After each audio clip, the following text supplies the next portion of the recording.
So, unfortunately, I'm not gonna bother trying to get the stream to work again. It was fucked and it crashed. So, I'll just record the rest of it and upload it. To be honest, I think this saves me a bit more because I can just kind of do what needs done in the middle of it instead of having to go nonstop. Oh, hello.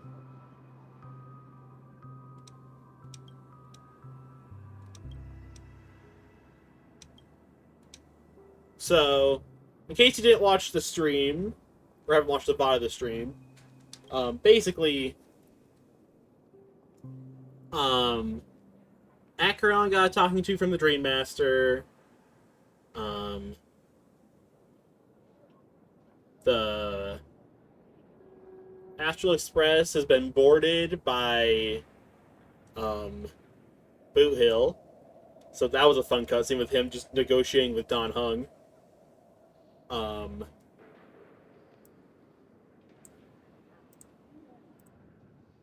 Let's see.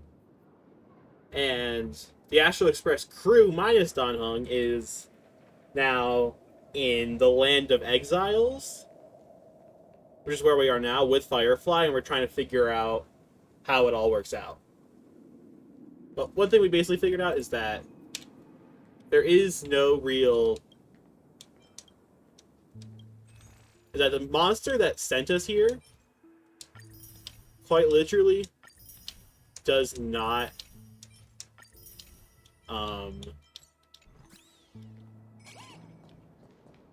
work? Is not trying to kill people. It's just that that's its method of sending people here. And apparently a lot of the locals use it as transportation. Locals such as Misha. Which is why he hasn't been around since the 2.0 patch.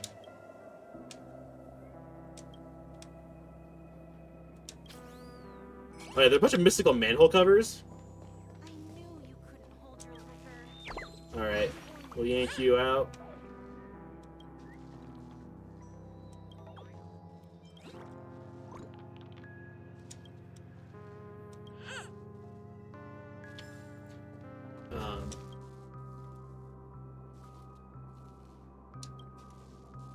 We'll just fix this guy real quick. Puzzles! Yay!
There we go.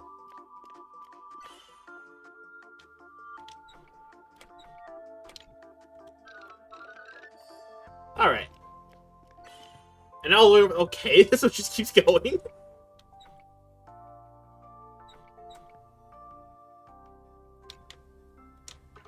We'll hook that back up. Yep.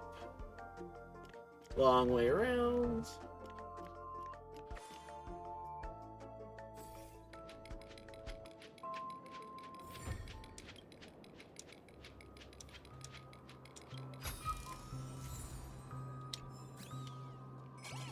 Alrighty.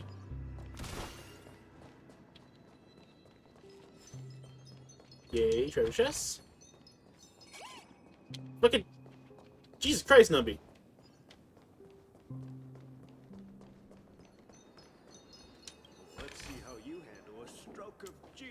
like this. Jesse. Evening, Jesse. Is it evening? A very astute question, Miss Welcome, March. Miss March. Who might I love how everyone calls her Miss March. She is just Miss March. Like, undeniably. These two are my friends. As for the man lying on the ground, he's a scaredy cat who fainted from fright. I see. Another poor guy who accidentally ended up here. I'll take care of him. Could we be a drinksmith with you two? There have been a lot of new faces lately. Okay, Jesse and Siobhan. That's my new ship. The few remaining havens of freedom in Asdana will soon face trouble. Do such things often happen here? Not really, but they're becoming more frequent now. Guess it's one of the signs of the Sweet Dreams collapse. This man has had quite the shock. Could you help me find a Halovian lady, March? Her songs can heal mental wounds. A Halovian lady? That must be Robin. She's also here in Dreamflux Reef. Huh? Robin? But I thought she... Oh, right. Yeah! Firefly. Because it turns out they weren't dead at all. It means Robin must be okay too. Imagine getting killed by that thing. Misha is about to take us to her to find out what happened. But before that, let's meet up with Himiko. You were with her earlier, right? We met some stowaways in the residential area. Most of them came from neighboring star systems. I heard that places like Dreamflux Reef are scattered throughout the memory zone of Asdana, like islands in the ocean. They existed before the family arrived. I also heard that when Dreamflux Reef took shape, it was the center of all dreamscapes in Penacony. If that's true, it's no wonder there are so many similarities between this place and the Sweet Dream. Himiko must be gathering information. Let's hurry up and get going. Alright. Let's go find Miss Himiko. Where could she be? Hey, oh, what the fuck you looking at? Let's have a toast to dreams.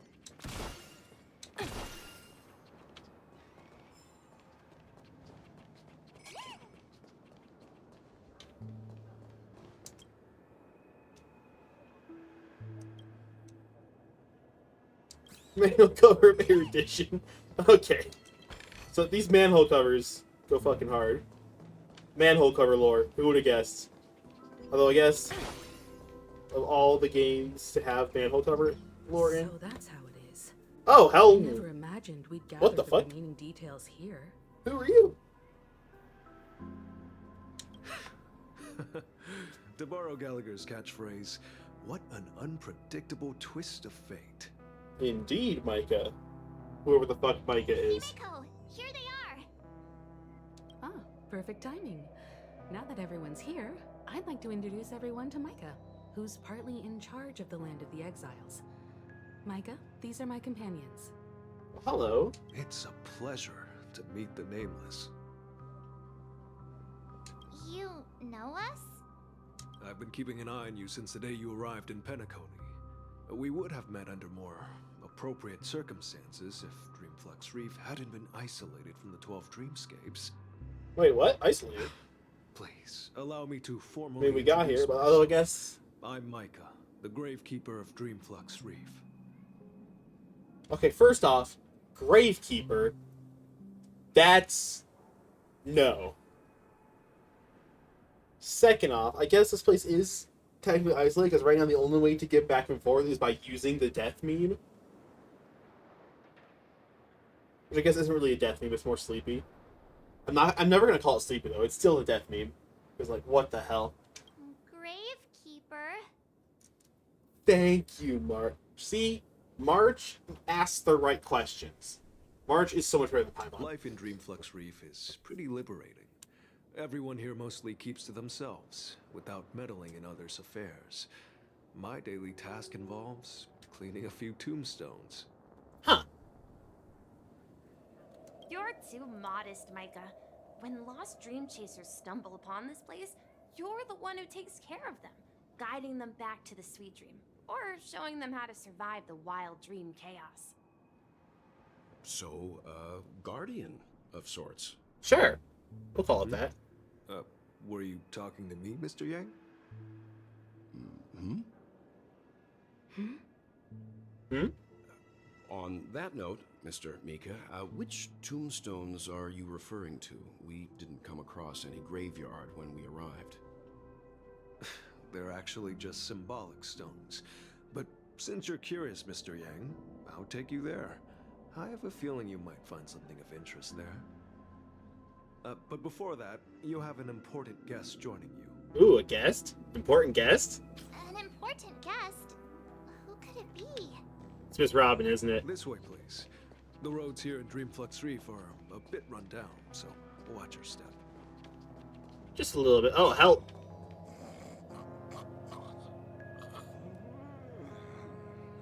Dude, it's just passed the fuck out. Okay. Oh, hello.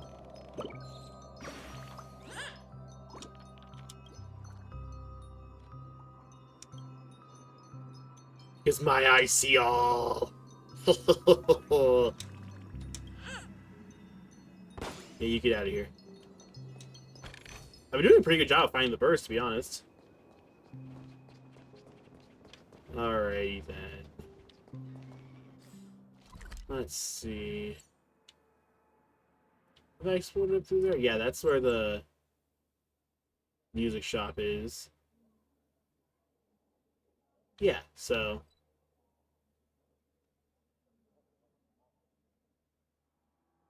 10 birds out of 20, okay.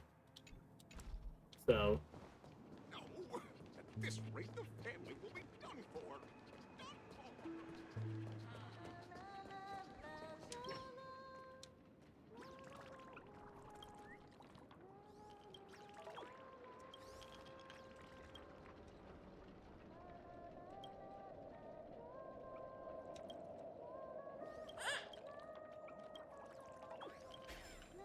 alright.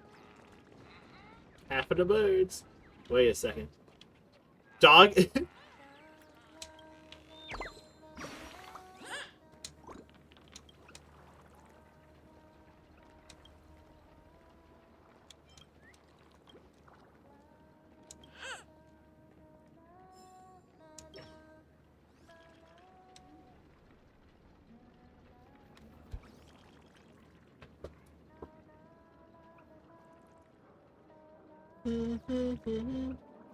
Once again, if I can stop one heart from breaking, let's go.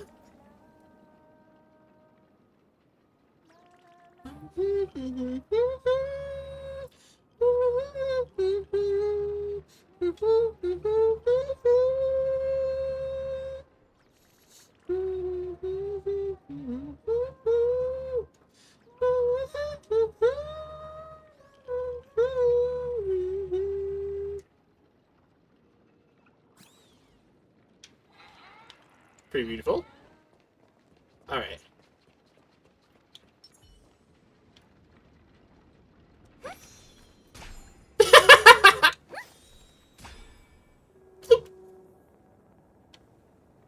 God, Miss Robin, you're so beautiful. You're so beautiful.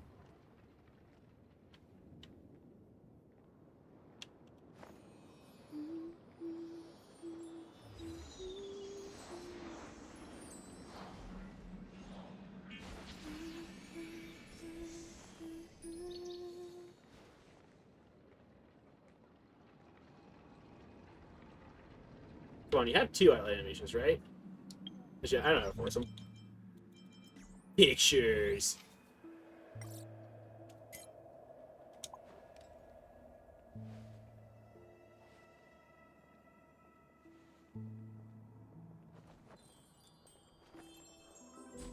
Oh, she's so cute.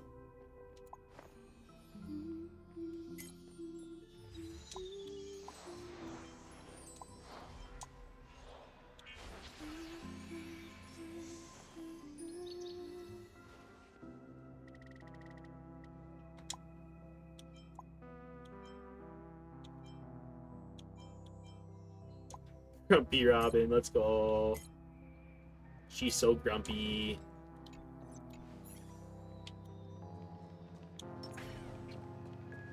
Yep, called it. It's like I know how this game works. It really is her, Miss Robin. Everyone sings so wonderfully. It's not often that I tried this music style, but I've gained some valuable insights from it. Oh, I can't thank you enough, Robin. Well, these kids have made incredible progress in only a few days. It was nothing, Grace. I merely taught them how to sing. It was you who brought hope into their lives. Damn, this girl. Life must be quite difficult for them in reality, I imagine. That's right. Whenever it's time to say goodbye to these kids, they're reluctant to leave. But I've explored every corner of Dreamflux Reef, talked to everyone I met, and they all told me the same thing. This shattered dream is not worth clinging to. It seems you truly are a child of the Harmony. Emma and Andy are orphans I took under my wing. Carol there, with her blind eyes, used to work at a nutrition center in the outer ring of Penacony. And as for Gary, he's been living with autism since he was a child. They're not old enough to enter the sweet dream managed by the family. If we compare people to birds, these kids are like fledglings with impaired wings. But in this dream, well, they can fly freely. Even if they stumble along the way, well, they're still relying on their own strength. And me, an old lady with no legs. Well, without this dream, I couldn't even walk toward them. I'm glad that you found a new life here in Penacony.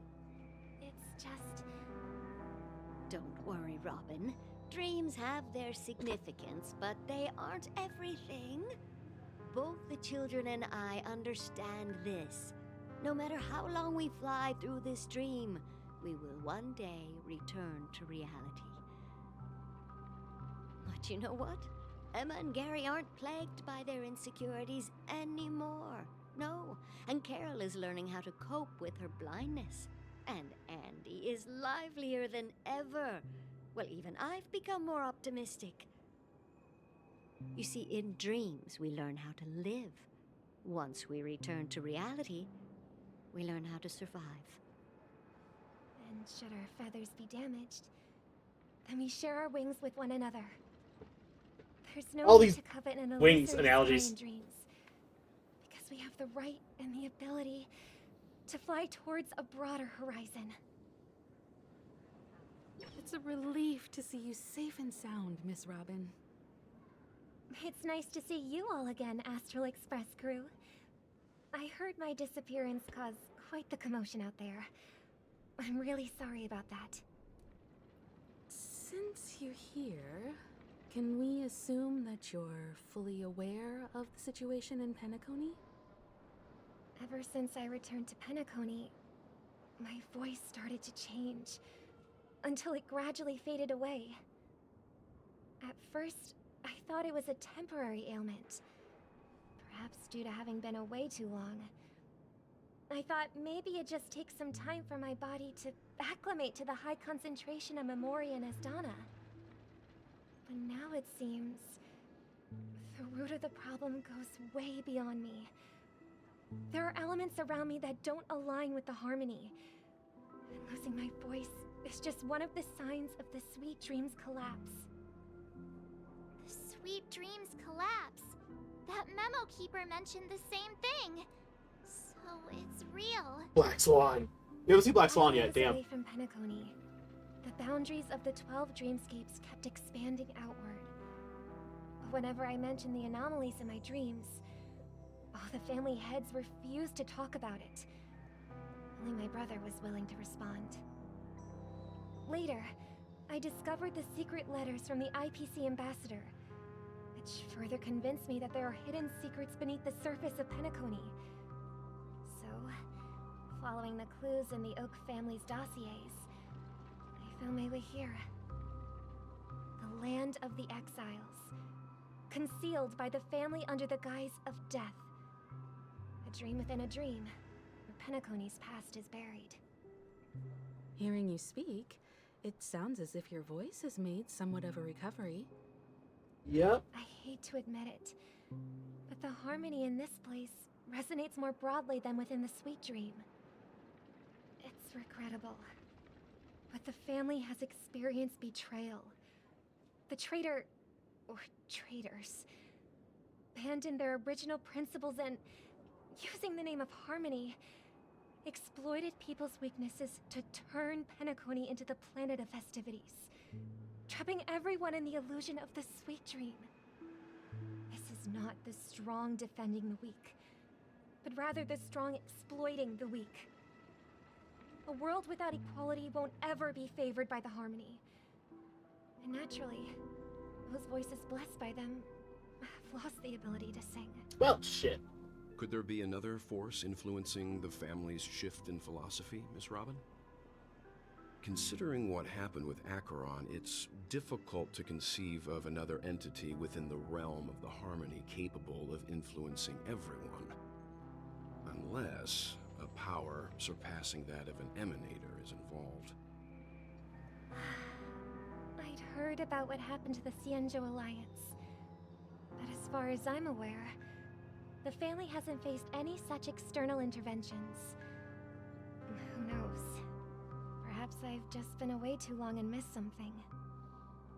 Regardless, I cannot accept my home is moving towards the very opposite of what the harmony represents, while still claiming to uphold it. I must uncover the reason why Mikhail cut ties with the family, and who exactly it was who betrayed us all.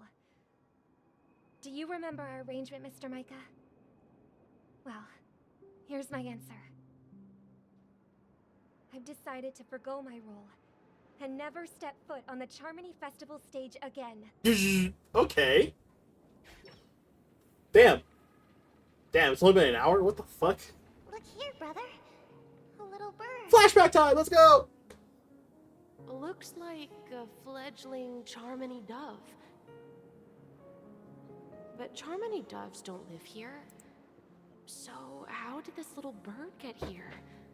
Maybe its parents abandoned it? It looks weak and frail. Why don't we find something soft and make a nest for it? This place is too dangerous for a fledgling. Let's take it with us. We can put it on the wooden shelf in front of your window. Okay. A bird like that must have a beautiful singing voice. But where will it live?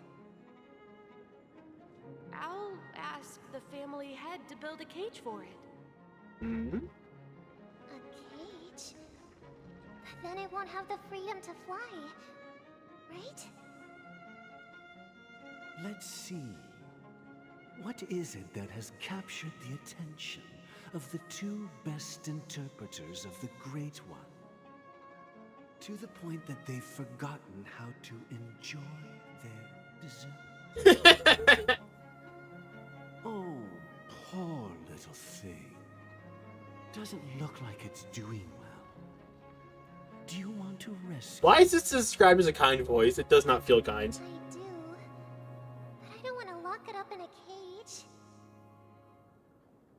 Why? Even if it's small and not fully feathered, and can't sing, it didn't come into this world just to be locked up in a cage. Birds, they should be flying free in the sky. That's quite the romantic idea. And what about you, a young scholar? Do you agree with your sister? I think she's right. But if we leave it out in the wild, it won't survive for more than a few days at best. Ah, I see. It seems our little scholar is still a bit unsure. Well, let me tell you youngsters a story. Oh boy. As you probably know, Charmony doves can fly through the air. When they fly really high, the friction caused by the flapping of their feathers against the atmosphere creates amazing lights so that they look like shooting stars. Sure. I mean, it's kind of neat sounding, but...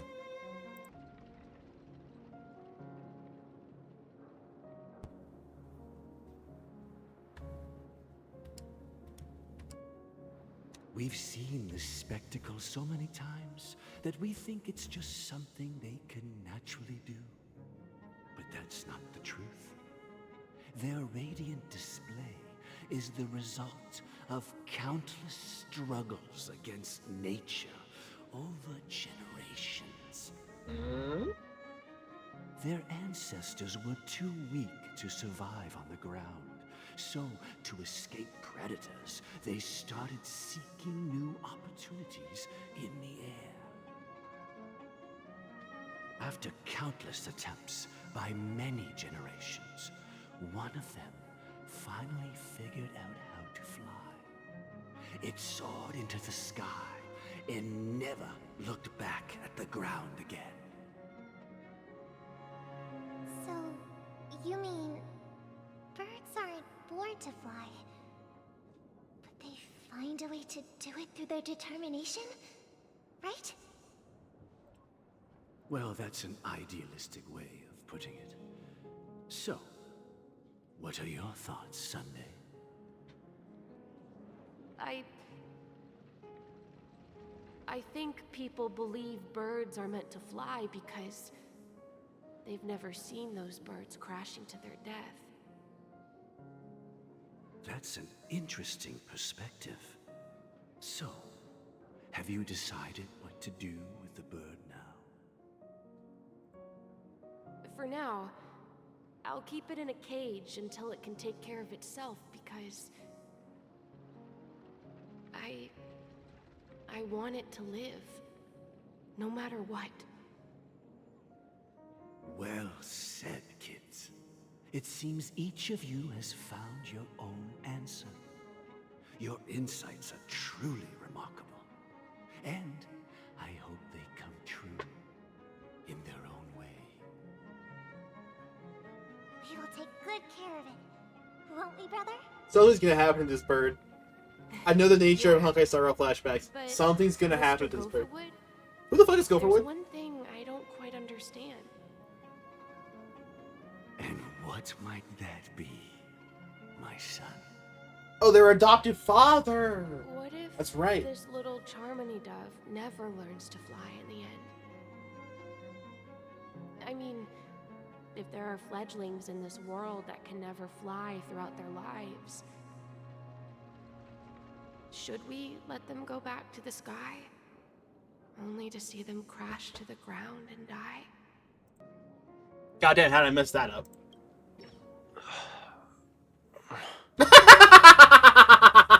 These two just stood here together. Holy shit. Huh? Need a hand? I'm still alive? Oh my god. Yeah. Happy about that? Where is Robin? Tell me. Now. I knew that was going to be the first thing you'd ask. Don't worry, your sister is here, safe and sound. She's probably walking around the streets now. If I were you, I'd be more worried about myself.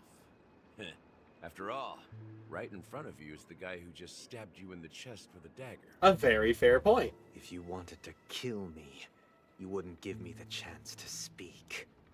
Just tell me your demands, lackey of the Watchmaker.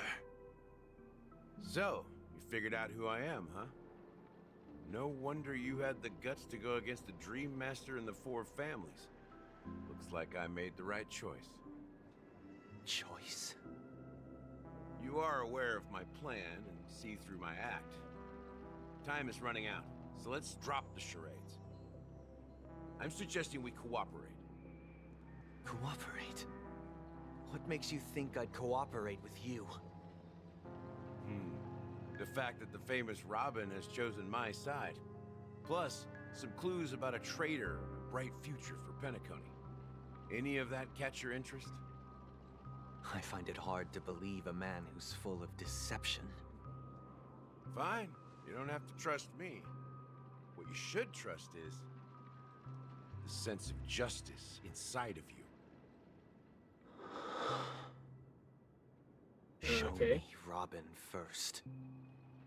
The bullet All right, brother. As you wish. Here she is. Huh?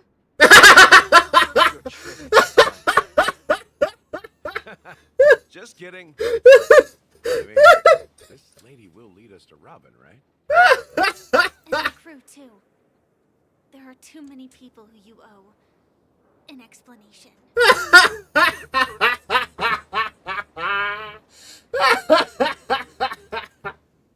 Oh, that's funny. She's... Oh my god, Firefly's pissed. Oh my god. That'd be great. Please follow me, Honorable Oak family head. Now, all the actors are on the stage. Moments later, Bob was dismembered. This is the monument I mentioned earlier. The names inscribed on it should be familiar to all of you. Rosalina and Tiernan. When Penacony was known as a frontier prison, it was the Trailblazers who connected it with the stars. They were the heroes who saved Asdana, and their names deserve to be immortalized. Not just on this small stone tablet, but in the annals of history for all of time. Okay. However, today, the planet of festivities is nothing but sweet dreams. That heavy piece of history is all a distant memory. Just like that prison. If their names are inscribed here, then that means... According to Micah, they died long ago. Rosalina was killed during the War of Independence.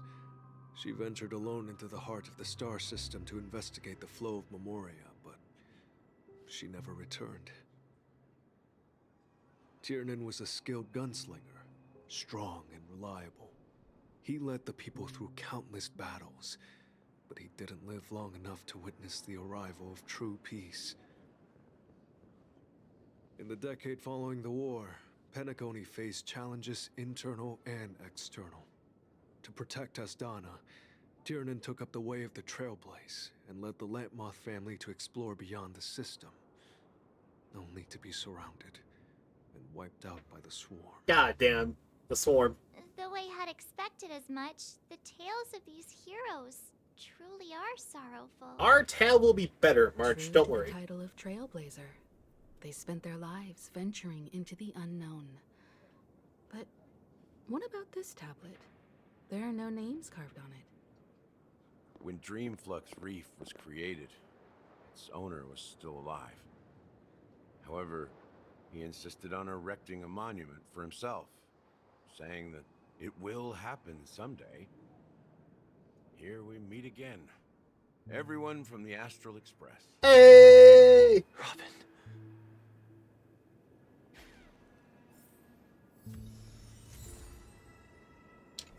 Okay, so.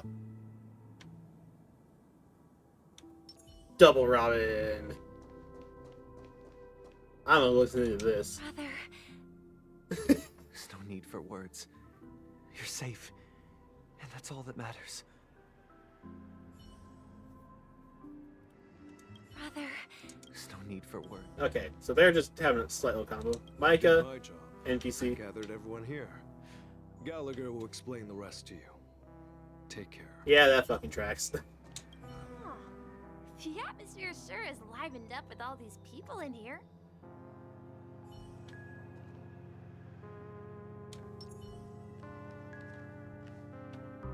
I didn't realize that Firefly was like quite this tall, because I guess I never stood side by side with her necessarily, but like, yeah, she has same height as Robin, same height as Topaz. So I mean, like, not quite tall female model, but she's still adult female model size. I brought Gallagher here. Cell's just tall. It's time to face the truth. Alright, Mr. Gallagher. I've stalled long enough. Talk to the child. I promised to give the siblings some privacy, so let's talk about our business first. What do you say?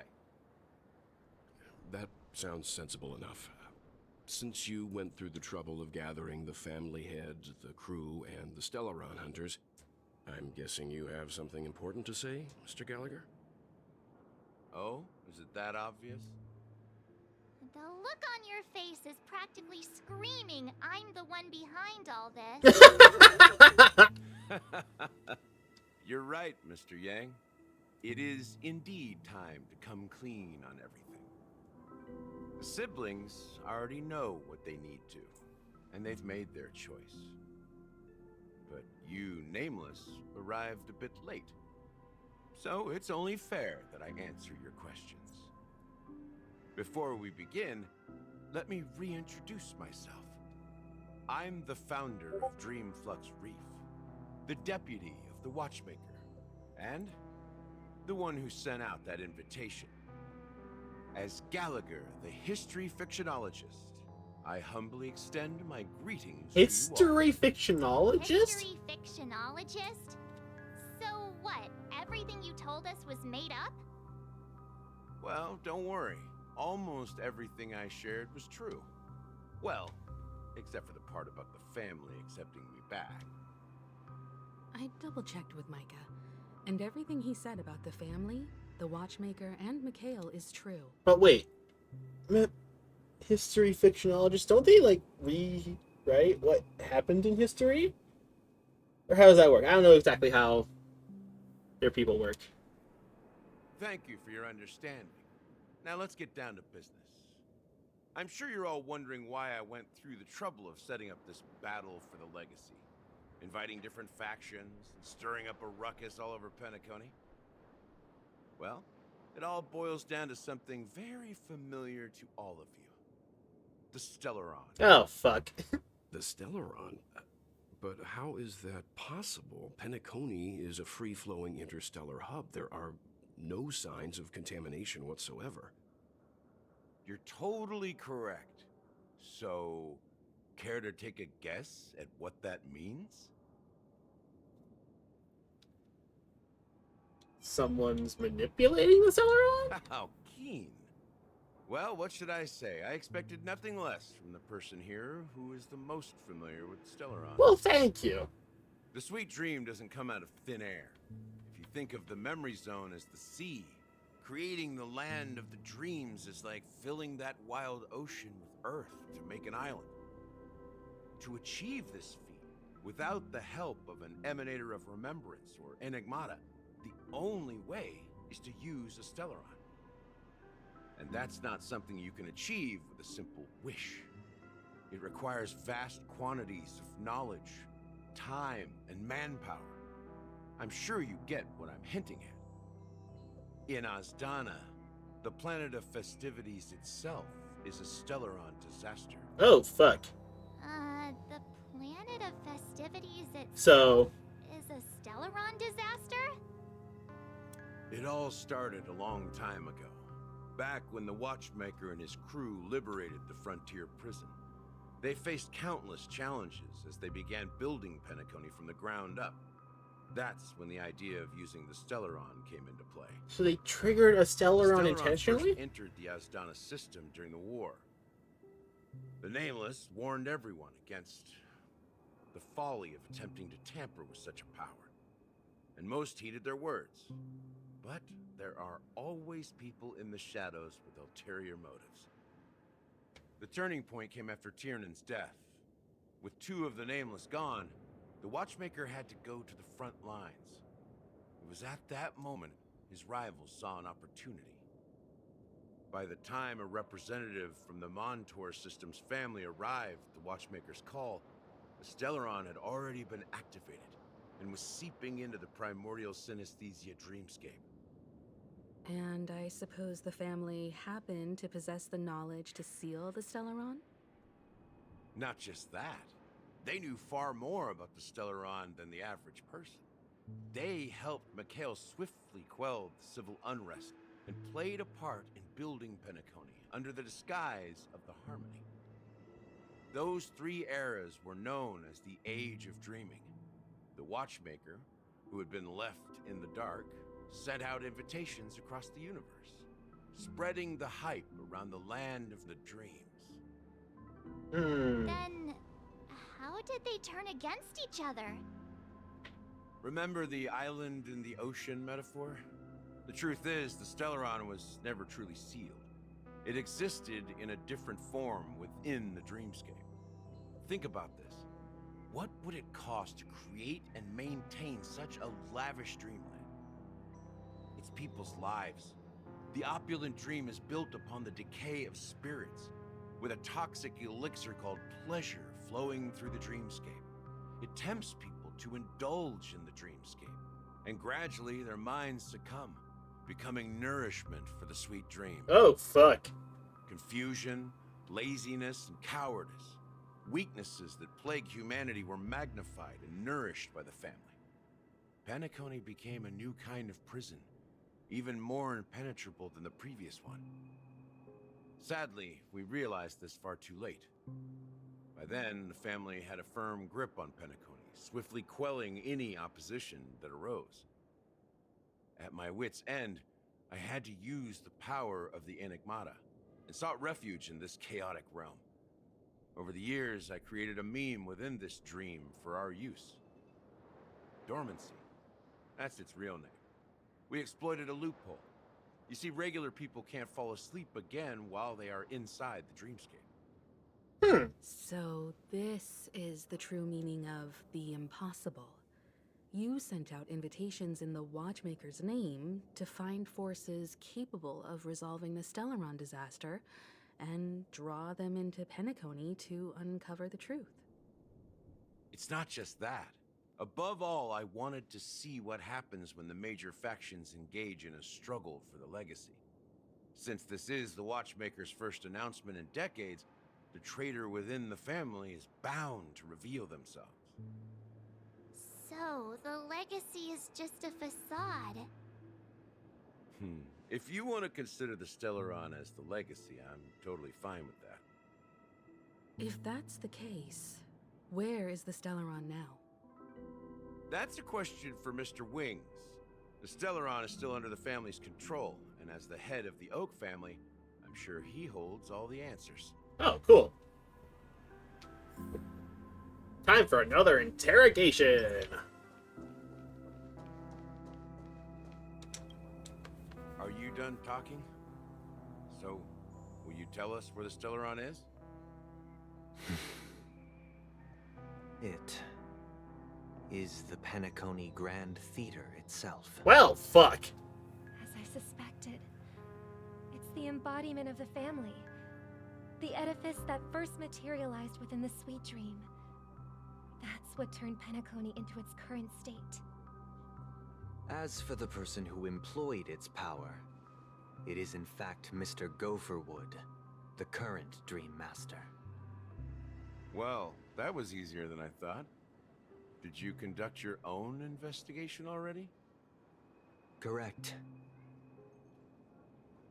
When I was trying to track down the person who murdered my sister, apart from you, Gopherwood was my second suspect. Confronting me first turned out to be a smart move on your part. I didn't have other options. The Dream Master has been elusive, and even the heads of the families can hardly get an audience with him. Moreover, Mr. Gopherwood has been kind to my sister and me.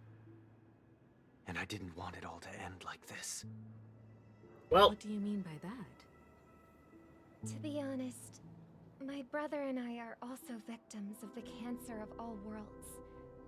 We grew up as orphans, and were adopted by the family when they came to help. Mr. Gopherwood recognized our potential and brought us to Penacony. But I can't just stand by and watch Mr. Gopherwood become an enemy of the Harmony. I won't use my voice to support an evil cause. I won't step on that stage and sing. No matter who the traitor is, or what orders they give me. I won't let the Charmony Festival become an event that destroys Harmony itself. For the paradise in our dreams. Indeed. For the paradise in our dreams. As the head of the Oak family, I'm responsible for ensuring Penacony's promising future. Robin and I will head into the Sweet Dream and confront the Dream Master. And if it turns out that the family has truly strayed from the Harmony, I'll fight alongside you. We'll put the Charmony Festival on hold and make sure Mr. Gopherwood pays for his blood debt. The enemies you are about to face aren't like this old dog here, who can barely even bark. Since our interests are aligned, why don't we team up? Maybe, just maybe, we'll have a shot at success. Yeah, let's all work together. Come on. We have always been following in the footsteps of our nameless predecessors, and there's no reason to stop now. Yeah, we Nameless won't back down from a challenge. Isn't that right, Miss Trailblazer?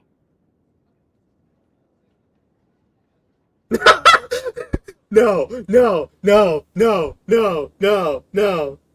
Not surrender.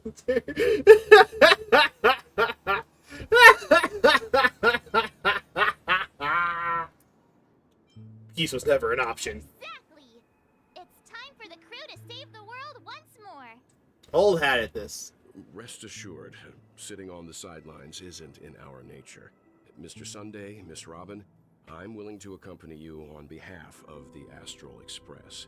Having a third party present should help with negotiations, and could make all the difference if things get ugly. Thank you, Mr. Yang. Thank you all very much. The Charmony Festival is about to start, and time is against us. We must hasten. Everyone, let's gather over here. We still need to make some preparations. Just explodes. That's so funny.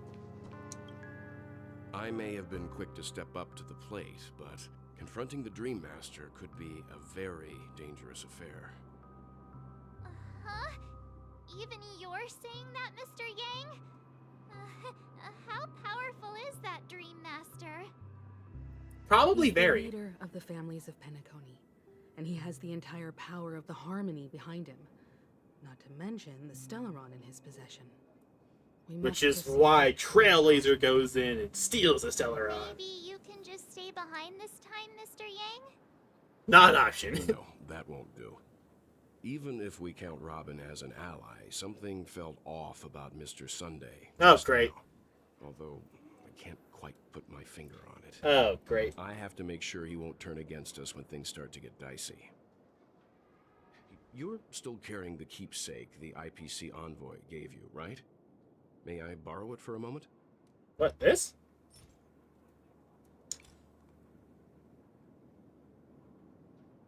Wait, that fucking thing. I knew it. Aventurine. As I suspected, this chip Aventurine gave to you is actually a miniature transmitter. If I'm right, he intends to use it to track your location or contact you when needed. As it so happens, this may actually be of some use in the current situation. Okay. Aventurine? Is he still alive? And what does he have to do with our mission to confront the Dream Master? Listen, it's gonna be a group Remember effort. what I said earlier? Working with the IPC is a way to keep the family in check. Oh, we partner with the IPC. Negotiations go south and the family show their true colors by going after the Stellaron. I'll use this transmitter to send a message to the IPC. It'll be just the opportunity the IPC ambassador was hoping for. The only question mark in all of this is Aventurine's current status. But the IPC is always listening, especially senior strategic investment department heads like him. Getting the message across shouldn't be a problem. At the very least, Topaz will probably hear it. You take care too. If anything goes wrong, don't worry about me. Just make sure to seal the Stellar. What do you mean, don't worry about me? Well, Mr. Yang. Spoken like a true hero. Mr. Yang, don't die on us. I know everybody's worried about Himiko dying, but don't die on us either, Mr. Yang. Even if the Dream Master is innocent, the family's corruption runs deep. Bird! I won't make the same mistake Mikhail did. Let's wish him the best of luck. Don't you have something else to tell us, Gallagher? Why would you say so?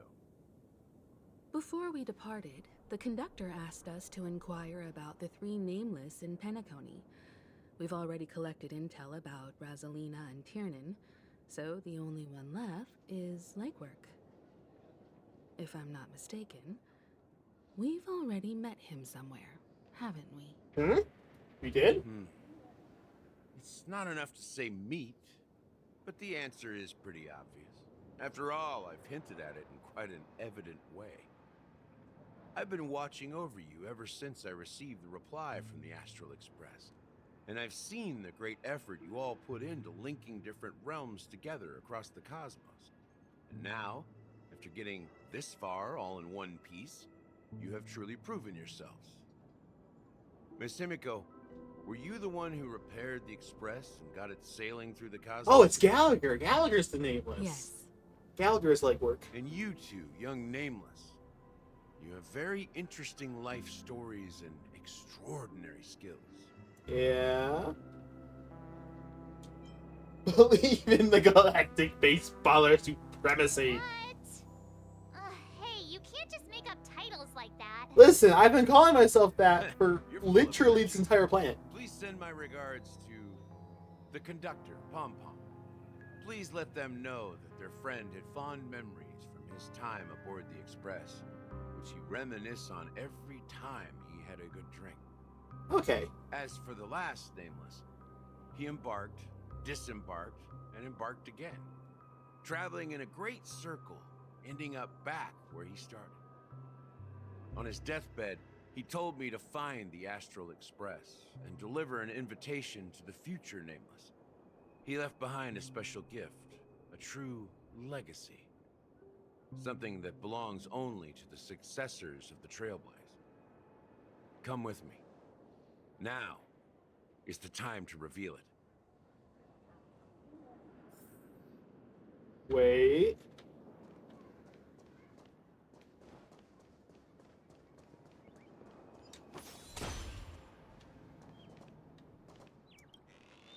Before I do that.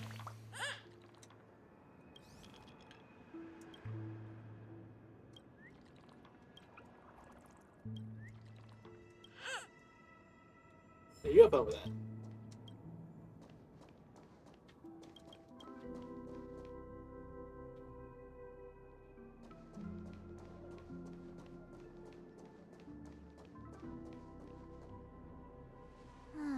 Back here again. Oh, hey, Firefly, when the fuck did you join us? Sometimes I feel like you're still alive, old friend. Like you've still got so much to say and do.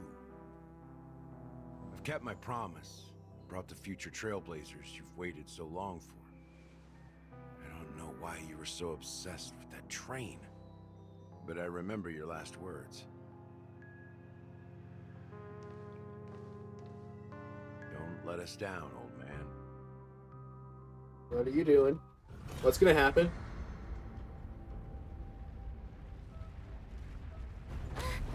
What's happening? My thoughts exactly, March. Thank you.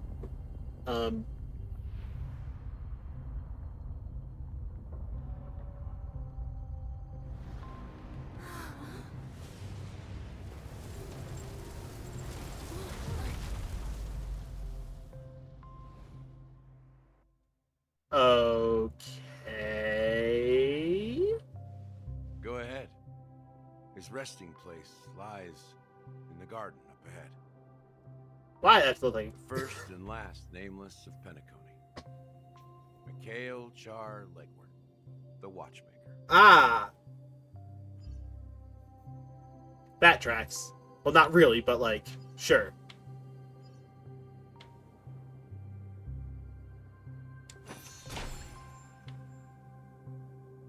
Did he just move the whole ass dreamscape? I mean, I guess this is a dreamscape, so like it makes sense that like being able to do that is like something not completely reasonable. Oh. The depression hits hard, huh? Damn, they just sat there. They are just sat there.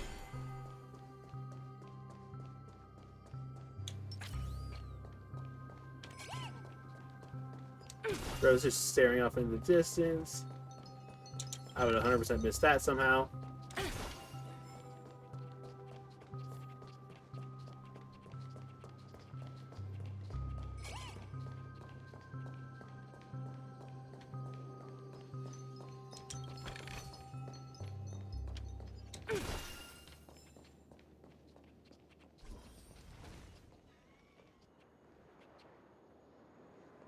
What the hell?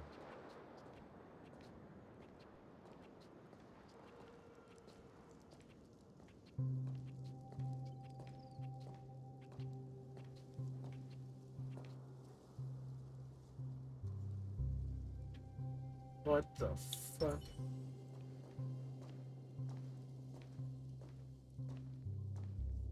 Oh hey, the statues.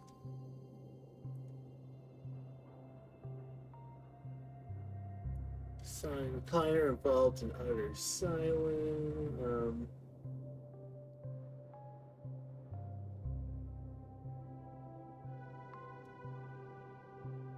Sure enough, the watchmaker is the third nameless.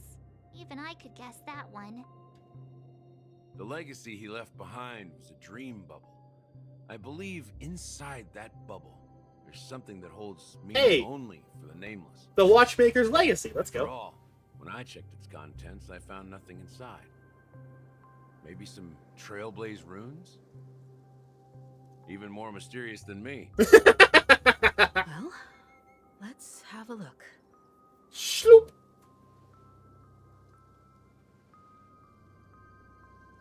Well, nothing ventured, nothing gained. Splash.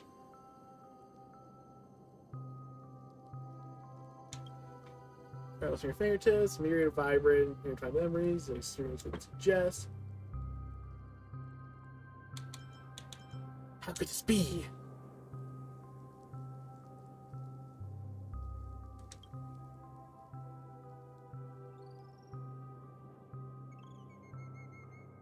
Huh. Wait, what's going on? What do you mean what's going on? Seriously?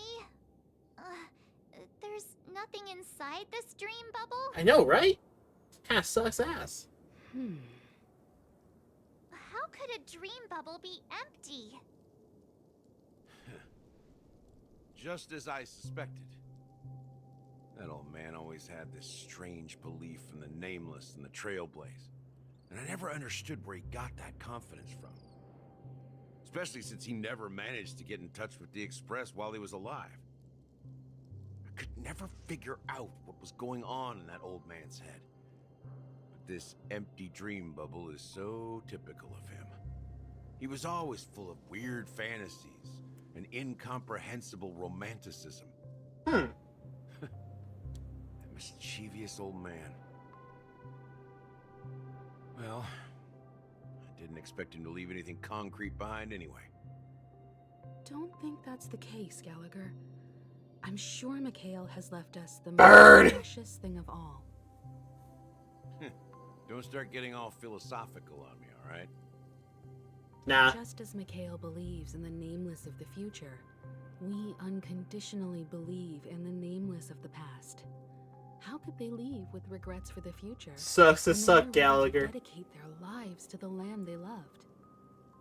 There must be something contained in this dream bubble. It's just we haven't figured it out yet. You also have faith in the watchmaker, don't you, Gallagher? Well, I'm a follower of the Enigmata. My philosophy forbids me to have faith in anything. That's why I understand what faith means in the path of Trailblaze. And I also want to know what he left behind. I'll leave it to you guys then. Yeah, we'll figure it out. Can I borrow your pet? I need to make a trip back to Golden Hour and check something at the Dreamscape sales store. It's from Kale. And for the future... Himiko's going on a shopping run. What the hell?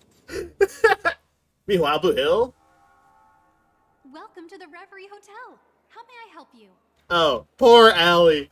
Oh no, poor Allie. She's had to put up with so much shit. Oh no. Oh, poor Allie. Greetings. We're the Nameless from the Astral Express, and we'd like to check in. Oh boy. How's this gonna work out? How will this work out? You've got someone from the Lafu, and you've got a Galaxy Ranger. The problem is... Oh my god. The Astral Express? I thought... Yes, my companion's already checked in. My name is Dan Hung, and I believe my personal information is recorded in your system. I see, but your companion said you wouldn't be coming due to a change of plans. Now the plans have changed again. Oh, thanks, Boot Hill. And you are... Me? I'm Pom Pom. New Nameless, who's also with the Astral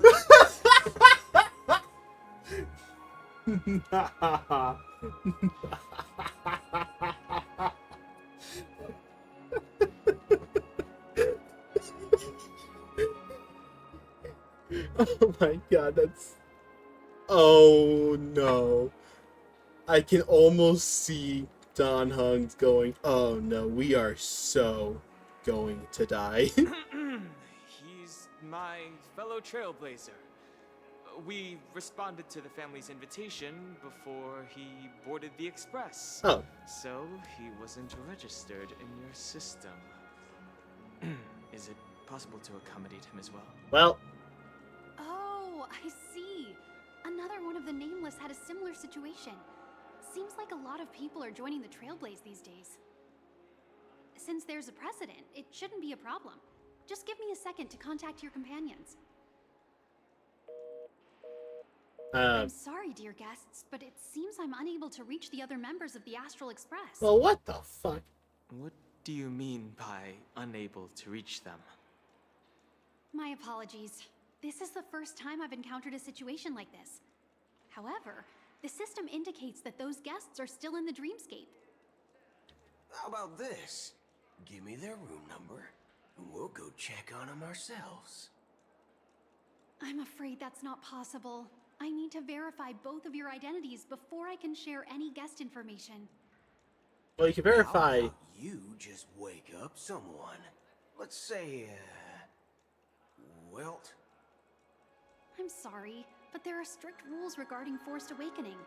It cannot be done without the proper clearance. Ah, crap. So nothing works, huh? What's your solution then? Are you saying we sleep here? At the reception? Please be patient. We need to contact your companions in order to confirm your identities. And now it seems you need to confirm our identities before you can contact our companions. God! Thank you, Don. It seems so. Oh, fudge. Look, nothing personal, but if you can't handle this, go find someone else who can. Okay? Please! Please calm down, dear guests. I do recall that Mr. I'm not going to contact Sunday either. personally handled this issue earlier. Please wait a moment while I contact him. Oh, boy. I don't think she's trying to give us a hard time. She really just doesn't know what to do. It still sucks. I have a bad feeling about this. You tried to contact them on the express earlier, but they didn't respond. Yeah. Something doesn't seem right. I need to leave for a moment. You can stay here with the receptionist. Oh, boy. Oh, boy. Sure thing. Oh, no. Unattended Boot Hill. What will he do? Don Hung seems pretty worried as companions. I should give him some space. Stressing out about it won't help anything.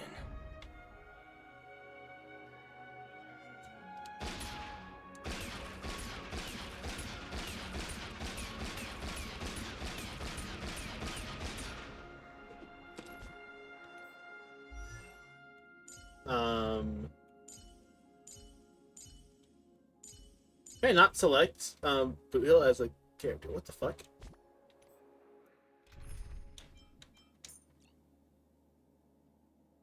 Can I not look at his details either? What the fuck?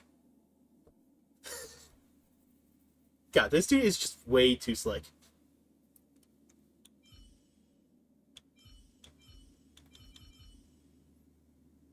Let's see. I could go sort of pseudo monophysical.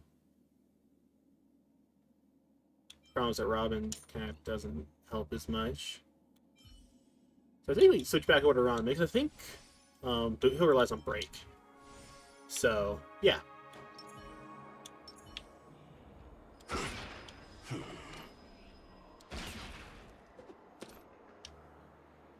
God damn it, this is just a fucking space cowboy.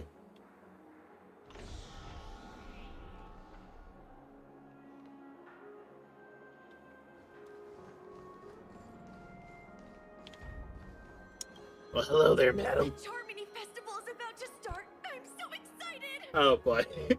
Hey, you guys here for the Charmony Festival too? Well, I didn't come all the way here specially for the festival. Honestly, I don't really even know what it's about, but I heard it's a lot of fun. Well, back in my homeworld, Anaria, we have festivals like that all the time. My dad threw me a birthday Oh, she's party too one posh. time, Buka's gonna shoot her in the just head. as extravagant as the Charmony Festival. Oh, come on. The Charmony Festival is a once-in-an-amber era event. How can a birthday party compare? Well, you never know, right? Maybe on her world, birthdays only happen once in Amber Era. Anyway, let's forget about that. Have you heard about the, unsettling things happening in the dreamscape? Unsettling things? What could possibly go wrong? It better not ruin the Charmony Festival. I've been looking forward to it. Mild problem, it has already. Relax. With a big event like this, there's bound to be lots of gossip and rumors. Don't worry. If anything does happen, the family will be on top of it. Oh, that's a relief. I didn't come all this way to see the festival go down the drain. Well, looks like I won't get any fudging clues out of these two. They're clueless.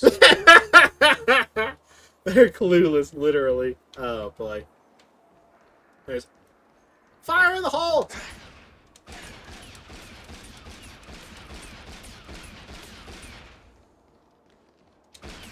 Oh! Face recognition failed, you lousy robot.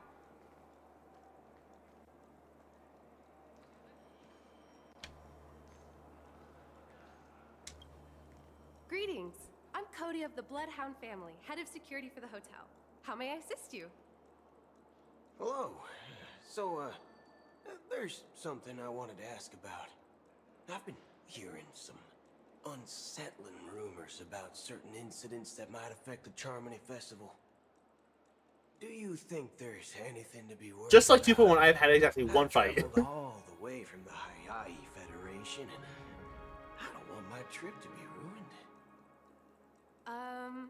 What do you mean? Wait, you haven't heard? I'm not sure where you heard those rumors, but they're completely baseless. I can assure you, as a representative of the Bloodhound family, that everything is going smoothly for the Charmony Festival. At present, all of the families are focused on making sure the festival starts on time. Even the Dream Master himself has arrived. So don't worry, your trip won't be in vain. Cool. That's a relief to hear. She doesn't appear to be acting. So, it seems that even the hotel staff are out of the loop. Back already? Hasn't she returned yet? Nope. I'm starting to wonder if sending her to contact Sunday was a good idea. Neither the staff nor the guests seem to know anything about what's happening in the dreamscape, and wherever we go, all we see is people enjoying themselves. Definitely not a good sign. People enjoying themselves. How dare they? I agree.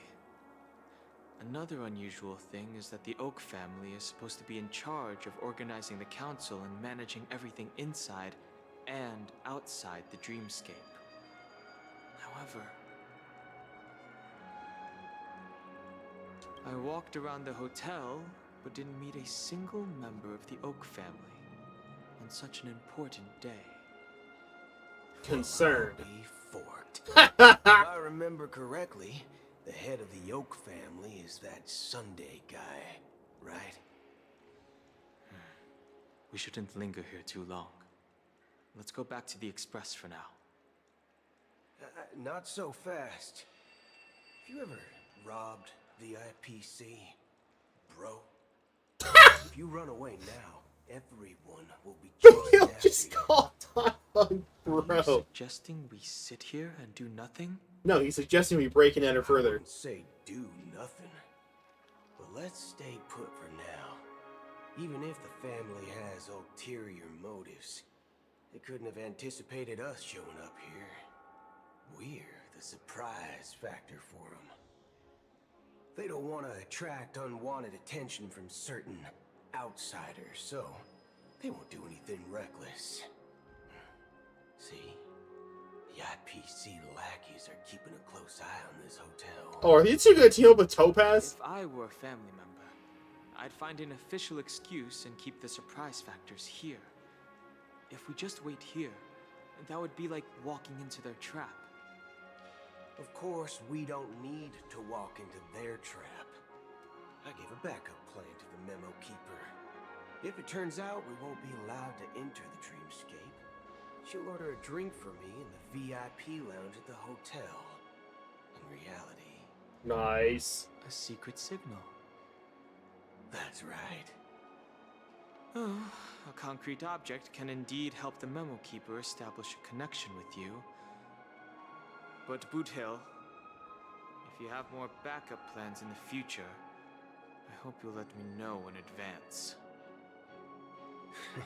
I'm sorry, but it's one of my quirks. I have too many unreliable friends. And if I reveal that I have backup plans, things can go awry. And that would leave all backup plans completely useless. How do we get into the VIP lounge? This is where my street smarts come into play. We're just gonna walk in like we belong.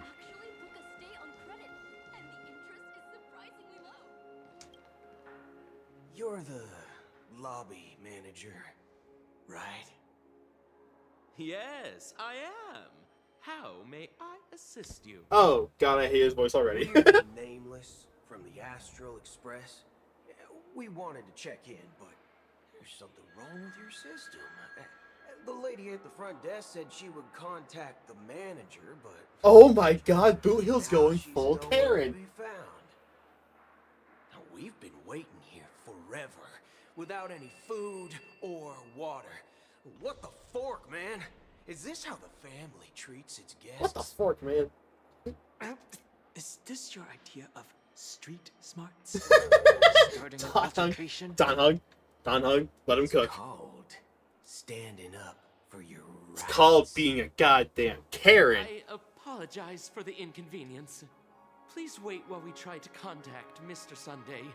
I'll arrange 2 premium seats in the VIP lounge so you can rest there while you wait. See? Easy. See? Just like that. Just don't call yourself Nameless next time. This bar's something else. Certainly worthy of the planet of festivities.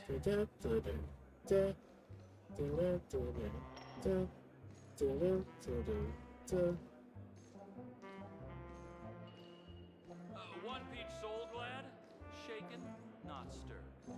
Sure. Cowboy wanders up to a bar.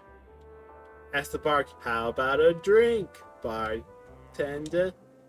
Good evening, gentlemen. Hey, I have an order for a bottle of His Donna's White Oak. Can you help us find it? Has Donna's White Oak? I think there might be a misunderstanding. We don't serve that here. Oh, no way. Are you sure you're not mistaken? If someone had reserved such a beverage, I would definitely remember it. It sells for hundreds of thousands of credits per bottle, after all.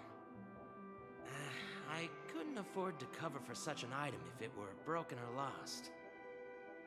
That's strange. Well, could it be that the memo keeper couldn't afford it? What should we do now? That's very fair. No need to rush. Well, let's grab some drinks first. Maybe I arrived too early and he hasn't come yet. Now, let's see what kind of juice malts you all have here. Well, give me a glass of Heenum Valley, 40 years. I'll have it neat. No ice. Wow, that's the most expensive one on the list. You have a taste for the finer things. It's on the house, anyway. What can I get for you? Alright, Dan. Anything you recommend is fine. Sure. Whatever. Then I would recommend today's special, Glass Village. It's classic Soul Glad mixed with Laboon juice. It's refreshing and suits your cool demeanor. Just 1 minute. Alright. This flavor. Dynamite barbecue with rocket fuel. Ooh, really hits the spot. Truly the finest sherry cask aged malt juice in the cosmos. Dynamite barbecue with rocket fuel.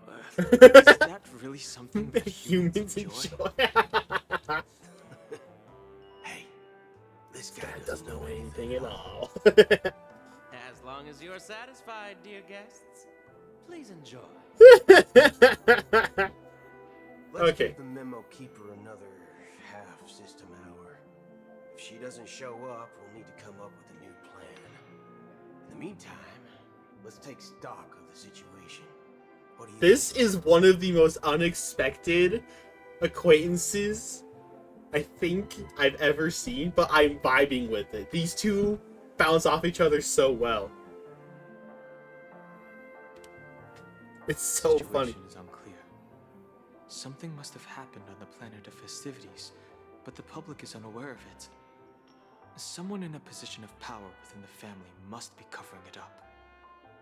It's unusual for the followers of the Harmony to invite other factions, let alone the IPC and the Masked Fools. If what you said about the Emanator of the Nihility is true, the situation in Penacony is a little complicated, to say the least. Very true. Actually, there's something else I'm concerned about. Regarding Acheron. As you know, the faction that follows the path of the Hunt are some of the most dangerous folks in the cosmos to mess with. I mean, who in the right mind would impersonate the Cienjo Alliance or the Galaxy Rangers? It's like asking for a death wish. Isn't there a saying among the Cienjo people that the Rainbow Sect lets their Lux arrow do all the beating? Is there a saying like that? Do all the talking. Well, you know what I mean. Even though the Galaxy Rangers have been out of sight for years, we've been keeping an eye on this region. Even the dumbest criminals know better than to mess with the Annihilation Gang, much less the Rangers. But that Acheron lady, she doesn't seem like a lunatic at all. On the contrary, she's highly logical and organized. She knows exactly when to hold back and when to strike without mercy. And you believe that someone like her would have an ulterior motive for impersonating a Galaxy Ranger? I'm not entirely sure, but I do have my suspicions. Maybe she knows a Galaxy Ranger, or perhaps she's trying to lure us out for some reason, which I can't figure out. Anyway, what worries me more are the anomalies within the family. They've summoned followers from various paths for the festival. No matter how generous such a gesture is, this move seems highly unusual. Very unusual. Unless the invitations weren't sent by them.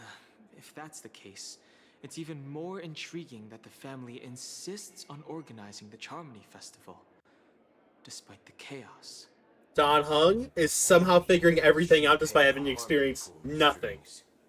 You find it beyond human understanding because it wasn't arranged by humans at all. People do stupid things out of irrational impulses. They abandon their principles when self-interest is involved. They believe in things they know they shouldn't, and fudge, they even break their own rules. But Eons don't. They stick to their determined path and never turn back, even if they reach a dead end. You think Shippei's will is behind all this? It could be. It may not necessarily be Shippei. There's definitely some higher entity involved. I know it may sound pessimistic, but if human free will were reliable, why would we even need Galaxy Rangers? It's much simpler when you boil it down to the eons and paths. Like how Lon always follows the path of the hunt, or how the Express stays true to the Trailblaze despite Akavilli's disappearance. But in my opinion, Akavilli's fall holds significance for the Nameless. Oh, so you're saying the Nameless now have to take responsibility for their own choices because their absolutely right leader is gone? Exactly. I believe the purpose of the journey isn't just about following a path that's always considered absolutely right. It's more about doing your best to choose the right path for yourself among countless possibilities, even with limited insight and judgment. I don't know what you've been through, but I agree that people must take responsibility for their choices, because no one else can do it for them.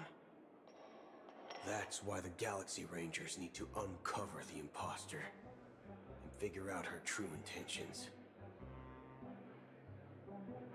Just in case. I have a backup plan if the Memo Keeper doesn't show up. This is my final backup plan. I promise. You sure have a lot of cards up your sleeve. Well, going back to my old career would make things a lot easier. By the way, when you were walking around the hotel, did you happen to see any important-looking guests? What's your plan? We're gonna steal a room. We just grab some hostages and use them as bargaining chips with the family. Or maybe we can even take their identities. Black No Swan. need for that. We'll return to the Express. Black Swan, please. Wait. Are you getting scared? Draw your weapon. Let's make a big scene. What? Are you leaving, esteemed guests? Would you like to cancel that Asdana's White Oak you just ordered? Huh? As Donna's White Oak? But didn't you just say... Ha ha. Looks like you are a bit intoxicated, esteemed guests. You ordered a bottle of Asdana's White Oak just a moment ago. Looks like your Memo Keeper friend has finally arrived. Alright. Oh, right. Sorry, my memory's not the best. You know, too many modifications and all. Anyway, let me check. Well, fork me. It Fork says me. Donna's White Oak, all right. And there's a note. Ooh. I'll be waiting for you on the Astral Express. What the fuck? No mistake. That's her message to you. She knew the hotel wasn't safe, so she suggested we find another place. Well. Well, looks like we took a detour, but now it's back to the Astral Express. So, what are we waiting for? Let's go. Alright. You're back? 2 guests just boarded saying they were looking for Boot Hill, so I told them to wait in the parlor car. 2 guests? Oh, just in time. 2 guests? Thank you, Don Hung. Yeah, or 2. Look, we welcome all passengers on the Astral Express, but sneaking in like that, you have no regard for etiquette. My apologies, conductor. It was an oversight on my part.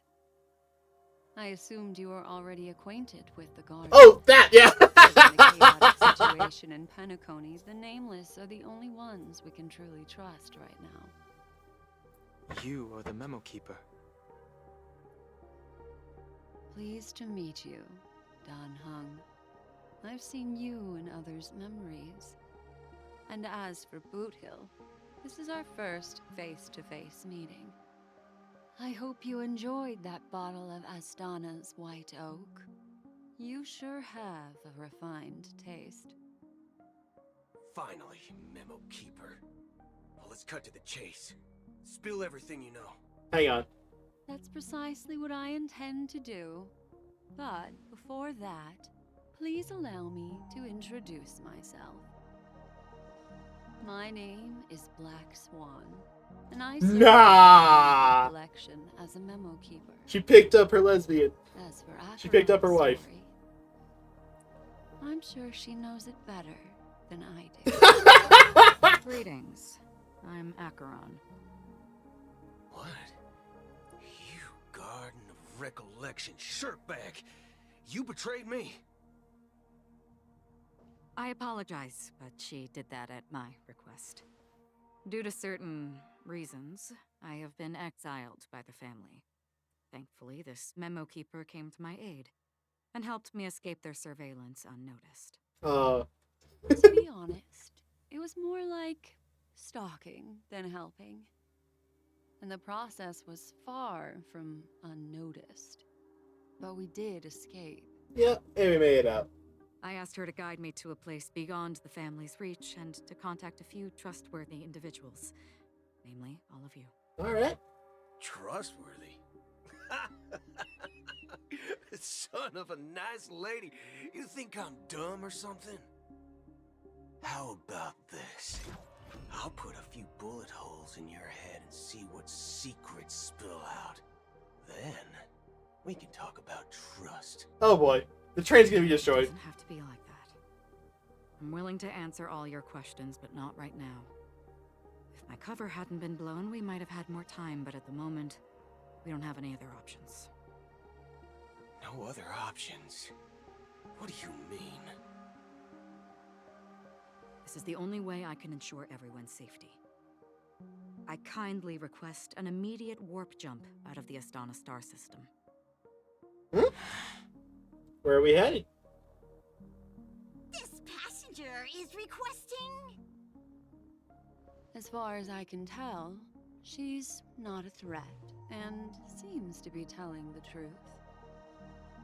Okay, thank you, I've Black briefly Swan, traveled defending with your companions wife. and know their whereabouts, Don Hung.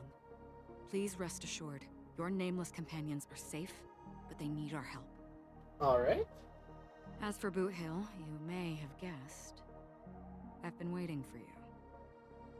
Galaxy Rangers are known for their elusive nature and limited contact with each other, so this was the only way I could reach out to you.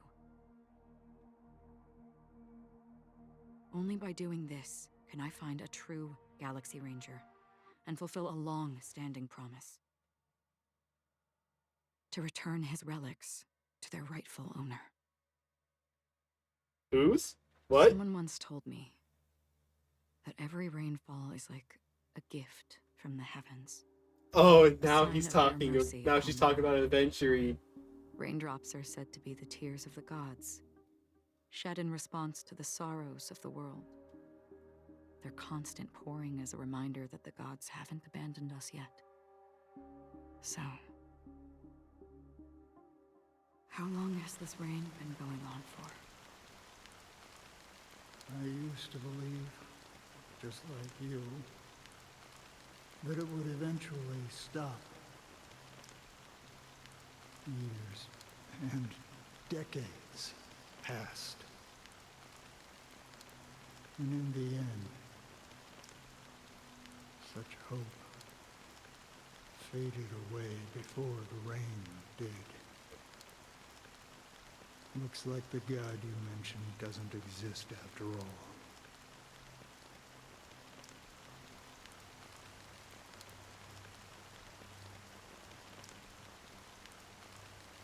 What the fuck?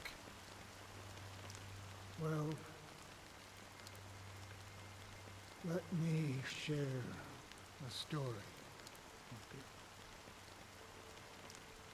Mortals who walk the paths are like sailors on a vast ocean, leaving behind a trail that creates countless ripples of possibilities.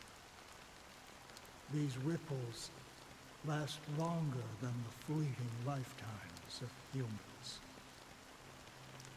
And for some, their presence leaves such a strong mark that it's reflected in the waves.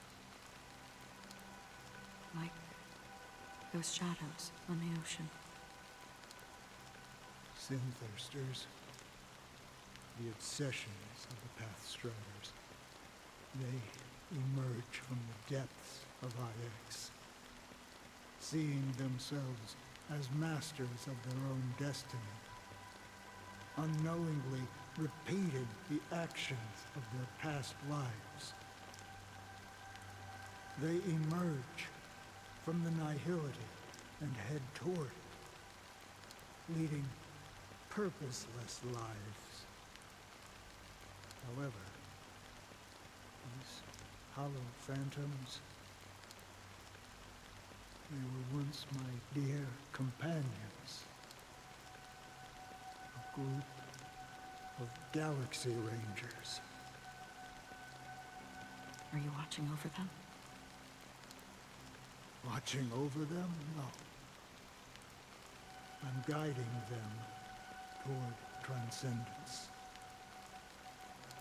It was a brutal war. A crusade that shook the universe. The universe witnessed the fall of Zulo, the Lord Ravager, but it came at a price. A price so hefty that only those who were there still remember. The unwavering determination of the Hunt followers persists even in death. So someone must guide these lost souls to their life beyond. They were heroes in their time, and they shouldn't be reduced to mere puppets of nihility. As for me, I've suffered too many losses on that battlefield to advance any further. And that makes me the most fitting person to carry out this task. But you know, these sin-thirsters, they're not who they used to be. Does this seem pointless to you? Well, some tasks have to be done, even if they are pointless.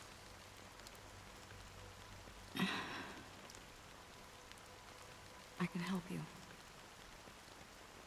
For what? For the meaning of the nihility. That's what I've been seeking. I see.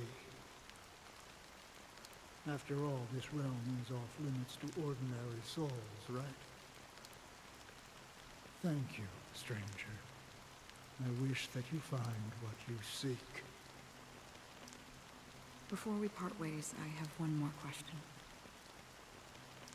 It is true that their actions and even their entire lives may seem pointless from our perspective. But if, and it's just an if this is what the departed ones expected, should we try to change it? A good question. And a profound one. I don't know the answer. What I do know is that one day, I too will pass away. And when I bid farewell to this world, someone will stand at my grave and place a bouquet of flowers on it.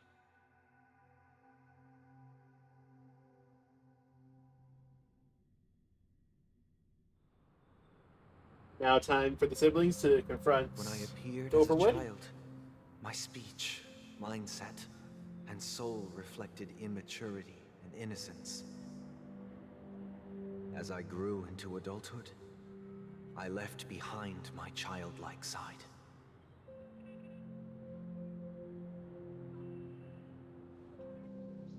I humbly request your blessings, esteemed advocate of Shipe.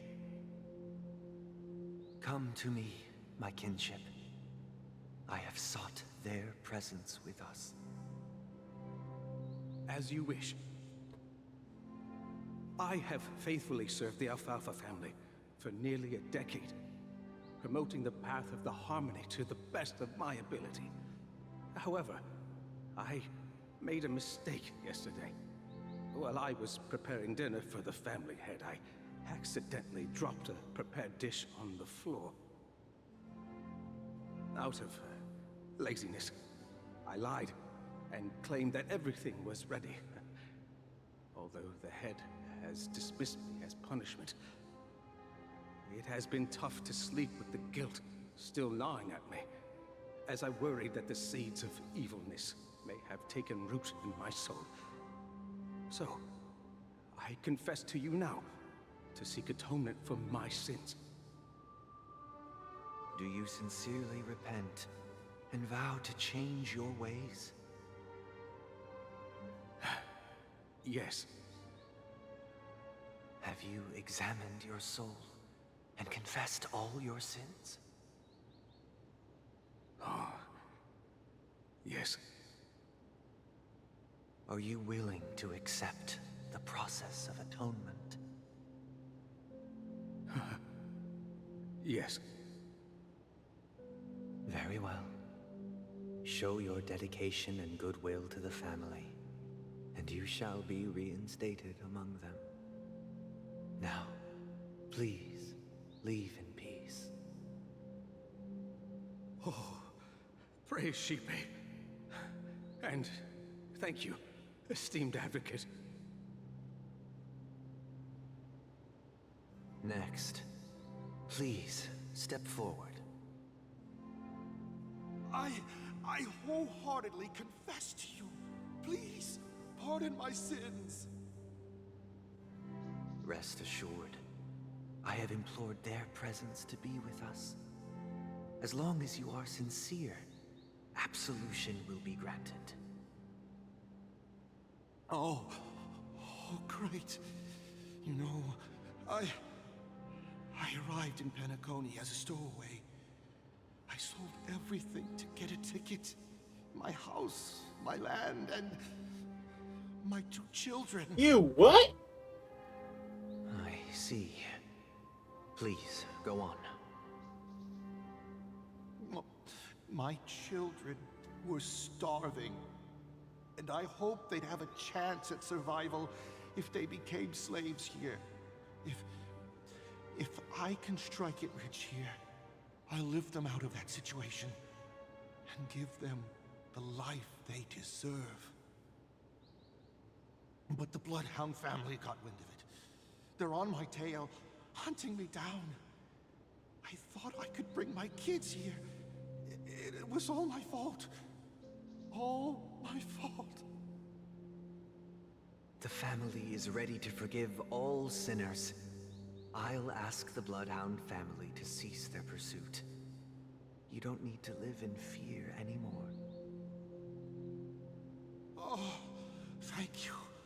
Thank you. I'll work my hardest to redeem my children and make them part of the family. Praise the harmony! Next, please step forward. Oh boy. Hey! It's a confessional. Long time no see, Mr. Sunday. The most esteemed individual in Penacony, and the next leader of the Oak family, right? I have sought their presence with us. Let us proceed. The church vibes Sure. keep going. Let's just get this over with. Yeah, it's a confessional. Oh my I god. have sinned. Please forgive me. They're going so I wasted hard. half a pizza at breakfast and a bottle of Soul Glad. That's it. Nothing more. When we wrap this up, I've got a robo-ball game to catch, you know? Do you seek to atone for your sins through good deeds? My sins? Started to sound like a saint, huh? Well, let me tell you something. Neither the family nor you have the right to judge me. You think nobody knows what your precious family has done? About the watchmaker? Huh? Don't kid yourself, Featherbrain. Those dream chasers might be fooled by your act, but don't fool yourself. Before you start spouting off your holy verses, answer me this. Where does the power of the Oak family come from? And your power? What makes you think you can sit there all high and mighty, looking down on everyone else? Well, I've spent enough time in confession today to enter the Harmony's paradise, right? Then I'll take my leave. Good luck with your election, and, don't make me regret my investments in you.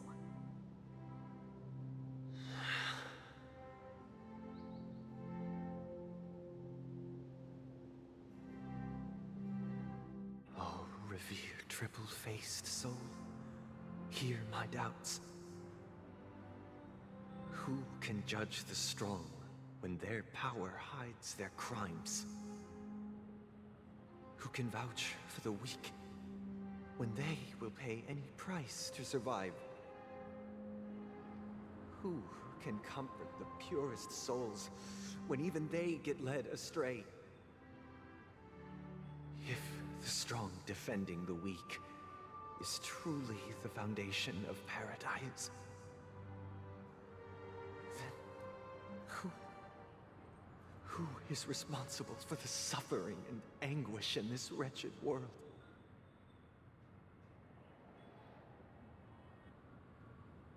Brother?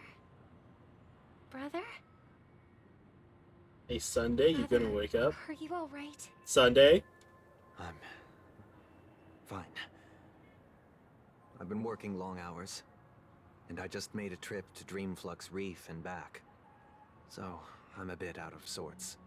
This fucking music! It'll all be over before we know it. You've been working non-stop on the Charmony Festival, Mr. Sunday, and no one could have predicted this incident. Even if the Stellaron does pose a grave threat, I still feel sorry for all the trouble we've caused you. No need to worry about troubling anyone. The Charmony Festival was meant to spread joy and harmony across the cosmos. But now that we know the truth, I'm afraid we'll have to cancel it. It has always been our wish to make everyone happy, so... We'll do our best to explain everything to the Dream Master. I'm sure he'll understand. Even if the negotiation does not go smoothly, I'll refuse to go on stage. Without the Chord Master, the Harmonious Choir would not arrive, and the Charmony Festival would be just a grand performance, and nothing more. I'm relieved to see your determination. You know, since arriving in Penacony, we haven't had any contact with this Dream Master himself. I'd heard of the heads of the 5 major lineages, but the Dream Master is a mystery to me. The Dream Master rarely grants an audience, even for us. But, given the urgency of the situation, he's agreed to meet us in person. Oh dear. Perhaps you'll be the first guest to meet the Dream Master in years, Mr. Yang. Let's hope we can reach a consensus that satisfies everyone. Indeed. Let us hope so. It's about time. We'll have to get ready for the meeting. I apologize for any inconvenience caused by the urgency. Don't worry. I'll be waiting here.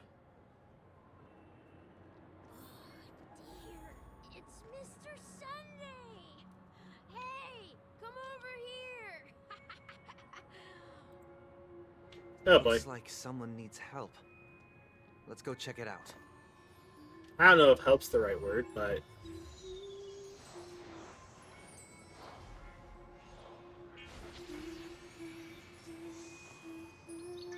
Thank you for everything you've done. I'll be waiting here.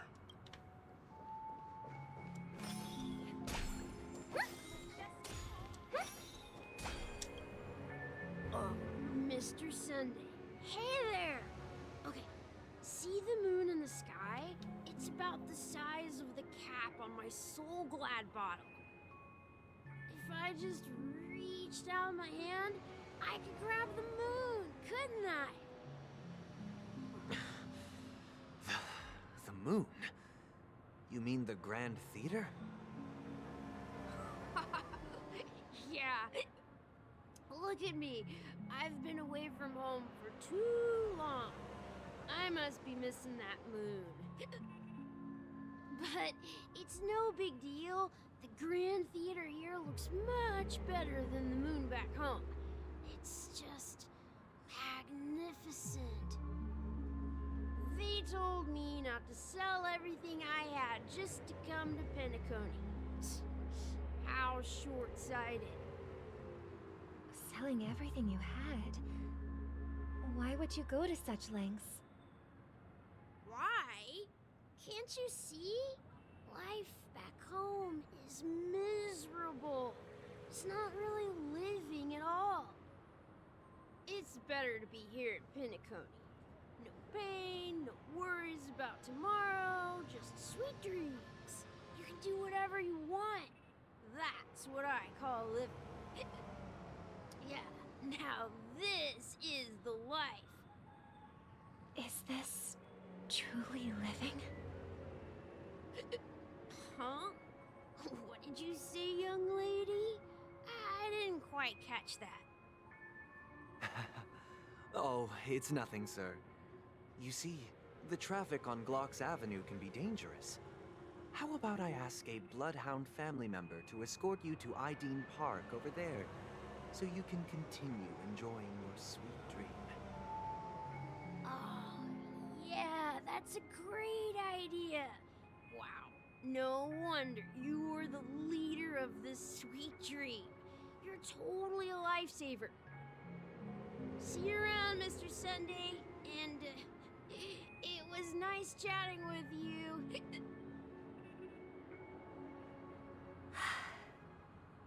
What's up, sister? This is the land of the dreams. But why do they live like this? The man we ran into, he doesn't seem happy at all. Even though sweet dreams are nice, they're just illusions. But for him, they're the only way to survive, even if it means giving up on reality. That's not really living at all. I suppose you have a point. But, in my opinion, that's how most people live their lives. Why do you say that? You think that man is not actually living, but that's not quite accurate. Even without Penacony, people create their own illusions called self-value. People believe they have a predetermined value to fulfill. Gaining value means gaining power, and those deemed worthless are seen as the weak. However, value doesn't come out of thin air, and there's a limit to it. To accumulate value, people have to take from others. So, the weak get exploited and oppressed. Are you suggesting that this is not how things should be? Exactly. But, ironically, people don't think there's anything wrong with it, because they uphold the illusory notion of self-value, and even the weak believe in it. The survival of the fittest. That's where all the tragedies in the world come from. People come to the sweet dream in Penacony to escape from that reality and find solace. No tragedies exist here, only happiness, although in its nascent form. Isn't that the same paradise we yearn for in our dreams? Perhaps that man is just an exception. Let's not jump to conclusions. We should experience the dreamscape ourselves, just as I did at Dreamflux Reef. Yes, seeing is believing. I'll accompany you. The Dream Master hasn't shown up yet, so we have some time for a stroll.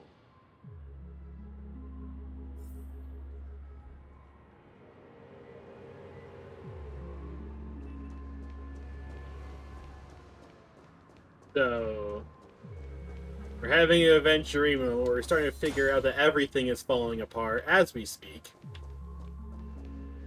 So yeah, that's great. Ow, fuck. Glad to meet you again, Robin. How are the preparations for the Charmony Festival coming along? We're all so excited about it. It's going smoothly. Thanks for making the trip to join the festival. You're too kind, Robin. It's a pleasure to have guests from all over the universe celebrating day and night.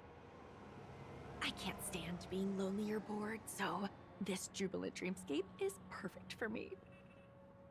But if this went on forever, would it get boring too? Nah, not at all. Who would get tired of having so much fun? Every day, you get to wear fancy clothes, explore all sorts of dream bubbles, indulge in delicious food without gaining weight, and you never get old or sick. As long as you can afford a room, this place is the ultimate paradise. But you know that only a few things can be brought back from the dreamscape to reality, right? That's exactly why I don't plan on bringing anything back. Just enjoying the dream itself is good enough for me. I mean, I'm not one of those long-living species. I only have around 60 or 70 years in this lifetime, and there's so much to worry about. Being happy here is pure bliss. Only in this sweet dream can I truly feel like I'm in control of my life and fate. Who would want to go back to reality after experiencing this bliss? I see. I genuinely wish you all the happiness in the world. And I wish you a fantastic performance, Robin! I'm off to the Blue Hour for the ball. See you later.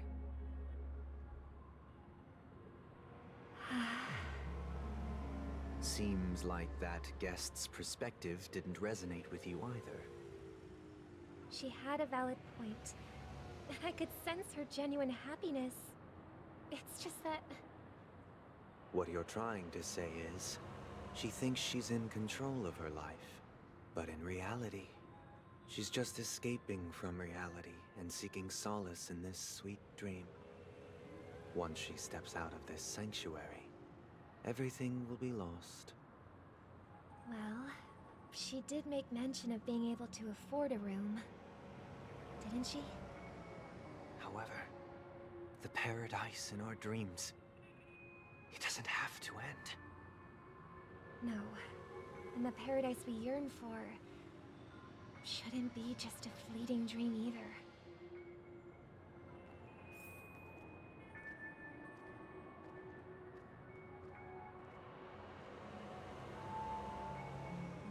Well.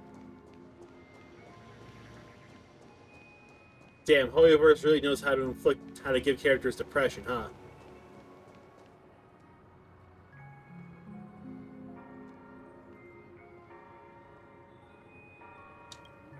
Like, dude, what the hell? The scenery in this dreamscape is truly breathtaking, isn't it? Oh, Robin. Can't believe I'm meeting you in person here. What an honor. You're right. Even though time stands still in this dreamscape, it always feels fresh. I find something new every time. A philosophical mind. I hope I'm not intruding. Oh, not at all. No. With little time left, I yearn for meaningful conversations, especially with someone as esteemed as you. Do you mind if we chat? It's my pleasure. No need to be formal. Just speak your mind. You said, with little time left. Please, forgive me for being blunt. But is that why you came to Penacony? Yeah. I was part of a war, and while escaping from the Sarkosian mothership, I got exposed to some radioactive materials. And then, all my comrades died, and my hometown was wiped out by neutron bombardments. I couldn't bear to live with everything I knew gone. That's when I heard about a possible solution here, so I came. How heart-wrenching. I hope the family has been able to help you. They have, and I'm truly grateful for that. They provided me with a comfortable room, the most advanced life support devices in the cosmos, and a stellar team of caregivers. My physical body is now in the dream pool, sustained by life support. The me you see here is whole, rational, and no different from any other person. But I can't say the same for the me in the hotel room. My true appearance? Well, I hope you never have to witness it, Robin. So, you'll be living forever in this dreamscape, right? Just being able to live at all is good enough for me.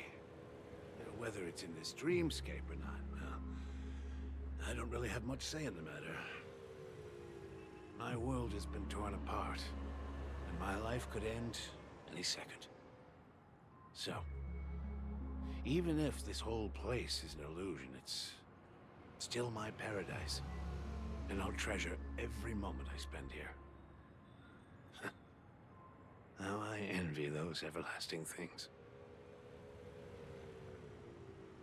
That old man's story. It's so tragic.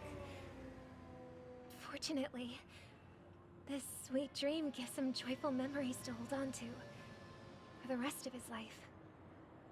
That's precisely why this sweet dream in Penacony exists. However, even the sweet dream has its limitations. While it provides solace to the disillusioned, it can't completely eliminate pain in reality. There will be a way out. Penacony is already on the right track.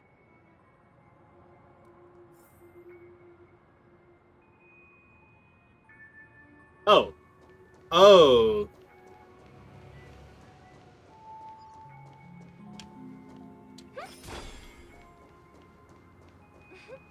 Look what we have here. A lovely young lady. Wait, is that me?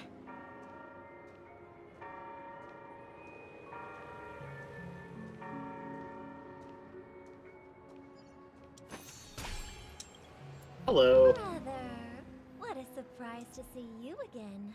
Oh boy, that's right. Yourself. Your trick won't work on us. I've heard that a skilled mass fool received an invitation too. That must be you, right? Did you enjoy yourself? Barely. The people here are way too gullible. A little bait is all it takes for them to bite. And they run away at the slightest hint of danger. In other words, they're naive and cowardly. Now that you've had your fill, it'd be wise to leave before it's too late. The music of the harmony doesn't tolerate discord. What? Now that you have the real Robin, I'm useless? Oh, how disheartening. I've done so much for the family. You should be thanking me, because if it weren't for me cleaning up this mess, Penacony would still be in shambles. Don't you think? That was a personal request from the head of the Iris family, and it has nothing to do with us. Step aside and stop causing trouble for the Charmony Festival. The Charmony Festival? You think you can scare me? You think I have no idea what you're planning? I don't care what you're thinking, Chicken Wing Boy.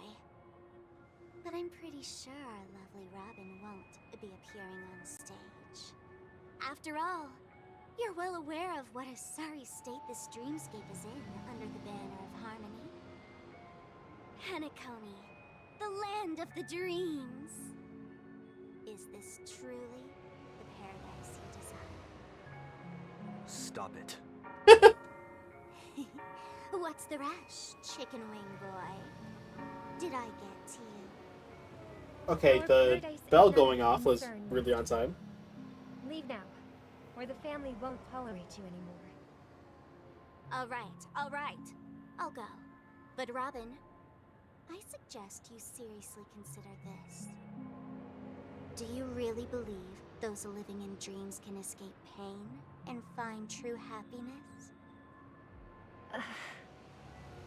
Well, I've done my part, and now I'm simply waiting for the fireworks to begin.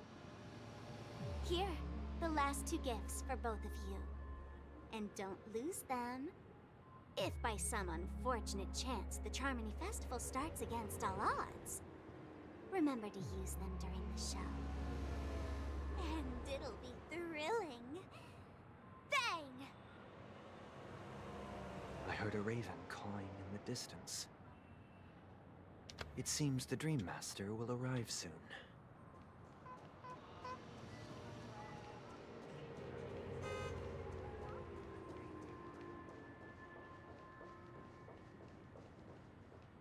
Let's wait here for the Dream Master to arrive. Okay. By the way, brother, I heard you no longer have a sweet tooth. Back when we were kids, you used to steal my desserts. Seems like a lot has changed during my absence. What exactly happened?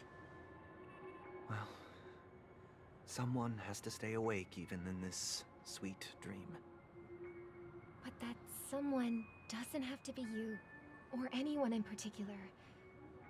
You're carrying too much on your shoulders, brother. The paradise in our dreams. It shouldn't be like this. Penacony is nothing more than a dream.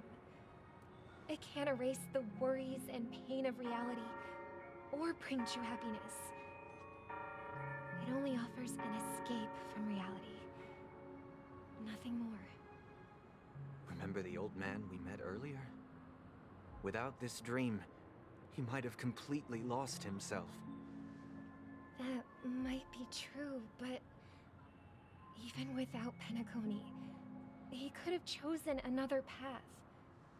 As far as I know, the Intelligentsia Guild has been promoting their rehabilitation techniques for a long time now. That path may have been more ordinary and challenging, but now he is receiving hospice care in a comatose state, and his fate is sealed. Is Penacony granting these people a future? Or is it taking it away from them? Well, don't forget this. Not everyone really has a future. The future for humanity is like the sky for birds. People mistakenly believe that flight is inherent to birds because they've never witnessed those birds crashing to their death. Do you remember how we took in that little Charmony dove when we were young? Yeah. We took care of it. Provided food and water, groomed its feathers. And later, when I decided to leave Penacony, I opened the cage and set it free. Well, I didn't mention what happened to it in my letters because I didn't want to upset you. Shortly after you left, it crashed to its death right in front of your window. I had surmised as much. I knew you wouldn't have avoided mentioning the bird for no reason. Called it. Despite that unfortunate outcome, I still believe it was the right decision. Birds aren't meant to spend their lives in cages. They belong in the sky, even if they can't fly. But here's the thing. If there are birds in this world that can never fly, can we really assert that they belong in the sky? Oh boy. Are you implying that the same goes for humans too? Let's take the Astral Express as an example. The Nameless made tremendous efforts to bridge worlds, gaining fame across the universe. However, only a few extraordinary individuals can endure such a perilous journey. That's because the pursuit of the Trailblaze exceeds the capabilities of ordinary humans. Otherwise, why would this path be filled with broken rails, an abandoned express, and even a fallen Eon? That's just sophistry. If that were true, then only the powerful would have the right to determine the future. Unfortunately, that's exactly what happens. Another name for the future is self-value. While this world has its fair share of heroes who inspire people and garner admiration for their heroic deeds, the majority of ordinary people will never become heroes in their lifetime. Some are born weak and vulnerable. Some find themselves trapped in unfortunate circumstances. Some fall victim to malice and cowardice. When it comes to survival, everyone is equal. And the weak can only watch as their value gets constantly diminished by external forces. That's why we should care for the weak and support them as if their suffering were our own. That's what the Odes of Harmony have always taught us.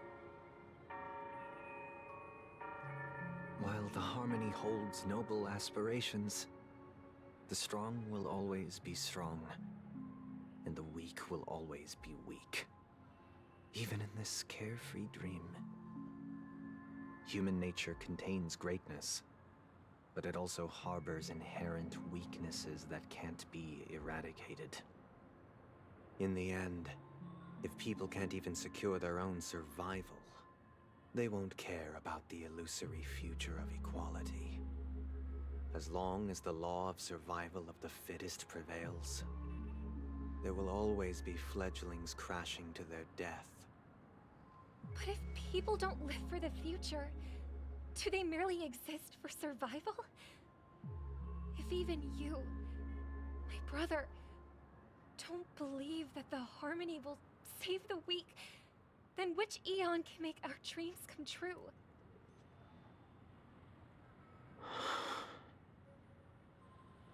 People often forget that when the first bird took flight, the entire world envisioned a future where no more fledglings would ever crash to their death. Are you reading, sister? What are you reading?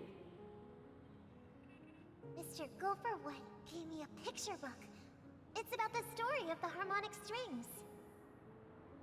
If I could become a chord master, I'd like to summon Dominicus, the harmonious choir.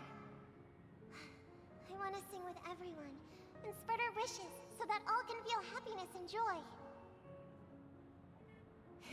I see. Then I would summon the harmonious choir too. Don't you have a wish of your own, brother? Of course I do. It's just that it includes your wish and everyone else's. I long for a true paradise where everyone can find peace. Then, let's build a stage there and invite everyone to our performance so that both our wishes come true through the power of the harmonious choir. It's a deal then. Yeah, it's a deal. But how can I become a chord master?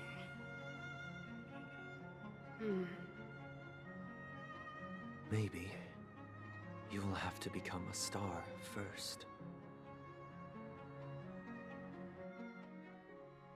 Meanwhile, back to these guys.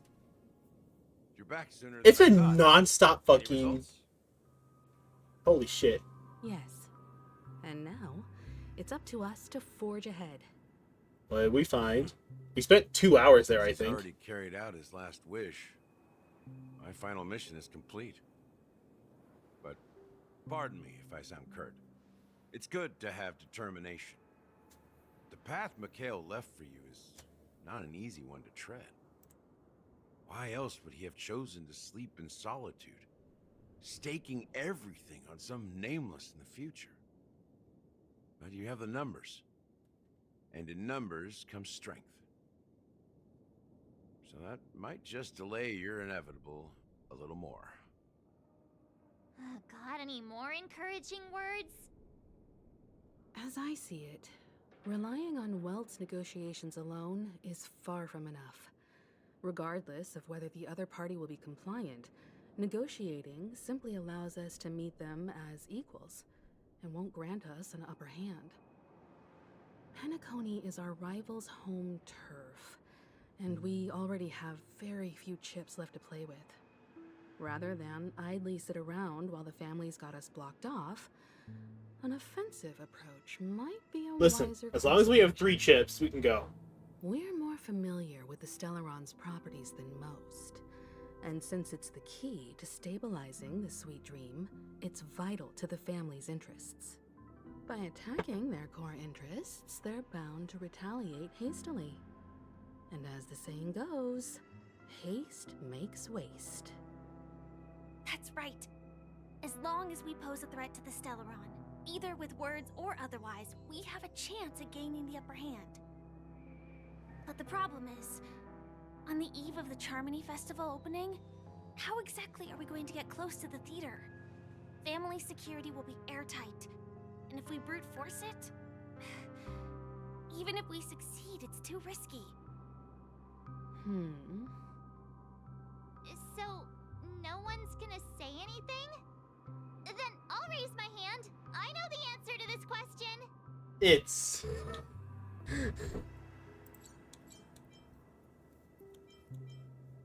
You? Of all people? What's that supposed to mean? You'd better believe it. So, I heard that before the Charmony Festival begins, there'll be a pageant to kick off the festival. It's called the Soul Glad TM Festivity Auditions. So glad TM. It's going to be held in the moment of scorch sand. As long as we clinch the top spot, we'll be able to attain the title of Festive Superstar and be able to personally bask in the graces of Miss Robin. Not that that's important. What's crucial is that we can enter the Grand Theater before the audience arrives. So, how do we go about participating in these festivity auditions? I've already procured special invite tickets from Miss Robin's fan club. Huh? To tell you the truth, I had been preparing to join the auditions all along. But now it looks like even if I scrape through, I probably still won't have the chance to shake Miss Robin's hand. You were talking to her So they're not still long running ago. this thing, huh? It was originally just a publicity stunt, set up by Mikhail to drum up attention. But it looks like it might be worth a shot. We'll follow Marge's plan. Mr. Gallagher, will you be joining us? I'm afraid I won't have the time. As a virtual character, I've already completed my final mission. Whether Penacony can awaken from this dream is all down to you. Should we ever cross paths again? I'd love for you to visit the Express. All right. I'll have to add to that data bank of yours you've got on the Express. And Miss Firefly, we thank you for all your support. We're faced with a formidable enemy.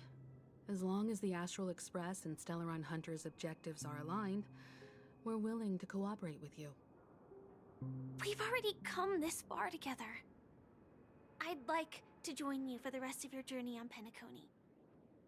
I'm pleased that we can finally fight shoulder to shoulder. I couldn't ask for a better ending. This is also the spirit of the Trailblaze. Now, everyone, let's prepare to move out.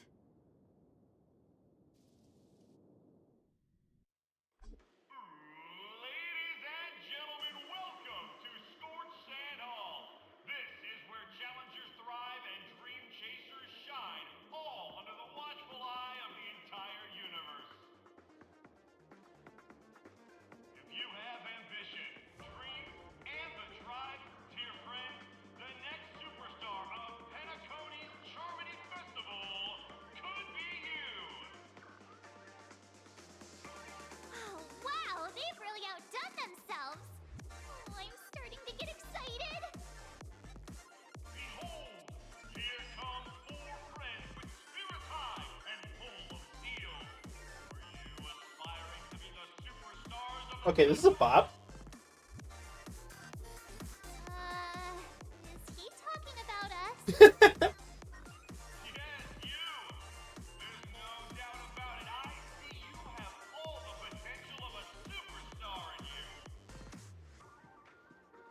Excuse me, you four. What are you hoping to get out of all this? I'm hoping to get in. As the last group of contestants, how confident are you in overcoming all of the challenges? Okay, yo, hello, adventurine. What the hell? Would you be open to a brief exclusive interview with us? It'll be quick. Underperforming. Your journey is long and fraught with peril, yet under a sky blanketed by banners, you vie for the crown. The sword and rose! Protect the beauty! The beauty! Magnificent and majestic! What the fuck? A knight's head is hard as The hellacious journalist. Brotherland's focus is stubborn as a heel. We don't all have to be winners, but if we don't have fun, we'd all be sinners. People are pouring in. Kinda feels like all sorts of baddies are showing up. Let's get in there quickly and enter the competition. All four of us? Ladies and gentlemen, please make way. Make way. Oh, fuck, is the penguin from Hat in Time? Coming towards us now is one of Penacony's top 10 wealthiest tycoons and the soul-glad business empire's founder, Mr. Ideen. Ideen! Allow me to introduce myself. I'm the director of Soulglad's factory, Ideen Leader. My four friends, introduce yourselves to the audience across the cosmos. Hello, everybody. I'm Himiko, a nameless from the Astral Express, and these are my companions. Oh, Himiko knows how to play it to the camera. Don't you guys need to hide your identities? No, we're trailblazers. We don't gotta hide shit. Can't hide it anyways. Penacony is plastered with our posters.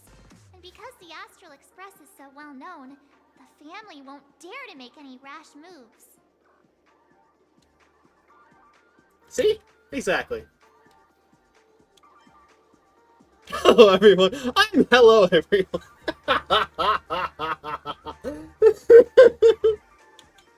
It's a really good idea to have a talent show in this pivotal moment of our story. Nah, I'm breaking the fourth wall. I'm hella breaking the fourth wall. Right into the camera. Given the situation, this is our best hope. So let's just Right into the camera. She is staring. I'm an ordinary girl who loves adventures. Hello, everyone. I'm Firefly. I am also an ordinary girl who enjoys adventures. Ah, great. The girlfriends are gonna start fighting again. God damn it. Bunch of nameless guests. This final face-off is bound to be spectacular. Time is precious. My four friends, come with me. Bird!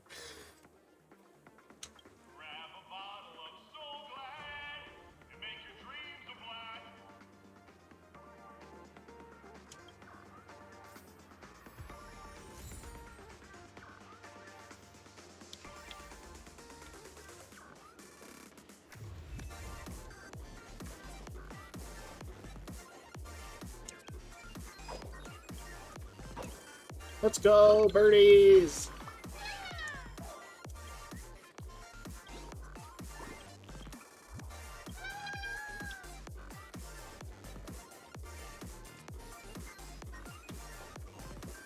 Fascinating. What the fuck are they getting out of fights? Can't run too close to the wall, so otherwise. Can you imagine if they incorporated a ragdoll just for this? Like, Genshin has a ragdoll. All guys should have a ragdoll too.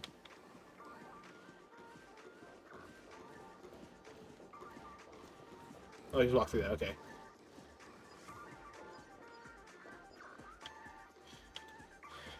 Fuck you! Fuck you!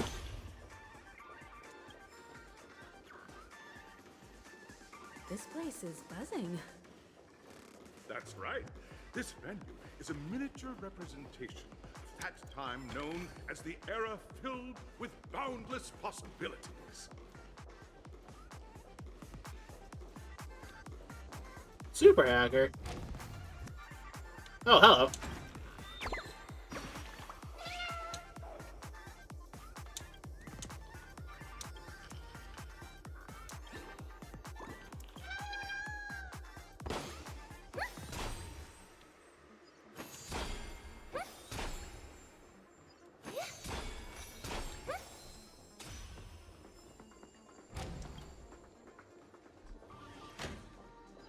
Left safe zone. Oh boy.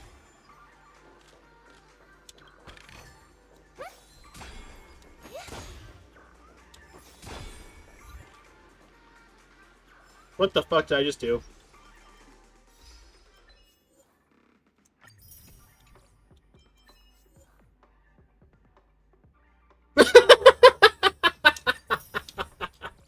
Okay.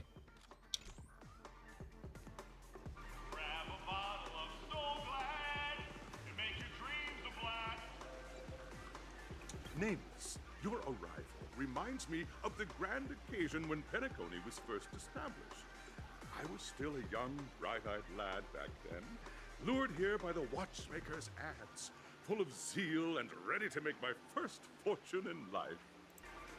Once, during a particularly grueling day, I passed out and was resuscitated by a drink from Mr. Sousa. That sweet taste has since been etched in my mind, and that was what drove me to create the Soul Glad that we all know and love today. The dream-chasing era was truly a wondrous time. Oh, I miss those days, and the watchmaker. Scorched Sand Hall is my homage to that time of boundless possibilities. I wholeheartedly hope you make it to the finish and emerge as the next superstars of Penacony. Now then, is there anything you'd like to say before the competition officially begins?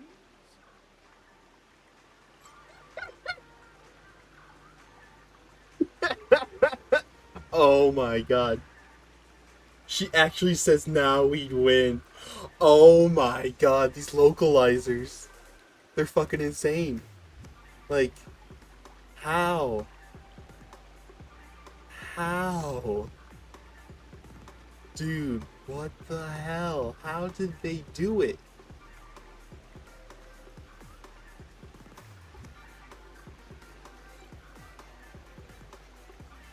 Oh my god.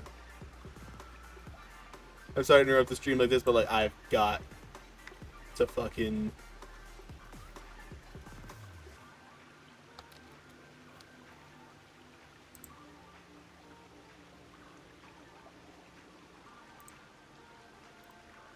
I just need to. I fucking need to. That's an image saved.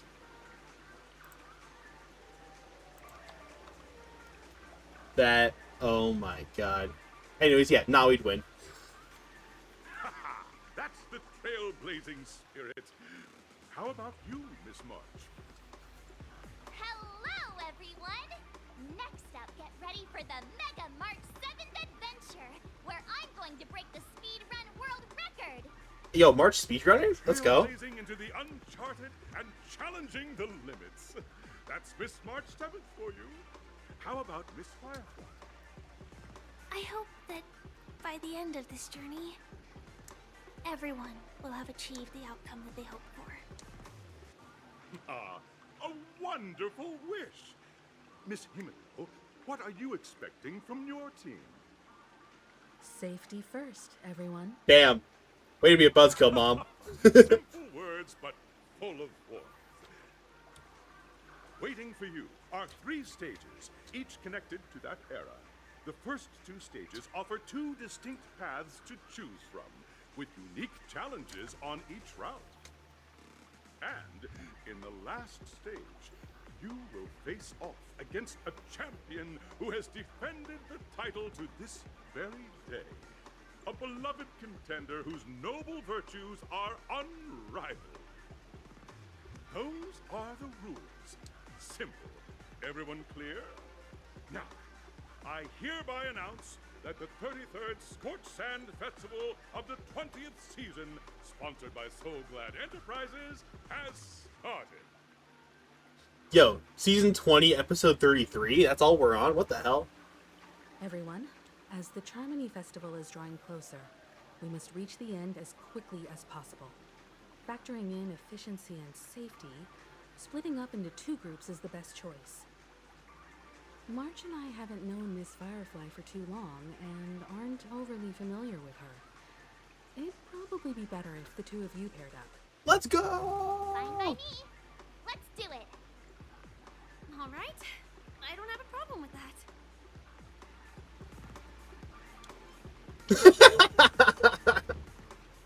Say what now? I get a pair with Firefly and there's no catch? Split into the assigned groups then. Let's go! Pop it off!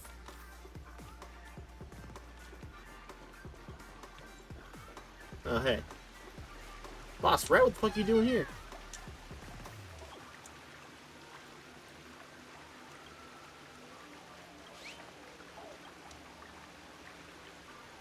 Is it a baseball or a ball batter?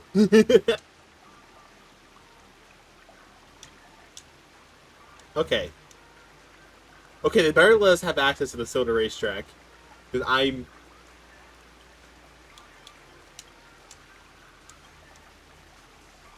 am 100%.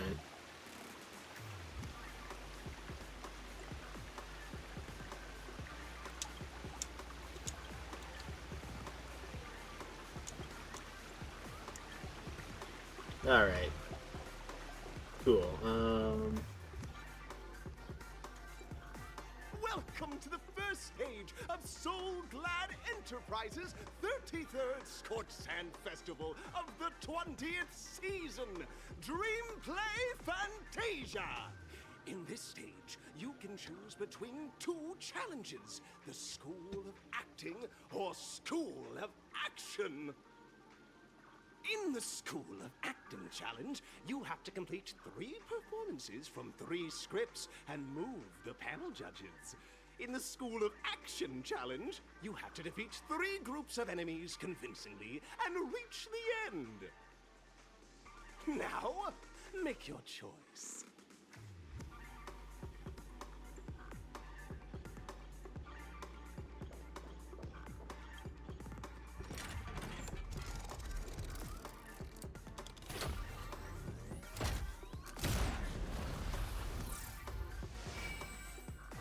What the hell? What the hell? What is that up for? Oh god.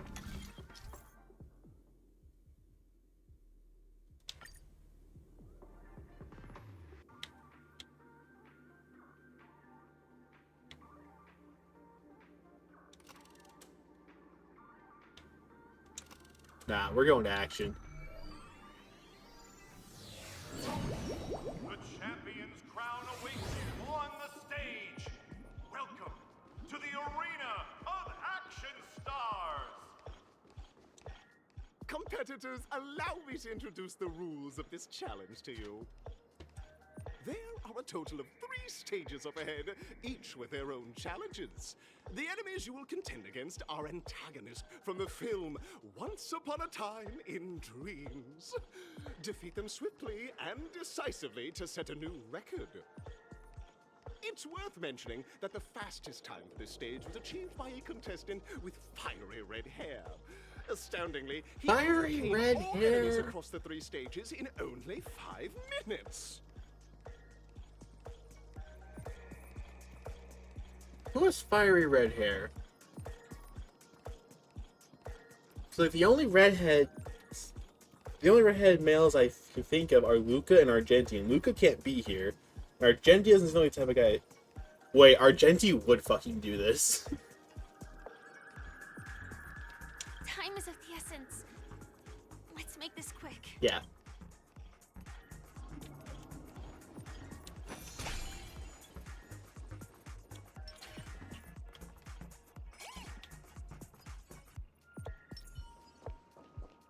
Contestants, you are about to confront the monsters of the primordial dreamscape. During this period, Penacony was nothing but a barren wasteland. Oh great, we're getting a history lesson as well. You can actually fight stuff. With strife and disorder, with memory zone memes running rampant. As dream chasers who've come to Penacony, defeating them is your first step towards success.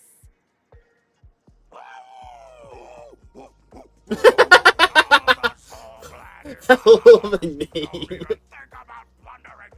Spubblehound who's been forced to play a monster. Well, it's been 2.5 hours, but I finally get to fight something again. May song bring us victory. Resonate all together. Oh god, how is Claire almost out already? Oh my god, what the fuck? I want to protect every home. Okay. This is that Claire's at half health. Yeah, let's go. Go Nappy! The market is unpredictable. Investing in victory means playing the long game. I can do this. Protect me, things. I'll never forget you.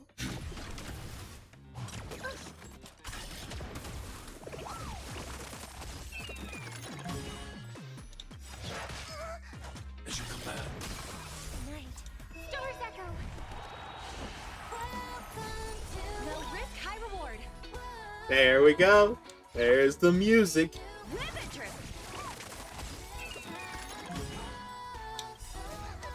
These are devils. I'll crush them all. I want to protect every home. Mr. Sora.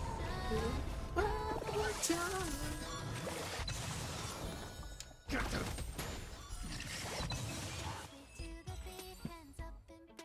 Soul Clan! My Soul Clan! Pretty simple. I just hope these tests don't take too long.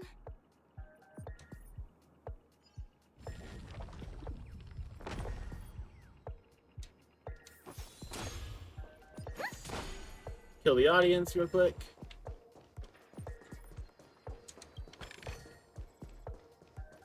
Fix up this guy. Because, nah. being quick about it. Who needs that? Let's see.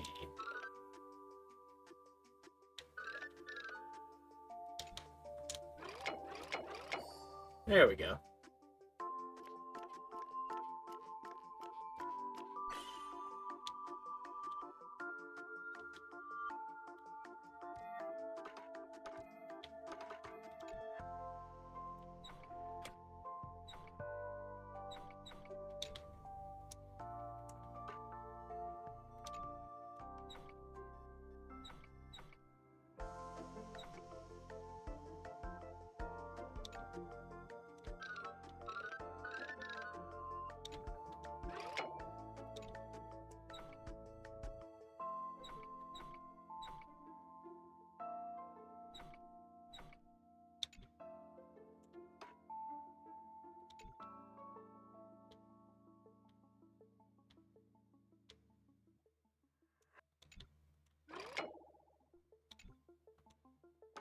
There we go.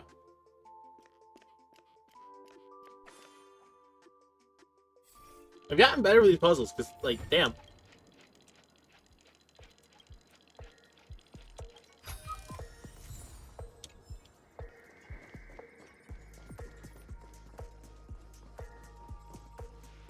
Congratulations on becoming the first group of Dream Chasers!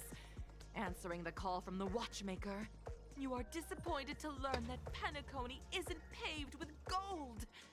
Resigned to your current plight, you start from the hierarchical dredges, biding your time for a chance at success. Just as you're about to give up, a downpour sparks a business idea. You enter the umbrella business! But sure, things are whatever. You encounter a competitor, defeat them, and emerge victorious from this trade war. Why is our opponent so glad? Because this is So Glad Enterprises' 33rd festivity auditions of the 20th season! Isn't this just product placement? To safeguard the integrity of Soul Glad, I will soar high into the sky and become its shiniest star. Whoosh! Shitty product placement is shitty.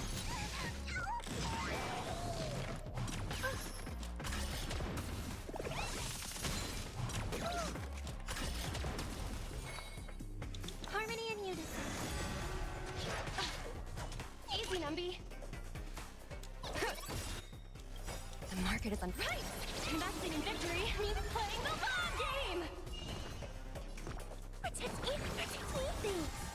I'll never forget you. Hide.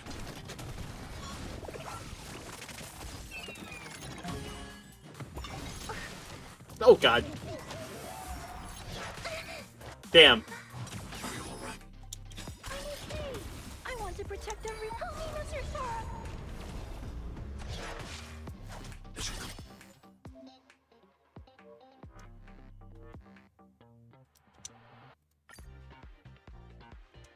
Man.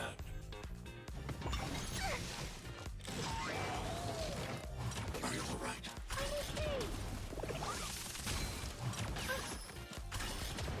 May song bring us victor. Resonate all together. Let the valuation begin. The market is unpredictable. Right! Investing in victory means playing the long game! Give me strength. Thanks. I'll never forget you. Annihilate.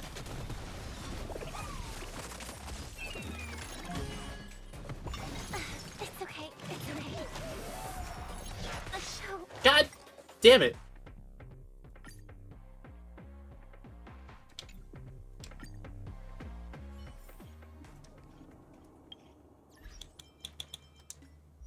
It may help if I just throw virtually any relics I can get on there. Just for stats.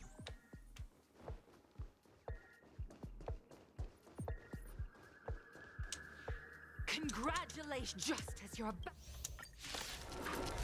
Yeah, screw that. The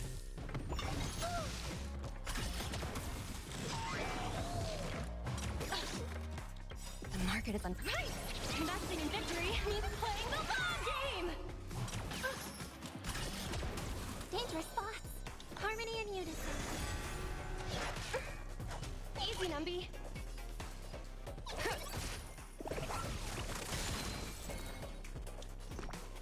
Protect me! Protect me! Thank you. My throat is feeling much better. Hide.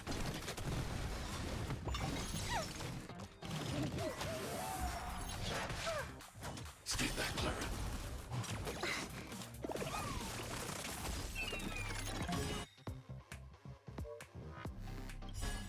Night. Stars echo. Let the valuation begin. I'm scared. Stay put.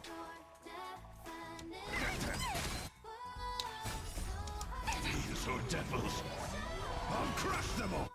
I want to protect everyone. Help me, Mr. Sora. Annihilate. As you command. As you command.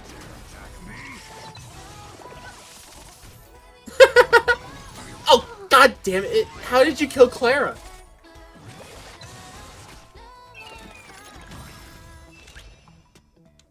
Go Numby!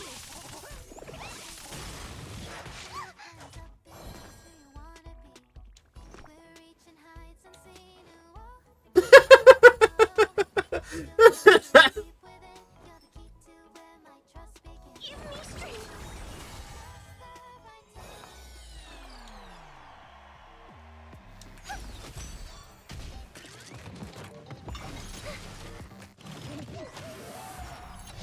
Steady.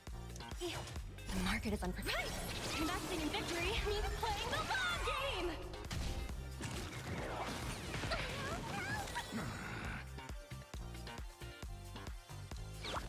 Confiscated!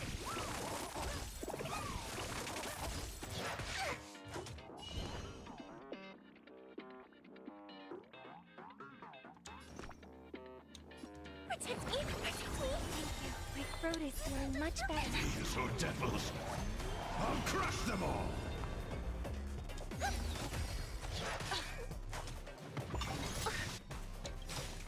Night. Stars echo.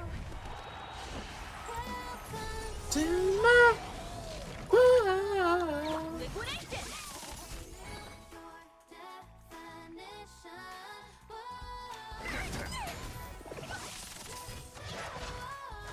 Yeah.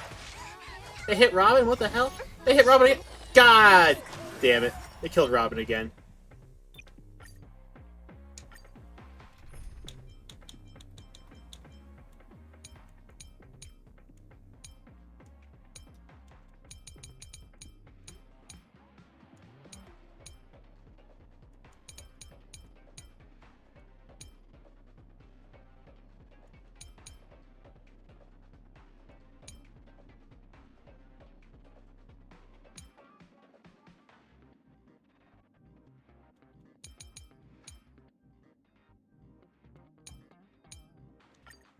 You know what, fuck it. I've had enough of these.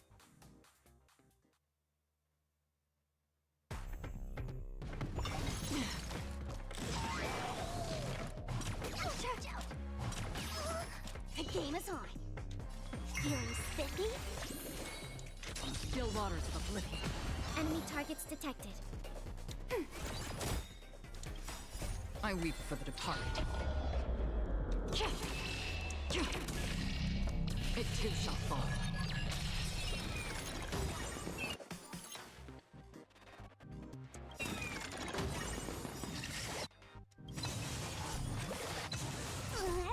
Can you find the answer? Damn, look at a lot of energy that Acheron can't use. Time for a good old counterattack. I'm scared. Stay put. Give me strength. There's no power like team power. These are devils. I'll crush them all.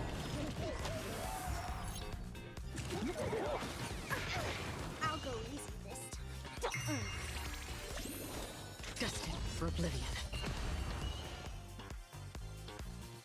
Ready for another? Protect me! Protect me! Don't worry, it's just a scrap. Feeling spiffy?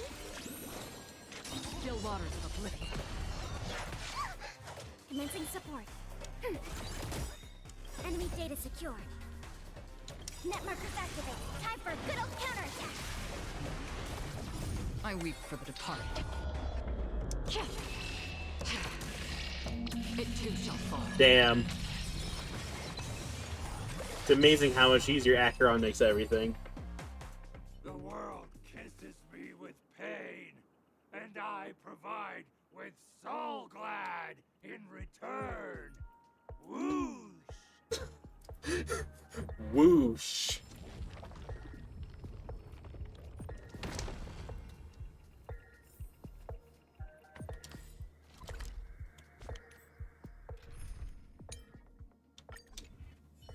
Yeah, I really want to make this scene work.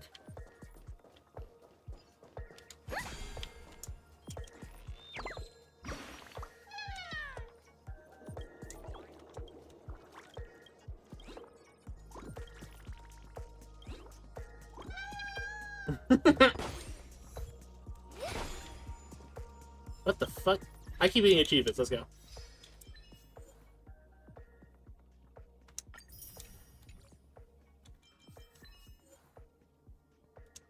That's my 100th bird? What the hell? I've found 100 of these fuckers?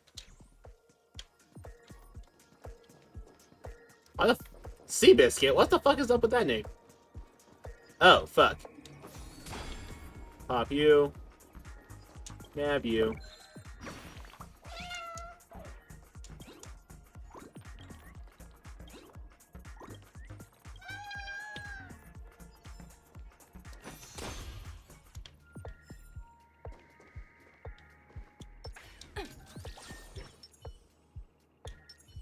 Let the show begin.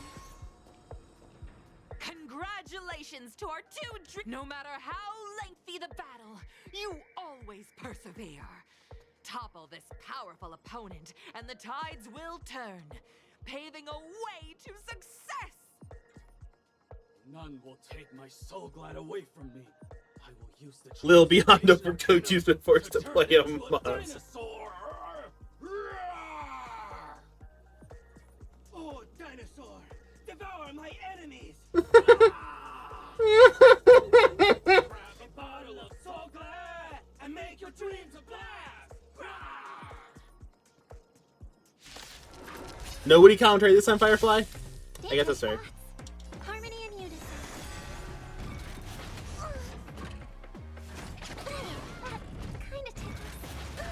Kinda what the fuck did you mean by that? The market is right. Investing in victory means playing the long game. I'm scared. Stay put. Protect me. Protect me. Thank you. My throat is feeling much better. Dinosaur devils. I'll crush them all. Night. Soul Stars Echo.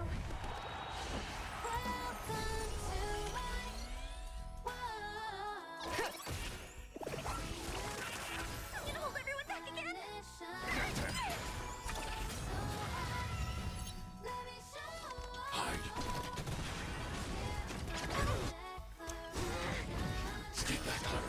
I want to protect everyone. Help me, Mr. Sora.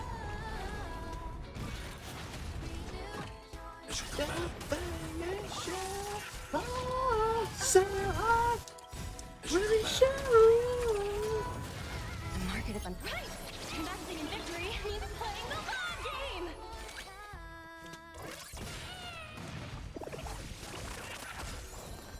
Why this one goes so much better than the last one? Give me strength. Thanks. I'll never forget. Eliminating threat. I hope for an end to strife in the world.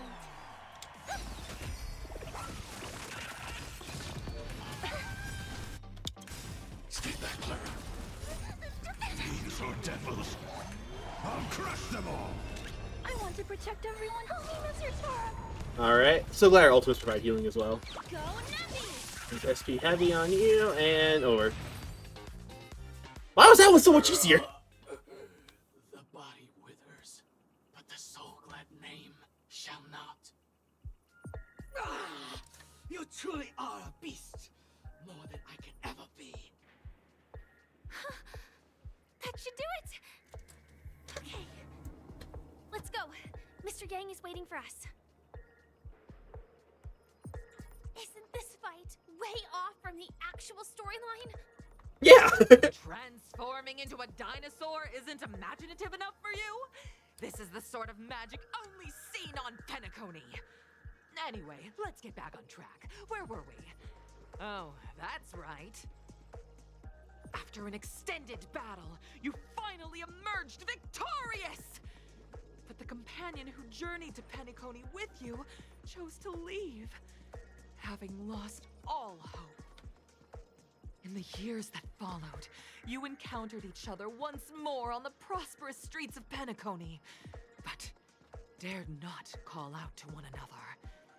Perhaps akin to the lingering regret of every dream chaser. Well done! You brought to life the thrilling action scenes from Once Upon a Time in Dreams with your fighting skills. Looks like we won. Let's hurry up and get to the next stage. Ah, that's right, that's only part 1.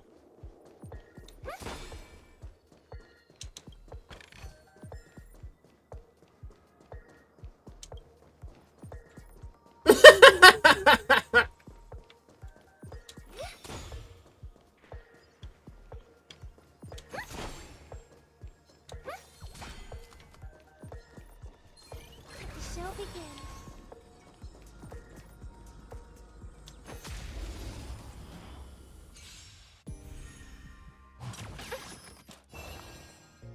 Resonate all together. Tonight, souls shall embrace. Stars echo. Yeah, who cares about the BGM? Crank up Welcome to My World.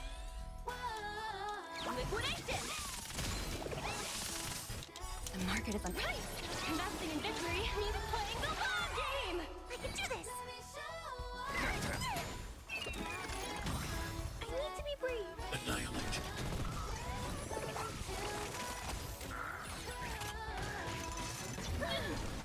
Stay back, Clara. Yes, keep giving Robin energy. Easy, Numby.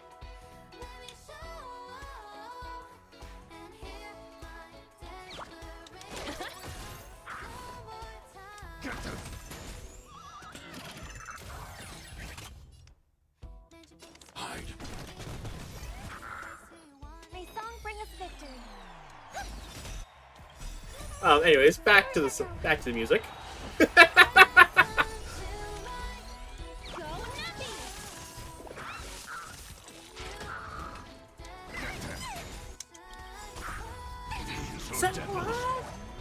Let me show.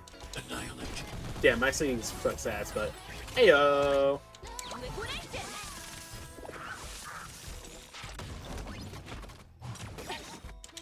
The market is on price. Investing in victory means playing the long game. I want to protect everyone. Help me, Mr. Sora. Riveter.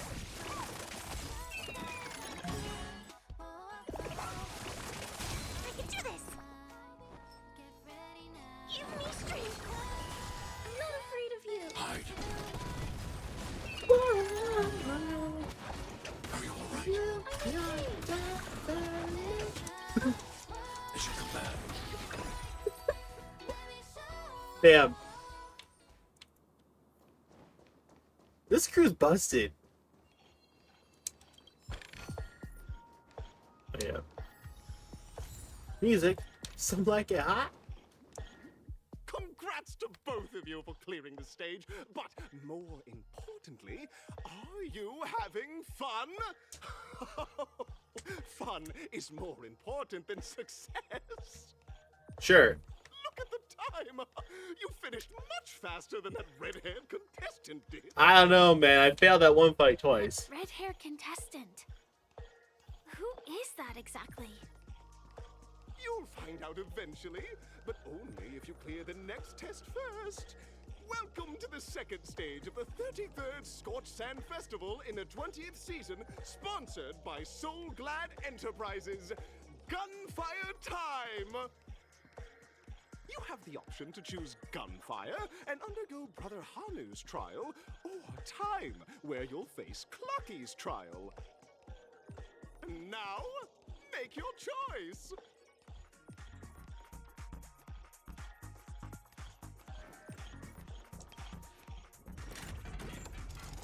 Oh boy.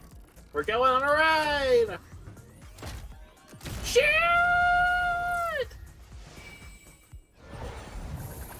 Ah!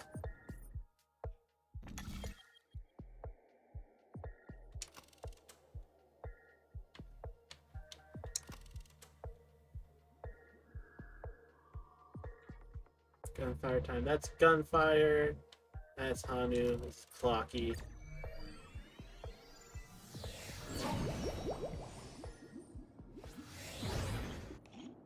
Dear friends, welcome to the wonderful world created by Bird. the Watchmaker. Awaiting up ahead is the titular character from the beloved Clocky animation, Clocky! It's said that the Watchmaker dreamed up the idea of Clocky when he was just a boy.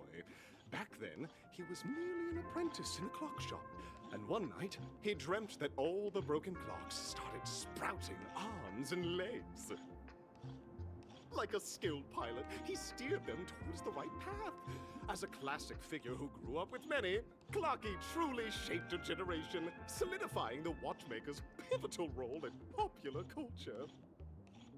Contestants, may you have a wonderful time with Clocky.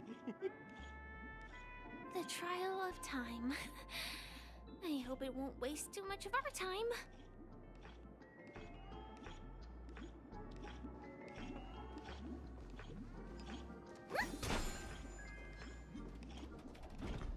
Let the show begin.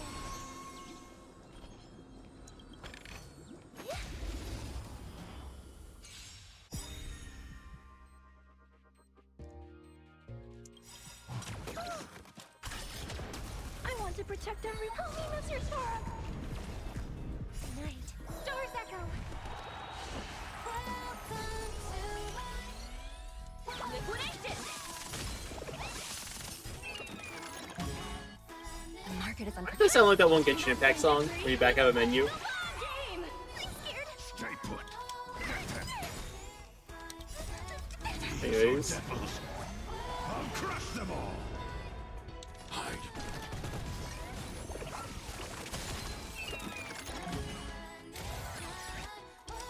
I want to protect everyone. Help me, Mr. Sora! Confiscated!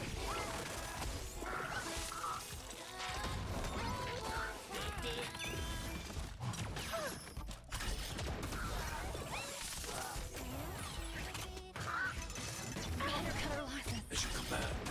Easy, Numby. Go, Numby! I'm gonna hold everyone back. The market is unpredictable. Like, I can't be the only one that hears that, right? It sounds like the frickin' back out of a choice. I'm out of good ones. Way to go, me. Damn. That was all Robin. I want to protect everyone. Help me, Mr. Sora!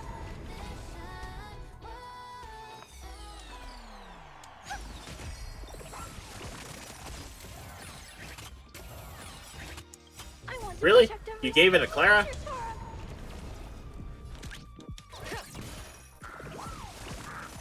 I'm scared. Stay put. Give me strength. Thanks. Resonate all together. Tonight, Stars Echo. Let the valuation begin. I'm gonna hold everyone back again. The fucking essentially doubling the damage from a Clara basic attack. Goddamn.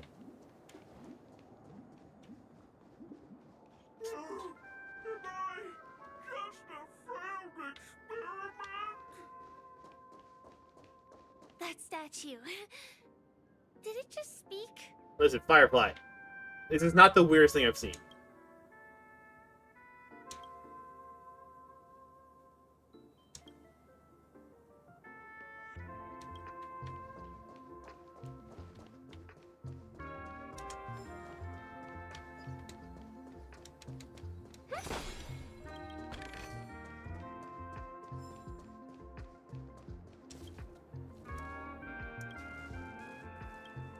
Alright.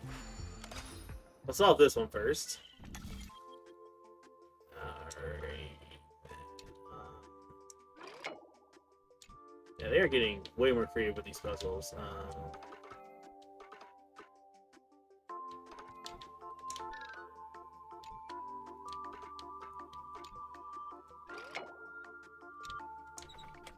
There we go. That's the first part done.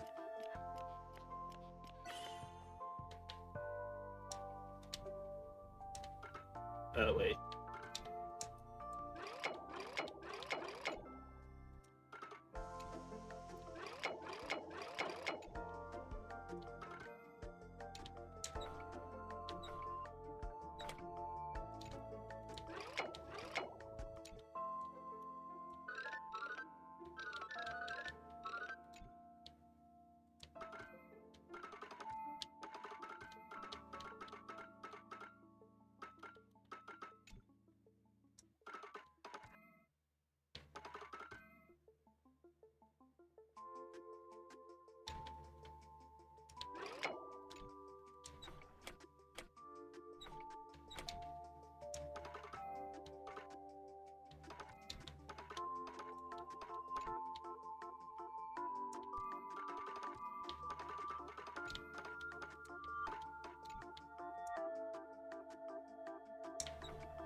Hmm.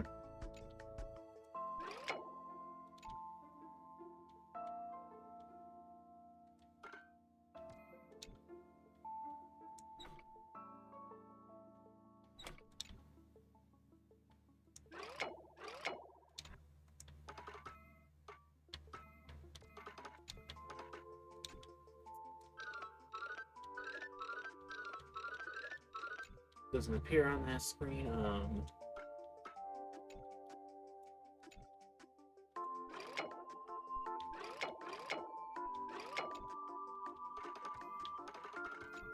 That's not really too far back.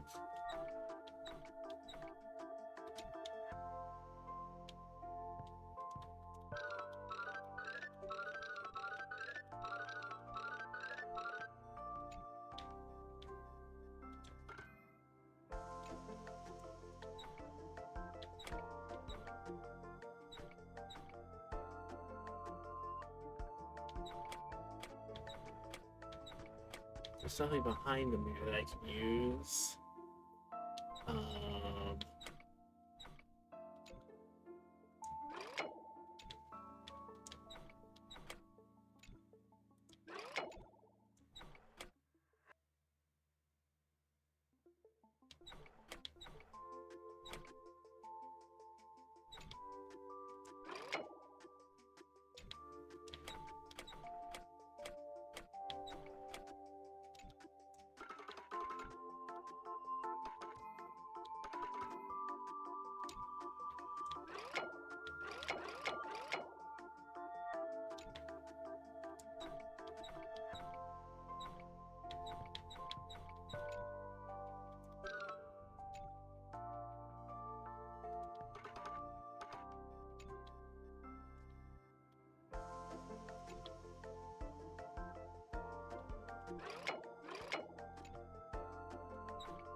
There's a move all over there. Path there up to there.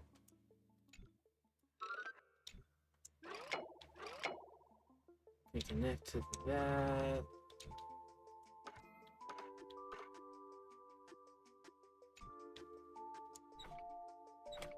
Yeah, I need it all the way over there.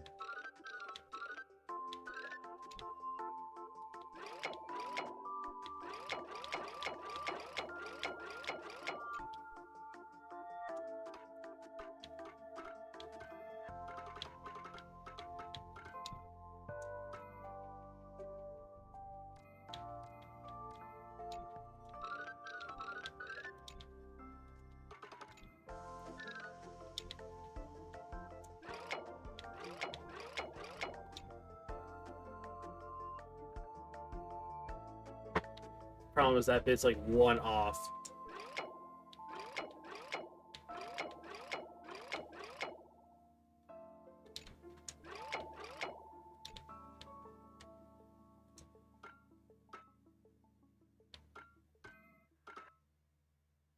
That can connect to it, but it doesn't connect to that anymore.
So, that would connect back over to there.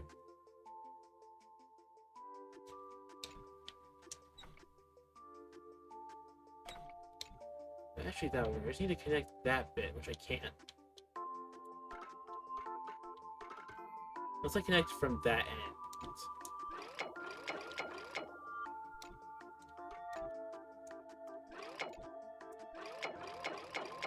Okay, only move those two spots. God damn it.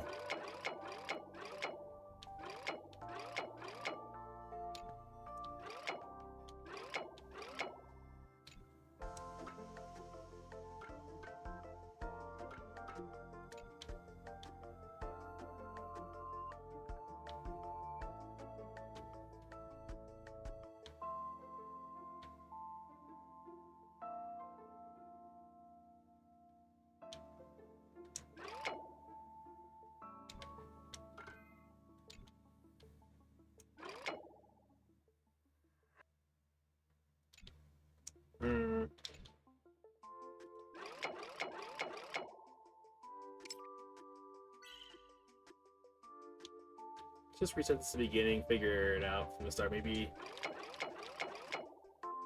it can rotate all the way around. It was just blocked from the other side.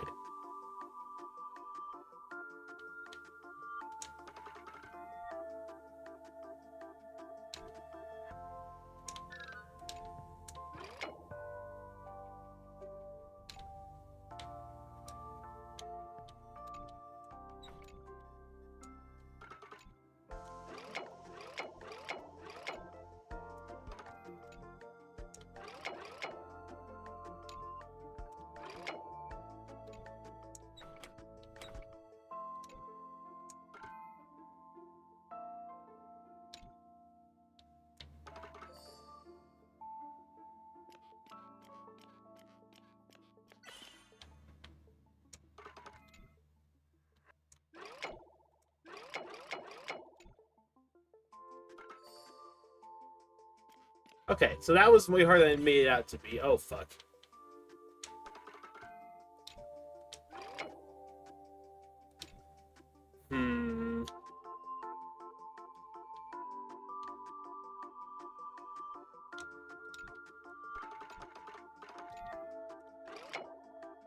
That will connect it.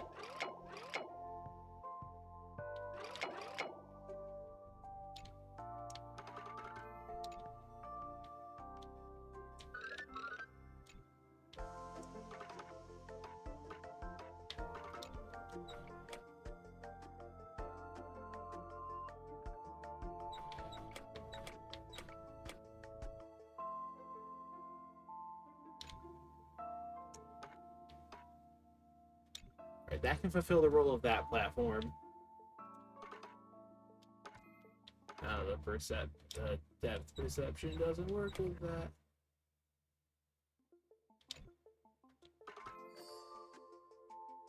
There we go.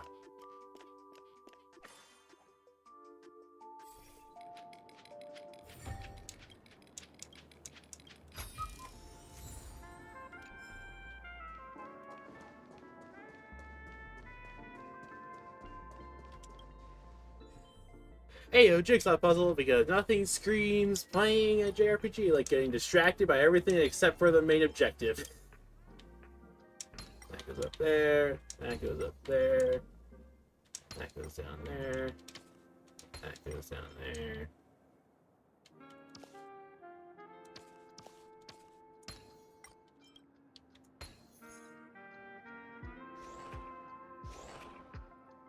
Haha!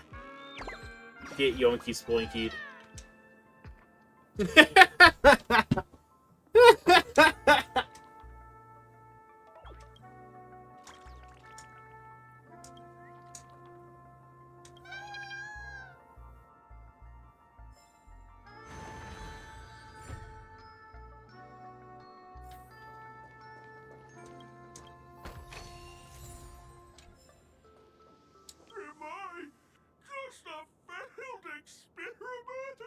God damn, this is just that one cat cake thing from Ranmei's side missions, just Kaios' voice. I'm just an expendable failure of a clock, aren't I? Yes. Yes, you are. Don't be naive, buddy. Failure isn't a sickness. It's a sin. And sins can't be cured. You guys are just like the other challengers. You want to enter my inner self? Then please be my guest. But you won't find anything worthwhile. I'm just a failed piece. Sure, I'll be the judge of that. Let me in. See?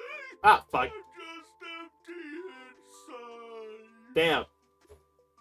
He was spitting fast. It's time for me to make an appearance. Clocky? Where'd you come from? I can also see him. Is this character part of the show? In Dreamville, Clocky is everywhere and can do anything. Like, right now, I could solve this problem with your big ticker pal, Tick-Tock. Sure thing, Mickey. I can't believe it's actually Clocky. Why would you come and visit a failure of a clock like me for no reason? You see, we're all clocks. We're family. I want to help you be happy. Tell your pal Clocky what's troubling you. Damn. I came across a startling revelation yesterday. Apparently, Dreamscape Ticker isn't the same as Clocky at all. It's just a discarded prototype from Clocky's early development. Please, just leave me be, Clocky. I just don't know how to face you, because I'm just a failure. Oh dear. Seeing it like this is utterly heart-wrenching. But fear not. We're here to help it rediscover the missing parts of its inner self and guide it out of despair.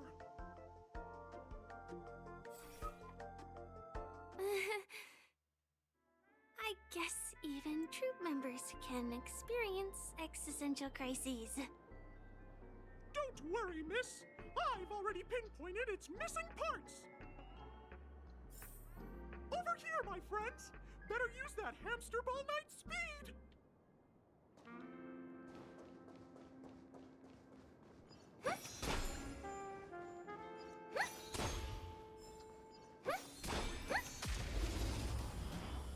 Get salted by a songbird.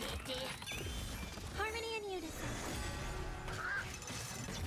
Oh, that sucks. Because that just removes any chance of Robin ever getting ultimate. Go Nappy! Give me strength!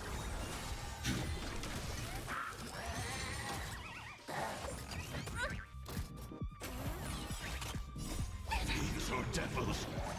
I'll crush them all. God damn it. Liquidation! Better cut our losses. Stay back, Clara. Get them. Hide.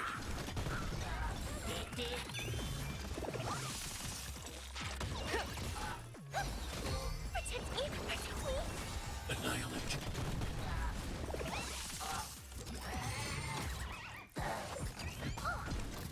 Stay back, Clara.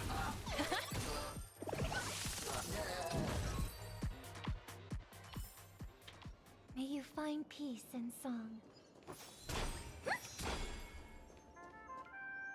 This must be one of the missing parts that Big Tigger needs. We're here! There's a missing part on the opposite side. But how do we get over there?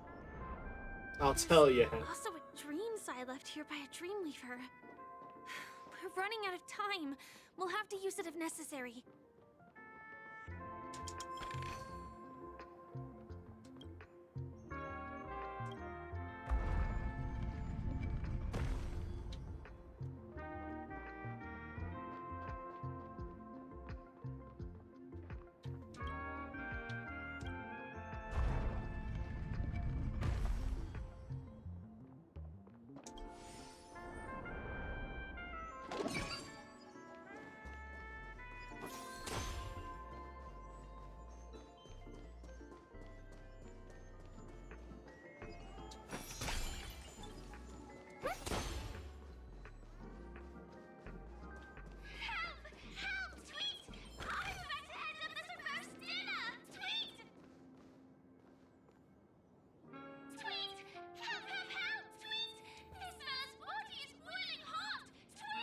Wait!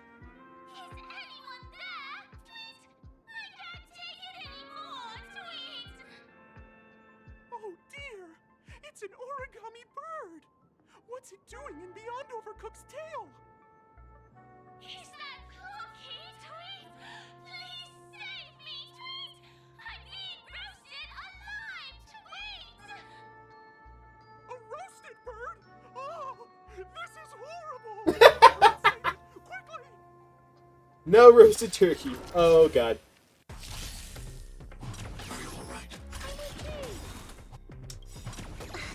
I want to protect everyone. Help me, Mr. Tora! Stay present, all together. Oh god. It should come back. Holy shit, Robin survived.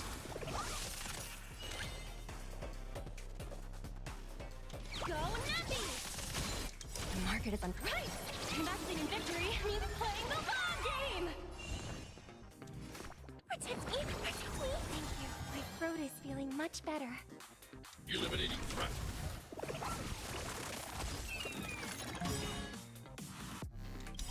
Tonight, souls shall Stars Echo! Don't come any closer! These are devils. I'll crush them all. Confiscated!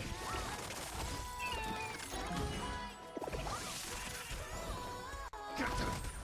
I'm not afraid of... I want to protect everyone. Help me, Mr. Tora! Holy shit. The market is unpriced. Investing in victory means playing the long game!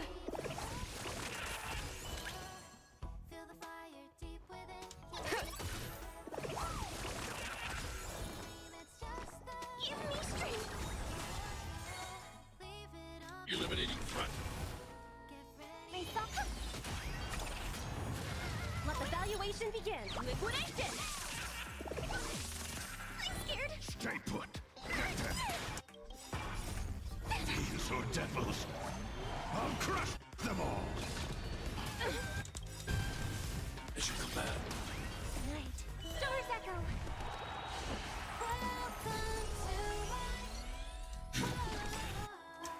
I want to protect everyone. Help me, Mr. Tora!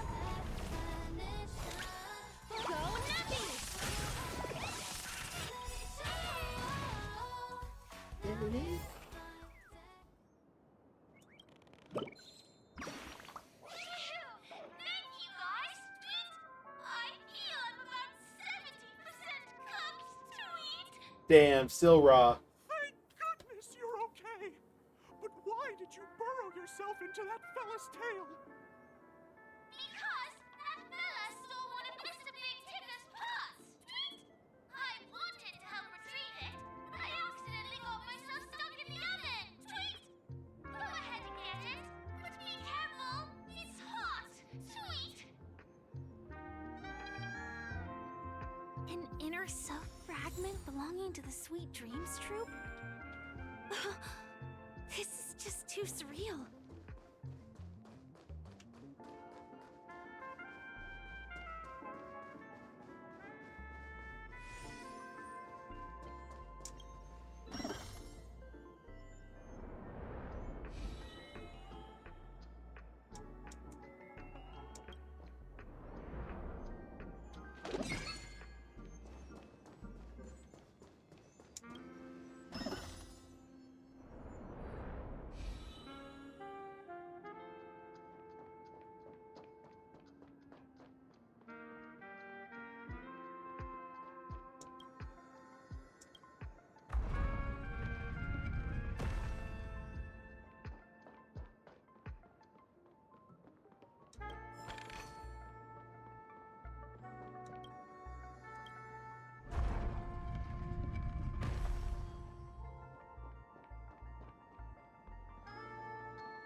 Let the show begin.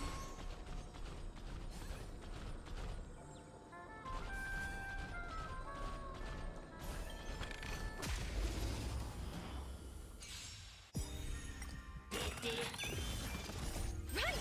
Investing in victory means playing the long game! Harmony and unison. Stay back, Clara. Stay back, Clara. Ribbit trip!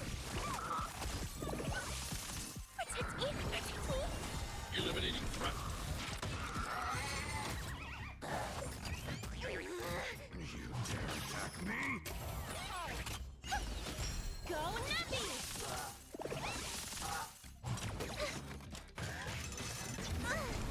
Stay back, Clara. Get them. Hide. Are you all right?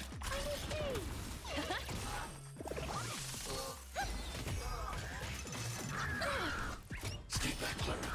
Give me strength! Annihilate. Steady. Better cut our losses. Stay back, Clara. Pressing it all together. Get them.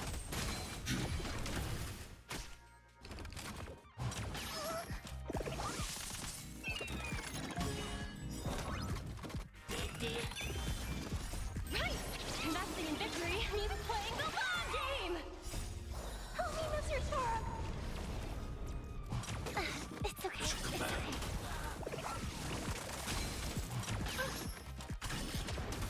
Confiscated! Fiends or devils. I'll crush them all.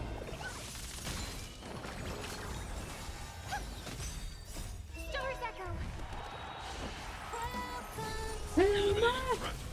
Liquidation! Right! Investing in victory means playing the long game! Help me, Mr. Sora! Get them.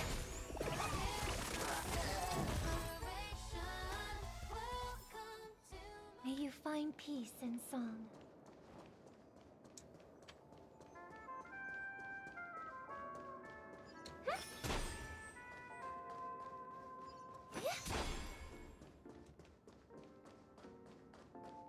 We've gathered all the missing parts.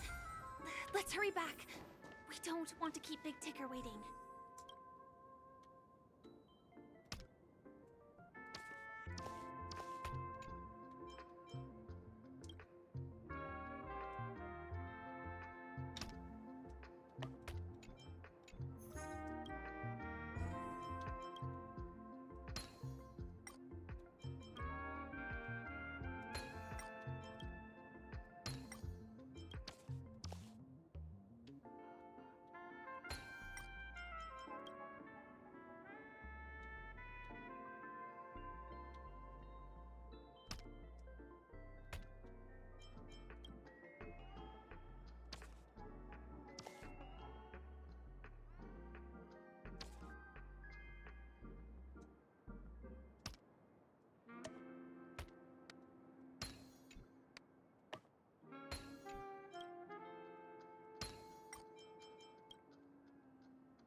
Die.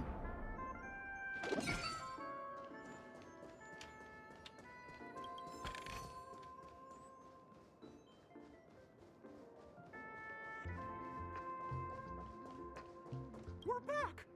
As long as you have these, you'll be able to find closure.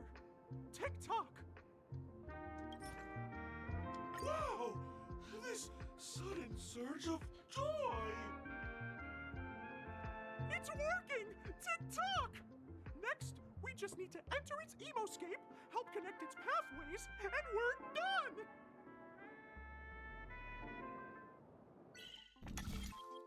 Alrighty.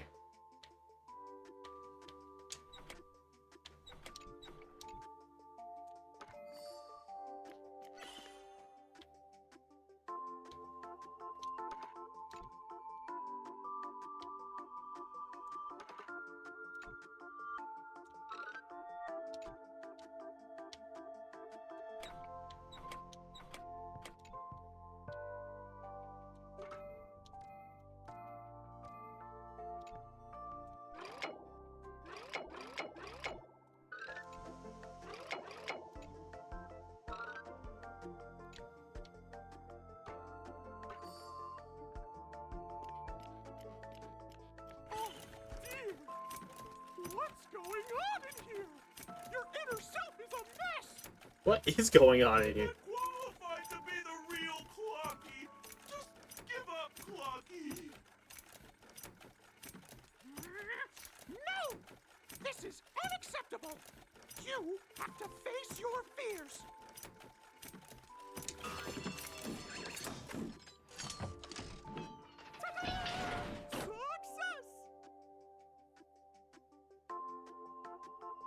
Damn, we really just off-screen clocky.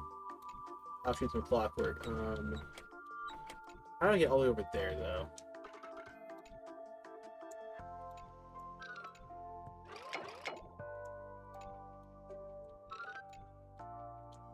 There we go.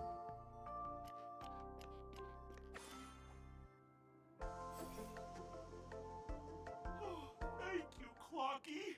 If not for you, I'd never be able to connect with people like this! You helped me find myself again! No problem at all! As the guardian of Dreamville, it's what I'm here for! Tick-tock! Oh, my friends! You still have other important things to do, right? Go forth, my friends! When the moment comes, all the Dream Tickers and I will cheer for you! Yay! It's all done! Victory's in sight! Let's head to the final stage. Let the show begin.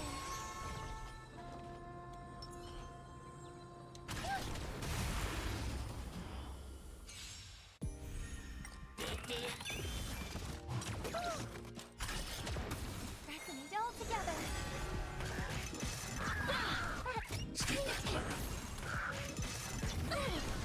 Stay back, Clara. Stay back, Clara. Go Nappy! Protect me! Protect me! God damn it. Stay back, Clara. Are you all right? I'm okay! Help me, Mr. Sora! Better cut our losses. Mission command. Mission command.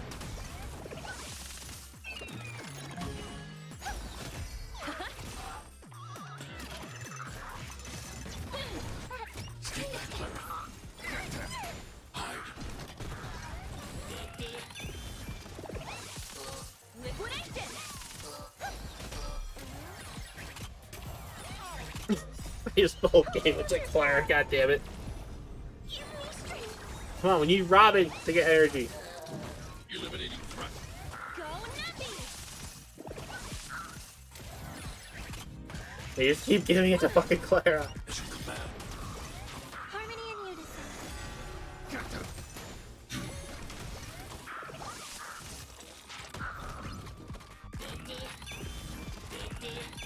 Okay, the shell's from gumball machines now, so it should get our ultimate at some point.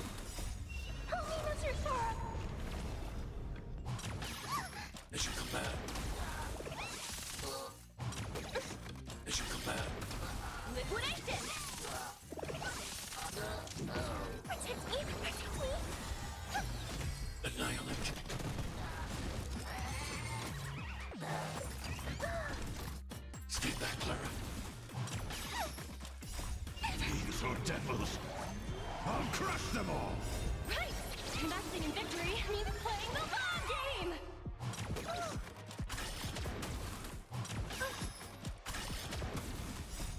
Help me, Mr. Sora!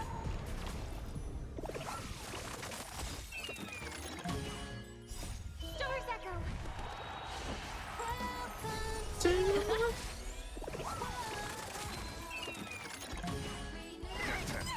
Hide.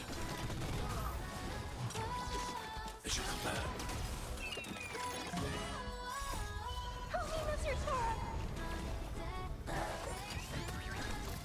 As you command.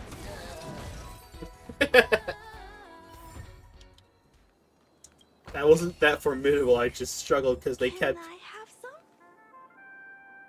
Why did you sound like a depressed puppy there, Clara?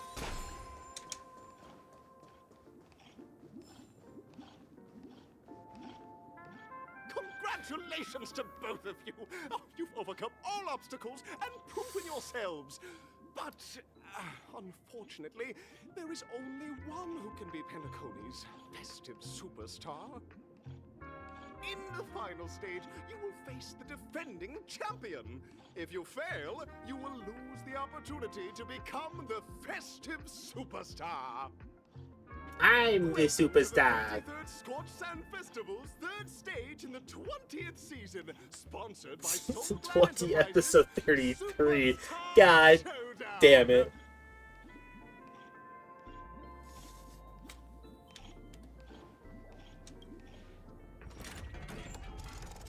Great. Alright.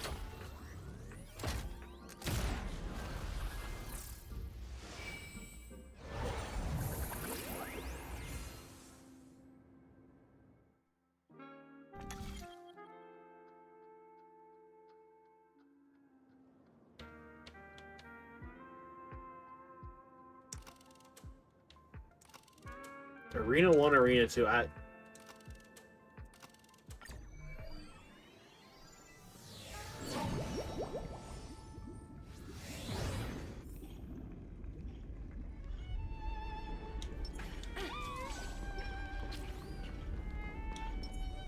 It was Argenti! Oh my god! No way. I think I just saw someone. Someone extraordinary. That makes... Oh my god.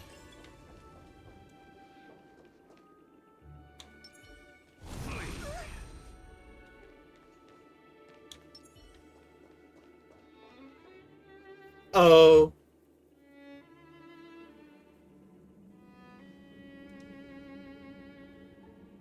What the fuck? Are you a knight of... Where are his voice lines?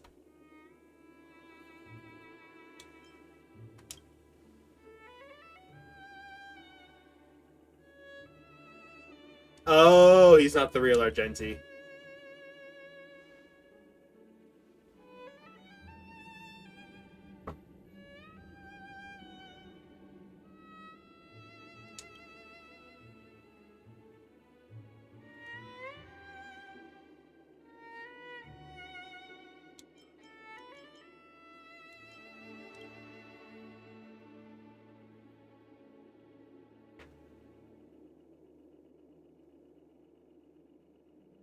Where are your voice lines? What the fuck happened here?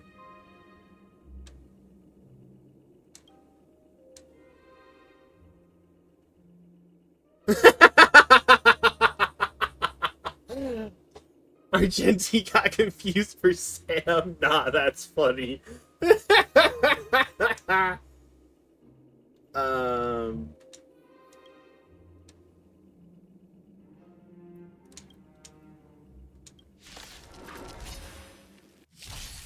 Bear witness. Yeah. To me, all right. Where the fuck are your voice lines? I hope Fernandez joins the world. Right!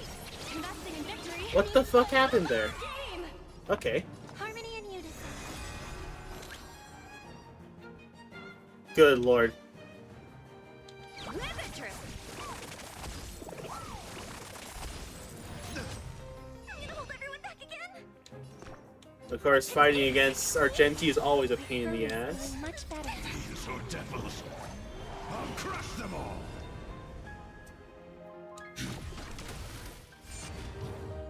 You are fighting a gentleman. Put forth all your might. Stay back, Clara. Night. Doors echo. Yeah, Easy, Numby. Oh, it doesn't remember boss music? Okay. Like, she's just vibing over there, but her mouth is not singing. Okay, cool. Not cool, I like her song more, but... Heyo, we got shield. Give me strength. Thanks. I'll never. Eliminating threat. I want to protect everyone. Help me, Mr. Sora. As you command. Pledged on you. The flesh wound. Behold this symbol of pure. Go Nappy. The market is right. Investing in victory needs play. God damn it. This guy is such a pain to fight against.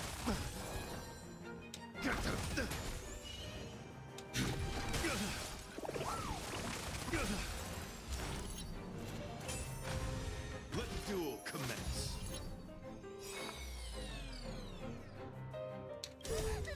These are devils.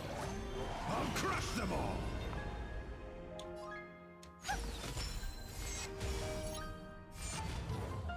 Confess. Put forth all your might. Stay back, Clara. Rise to the challenge. Let the valuation begin. Liquidation. Stay back, Clara. A shout. Stay back, Clara. I want to protect everyone. Help me, Mr. Sora.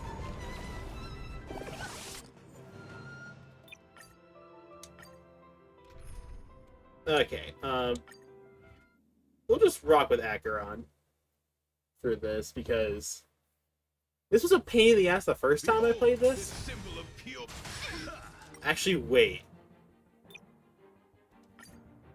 Hold up.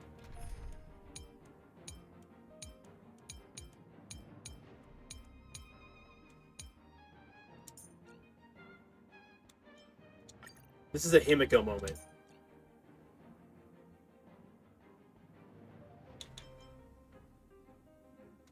You go Himiko, Clara, and Ron May, I believe, for better weakness breaks. Yeah. I didn't have a fully built Herta, or Himiko, when I first played against him.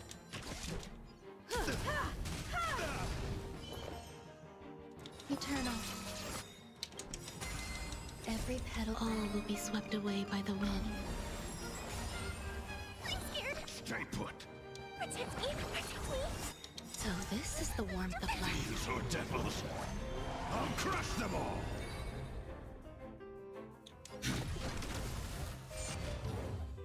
Let the duel commence. Put forth all your might.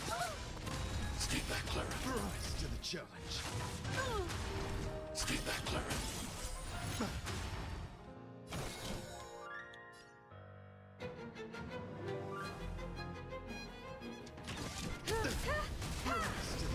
Some value, I Give me strength. Thanks. Stay back, Clara. I want to protect everyone. Help me, Mr. Sora. Confess. As you command. You won't get away.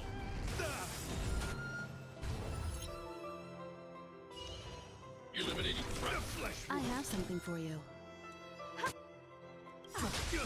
You won't get away. Perhaps you humanity never conceals its desire to control the heavens, and I'm no exception. Rise to the challenge. I'm gonna hold everyone back again. Every petal, all will be swept away by the wind. Protect me. Protect me. Thanks. I'll never forget. Behold this symbol of pure.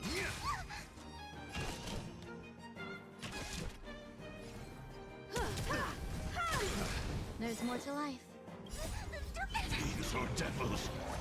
I'll crush them all. Existence is unity. You're fighting a gentleman. Let's unload. You've got a lot of nerve. I'm scared. Stay put. Go.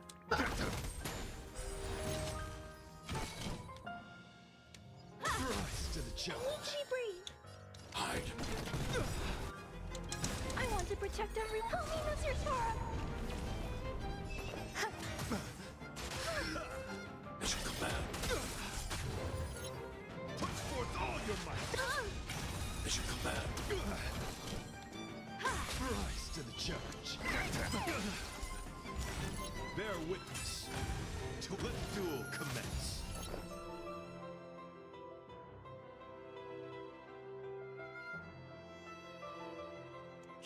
Rise to the Every challenge. petal, all will be swept away by the wind.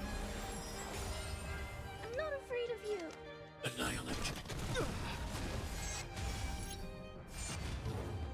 Confess.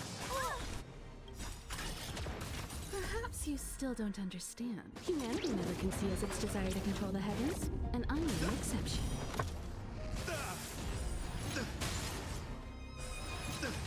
Put forth all your might. All right. I'm okay. Time for an overhaul. Some value, I suppose. Eternal. Give me strength. Thanks. I'll never forget you. Eliminating. You won't get away.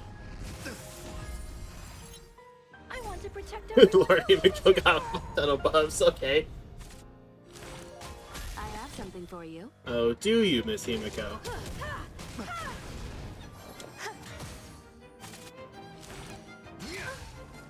As you command. Put forth all your might. I'm okay. These are devils.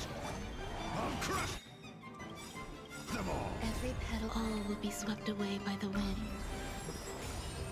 Perhaps you still don't understand. Humanity never conceals its desire to control the heavens, and I'm no exception. I'm gonna hold everyone back again. Protect me. Protect me. Thanks. I'll never. Rise to the challenge. Behold, this symbol of pure. You're fighting a gentleman.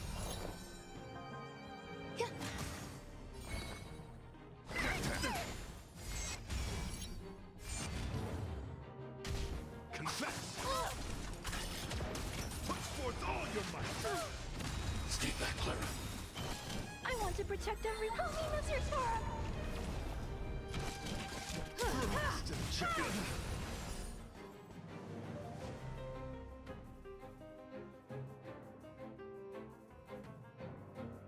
You won't get away.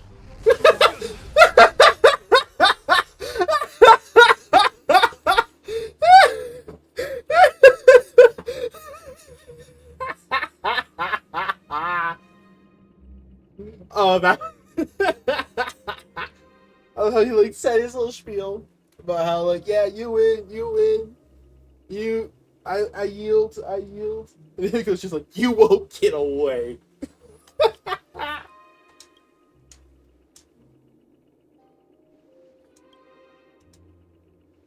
We don't have much time. May fate allow us to meet again, Night of Beauty. So where the fuck is your voice? In that case, let's make our way to the end. Penacony's really thronging with talent. I hope we make it in time.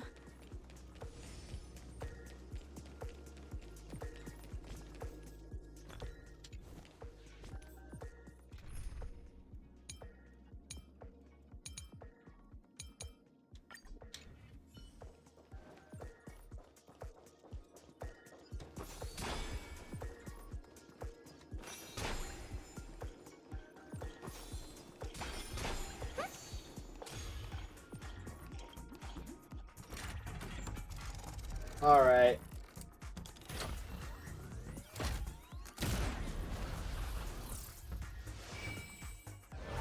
Onwards we go. After that seemingly unnecessary side quest. Lots of fireworks, at least.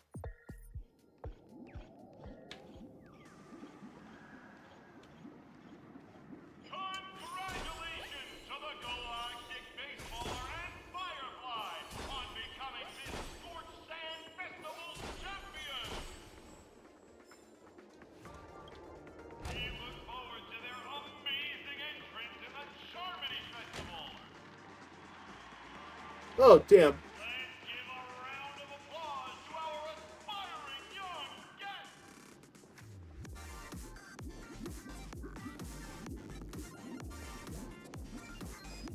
God damn it! Congratulations to the both of you on becoming the festive superstars of this year's Charmony Hang on. Festival before entering the Grand Theater. Sunday? Is that Sunday? Yeah. On behalf of the organizers, extend my sincere congratulations to you. Wishing you joy under their radiance. What the fuck? All I get are sincere congratulations. Where the fuck are my Stellar Jades? You're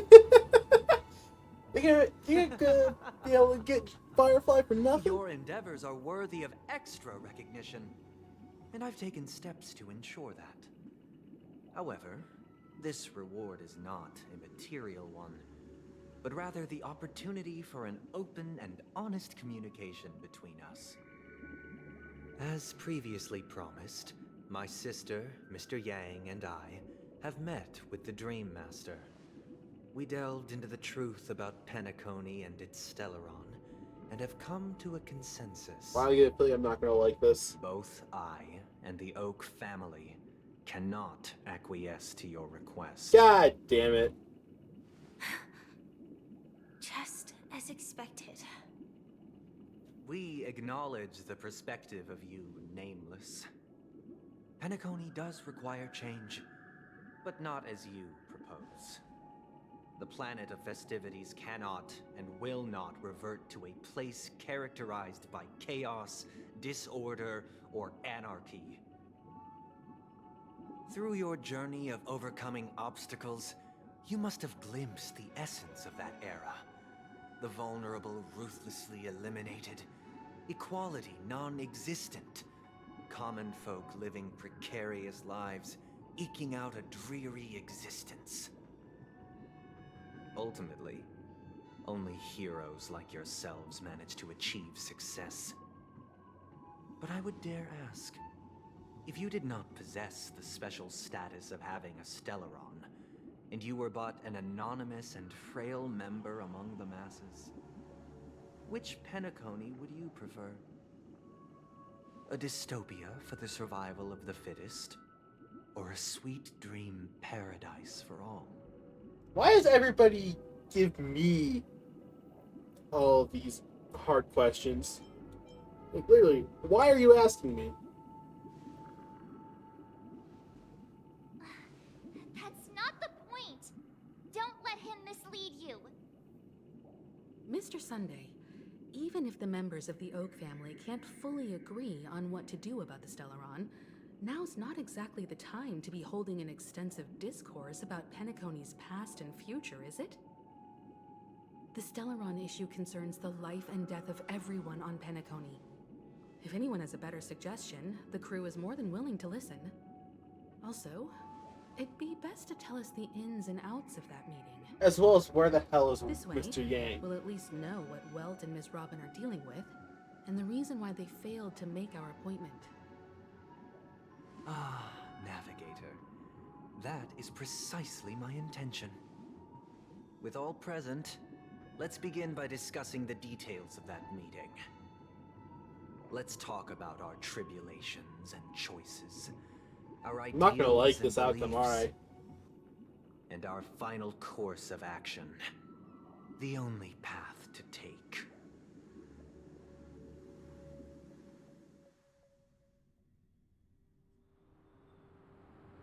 You mean to say that for the longest time, there have been scoundrels who would use the Charmony Festival that I have bequeathed to the masses as a tool to realize their ambition? Indeed, Dream Master. Once the Charmony Festival begins, the Stellaron's powers, along with the song, will be broadcast across the entire planet of Penacony. And then everyone in their dreams will be unable to awaken. Oh, that's bad. This is indeed surprising to me. The dreamscape is maintained by the collective effort of the 5 families. If someone were to use the Charmony Festival to recklessly disseminate the power of the Stellaron, this individual must hold a position of great authority. Do you have any suspects? I'd like to ask, did you really not know of the Stellaron's existence? I would have never thought that this nameless would point the spear at me. Quite astonishing indeed.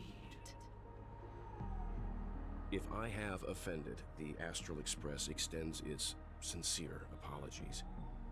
But the current circumstances are dire and leave no room for meticulous inquiry. We're doing this out of concern for the Dreamscape's safety. So, if Thank you goodness could, Welt's good at talking. please alleviate our concerns. Dream Master, it's just to prove that the Charmony Festival has nothing to do with the Stellaron. If we're being overly cautious, I will return to the stage to offer tribute in song, just per the arrangement.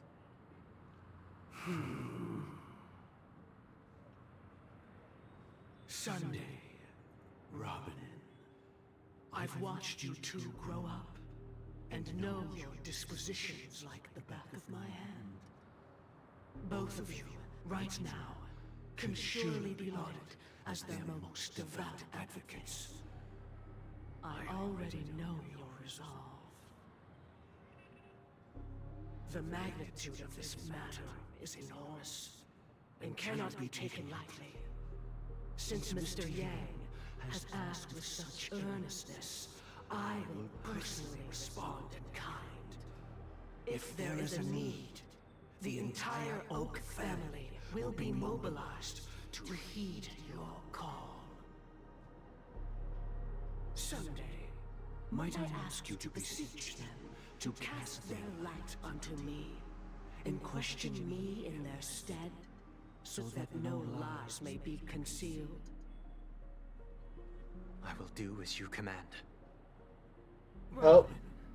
Could I entrust you to be present as a witness, to document the truth, and to proclaim my innocence, so that all slander may be utterly dispelled? I will do as you command. May thy will be carried out on earth, just as it is in the heavens. Oh, triple-faced soul, please sear his tongue and palms with a hot iron, so that he will not be able to fabricate lies and make false vows. Let us begin. Oh, fight. There is nothing else to prepare. Understood. Question. Have you devoted your life to your god, never worshipping other gods? Naturally. Do you love your god as you do yourself? Always heeding their admonishments? Damn. Naturally. Have you strayed from the path expected by your god, betraying their name? Never. Have you ever been inordinate with your asks of your god, coveting more than the foundation of the creation itself? Never. Then, a final question. Oh boy. Do you swear to fulfill all vows, past, present, and future? With the Eon as my witness, if I do not deliver on my words, or if I renege on my vows, may I be cursed in accordance with divine law. They have seen your faith. Nah, I'm not gonna lie. I was worried for the cartoon in the background. With this, I got the shit can kicked be out of him. evidenced. Just a moment. Oh boy. Hey, well. What is it, Mr. Yang? I have another question I hope to have answered. To my understanding, the family's harmony and prosperity have never relied on so-called divine laws. The god you both mentioned, are they truly Shipe? Mr. Yang should know that those belonging to the family toil together as if they were kin, embracing solidarity and unity under their light. All duplicity is laid bare before the harmony.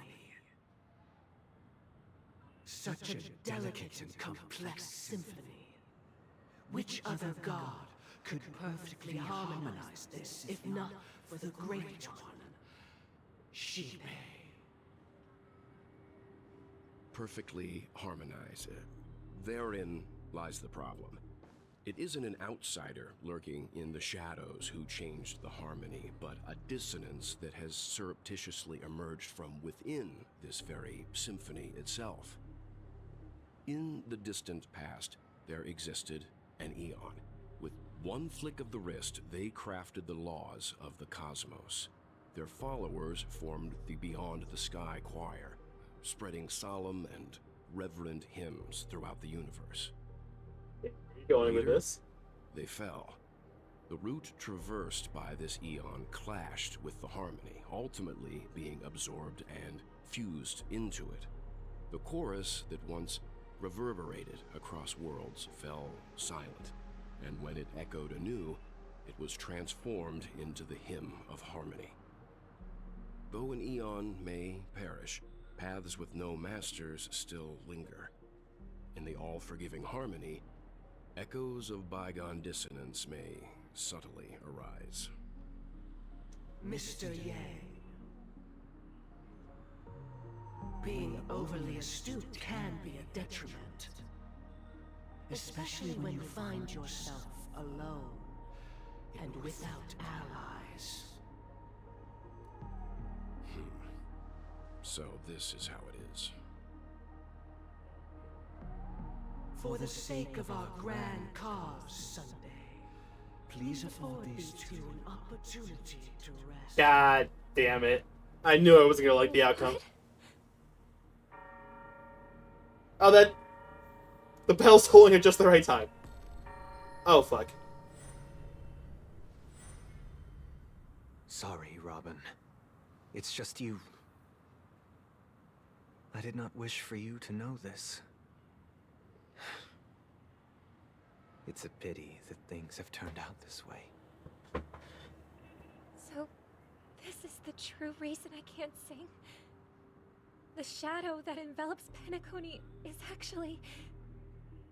We were never children of the harmony. Our ideal paradise could not have been crafted by Shipe. True bliss can only be guaranteed by the one who transcends the many. Within the foundation of law, humanity establishes civilization, and through harmony, we obtain order. Damn. So that's how that went. We're fucked. To think that there would be remnants of the Order on Penacony. What have you done with Mr. Yang and Miss Robin? Yeah, give us our friends back, please. Don't worry. I just gave them some time alone to ponder their fates. Oh boy. You should know that these actions make you an enemy of the Astral Express. Should we need to stand against the Nameless, it would only be myself and the Oak family involved. But we haven't reached that point yet, have we? I think we might have. Efforts for the justice of Penacony are evident to everyone, and have been widely observed.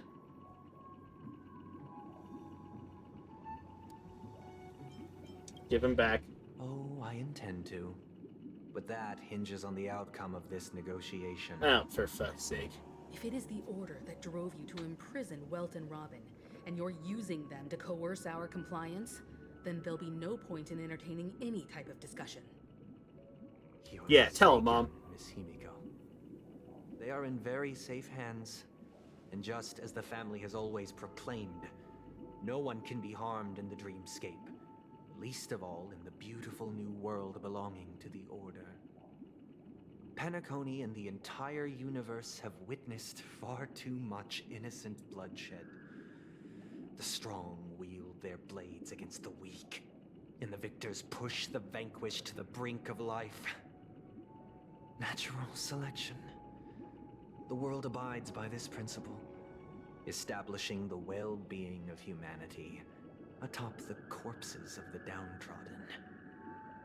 Only we, or rather, I, possess the power to put an end to this farce. Oh boy. So you've decided to resurrect a dead Eon? No one's ever done such a thing. If Miss Himiko is interested, let's draw back the veil and speak candidly. I've always firmly believed that people can understand one another through peaceful means. I'm willing to divulge the unembellished truth as to the intentions of the Order's Pathstriders, so that you will make better judgment for the Astral Express, for Penacony, and for this stretch of the universe. Words can hardly do justice to the beauty of that ideal. I still don't trust you, man. So, come with me, everyone. Let us retrace our steps and see once again where this road leads. Huh? Where'd he go? Welcome. This isn't any location in Penacony's dreamscape. It's my inner world. The reason the scenery before you remains unchanged is because we were too lazy to make another part. Concepts to fill in the gaps.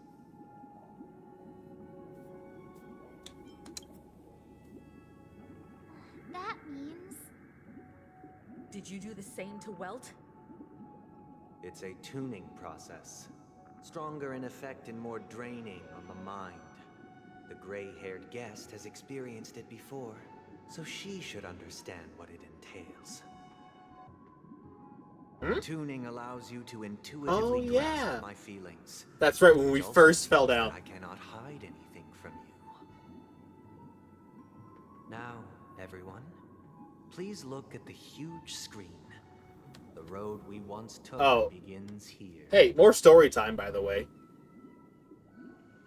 From this point on, you will witness the numerous decisions I've faced. I've selected a portion of these to share with you. I believe after going through similar predicaments, you'll be able to better understand my thoughts. Let's begin. The first decision. A story about a baby bird. This story happened when Robin and I were very young. We were victims of the Stellaron disaster, and the family's Mr. Gopher Wood, who would later become the Dream Master of Penacony, saw that we siblings had no one to turn to and took us in. Later on, Robin and I lived a time with nary a care in the world. One day, after dinner, while my younger sister and I were lounging about in Mr. Gopher Wood's yard, we spotted a fledgling Charmony dove all on its own. That baby bird was tiny. It didn't even have all of its feathers, and it couldn't sing. When we found it, it was already on its last breath, having fallen into a shrub, probably abandoned by its parents. We decided to build a nest for it right there and then. However, thinking back, that winter was unusually cold, with fierce winds at night in the yard, not to mention the many poisonous bugs and wild beasts in the vicinity. It was clear that if we left the fledgling in the yard, it stood no chance of surviving until spring. So, I suggested we take it inside, place it on the shelf by the window, and asked the adults to fashion a cage for it. We decided that when it regained its strength enough to spread its wings, we would release it back into the wild. The tragic part, something that we'd never considered, was that this bird's fate had already been determined long before this moment. Its destiny was determined by our momentary whim. Now, I pass the power of choice to you all. Faced with this situation, what choice would you make? Stick to the original plan, and build a nest with soft net where the Charmony dove fell. Or build a cage for it, and feed it, giving it the utmost care from within the warmth of a home. I eagerly await your answer.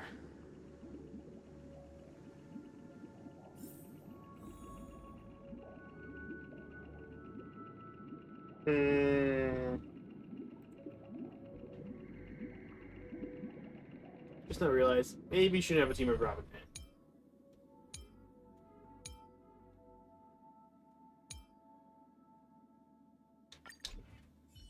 Or I'm a Jingu team.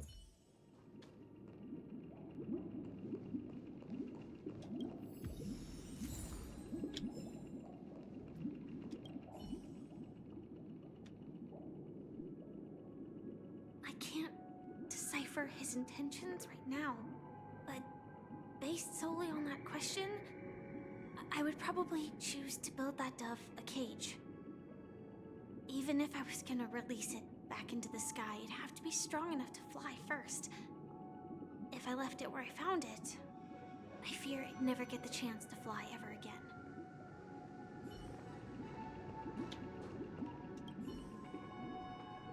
It looks like he really has no intention of imprisoning us. You say that now. If it's just a quiz, I suppose it's fine to humor him. Back to the question. I would personally choose to build the little Charmony dove a cage. No special reason. I do think that a fledgling should have the right to fly into the sky. But if it can't even live to that point, then there's nothing to talk about to begin with.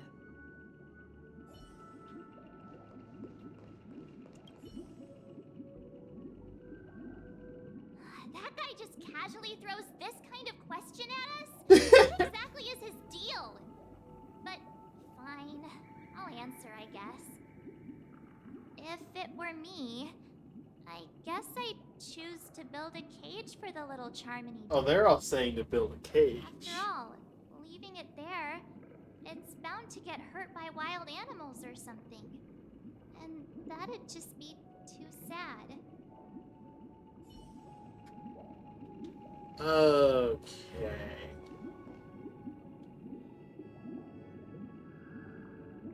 So they are all saying build a cage.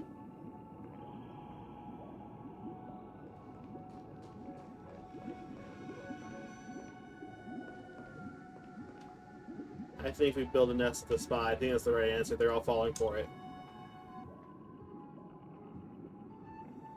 Interesting. Since you've made up your mind, allow me to reveal what fate this choice will bring to the fledgling. From what I've observed, there are at least 3 predators in that yard that prey on small birds. The Vossicle scorpion, Asdana wolverine, and the Huntington winged snake. Even if they shy away from humans, these animals are still near apex predators in a fenced location like a yard. In such a location, only one fate awaits that little Charmony dove. A painful death. As for the choice you made, I am deeply sorry. Now, let us advance to the second decision. This time, it's the story of a dream chaser. This story happened when I was appointed as Bronze Melodia, a position exclusive to the Oak family, charged with listening to the problems and vexations of Dreamscape residents, and providing them with the relevant guidance. It was during that period that I had the opportunity to hear voices from all corners of the dreamscape. Joy, sorrow, arrogance, regret. The complex tapestry of human nature that formed the world. And I was fortunate to catch a glimpse of it. He was a dream chaser and an illegal stowaway. Just like the rest of them, he came to Penacony in search of a better life. Except that, to most people, the price he paid, I suppose you could say it was everything. He told me I sold everything I could at home. The house, the land, even his 2 children. He said he could not afford to raise them, and that at least they could eat if they lived as slaves. He had a plan in place. He would buy back his children once he had made his fortune, and enjoy Penacony's beautiful dream with them. Alas, his plan to smuggle himself was somewhat clumsy, and he was sniffed out by those pig-headed hounds. After hearing the Dream Chaser's story, I immediately appealed to the Bloodhound family to cease their pursuit. That way, at least he could live peacefully. But I was still too naive to the ways of the world. I did not anticipate that what I thought was a kind gesture would later lead to dire consequences. I'll tell you the outcome soon. For now, I'd like you all to make a choice. Will you do as I did, and try to convince the Bloodhound family to stop their pursuit, so that the Dream Chaser may live peacefully and realize his wishes?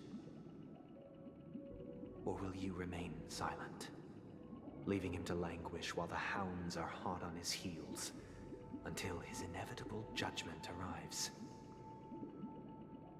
I look forward to everyone's decisions. Who knows?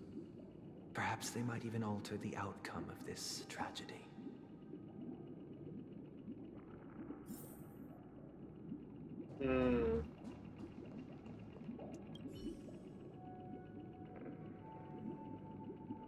This question... Surely it has some connection to the baby bird story. And this connection is precisely the breakthrough Sunday aims to use to persuade us. I can believe it. I'd probably choose to ask the Bloodhounds to cease their pursuit.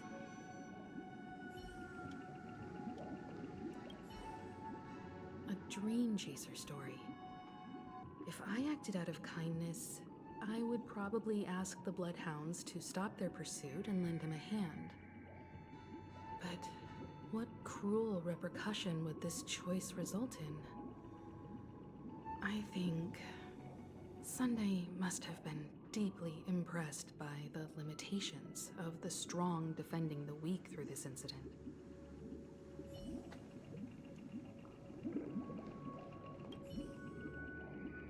How are you all Seems glossing over the fact common on Penacony.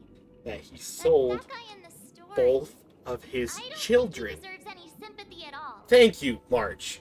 He sold his kids to chase a dream. Even if he intended to go back for them, it's still insanely irresponsible. With that thought, there's only one choice. Let the Bloodhounds send him back home. This person deserves to be punished. Thank you, March. Thank you. That's my thoughts exactly. It seems you, like me, are pondering whether a different choice could have led to a better outcome. Sadly, his fate would only be more tragic. Say he never gets caught. He would only die from delirium. The methods with which illegal stowaways enter dreams are unorthodox. Not flawless like the hotels. Living in the dreamscape would be a mere pipe dream. Should he be apprehended, could the hounds afford to turn a blind eye? the answer is a definitive no. They couldn't bear the resulting consequences, and thus wouldn't dare extend a helping hand. As to your choice, I once again offer my heartfelt apologies. Next comes the third and final decision. And the story this time is my own. Oh boy. This story happened the day I was appointed the Oak family head. At that time, Mr. Gopherwood was the current Dream Master, and as per his wish, we had a private conversation. What surprised me was that the Dream Master had only come to deliver a letter to me. He let me read its contents, and it was a letter from my sister. The letter contained the usual pleasantries, anecdotes from her travels, nothing out of the ordinary. Just as I started wondering how this letter related to our discussion, the Dream Master began to speak. Do you know who wrote this letter? My sister, of course. But why would you personally visit me to hand me a letter from my sister containing mere trivialities? To help you grasp the full scope of this issue. Do you know where Robin is at this moment? From what the letter indicates, she must be in Caspelina 8, correct? She's touring there right now. Correct.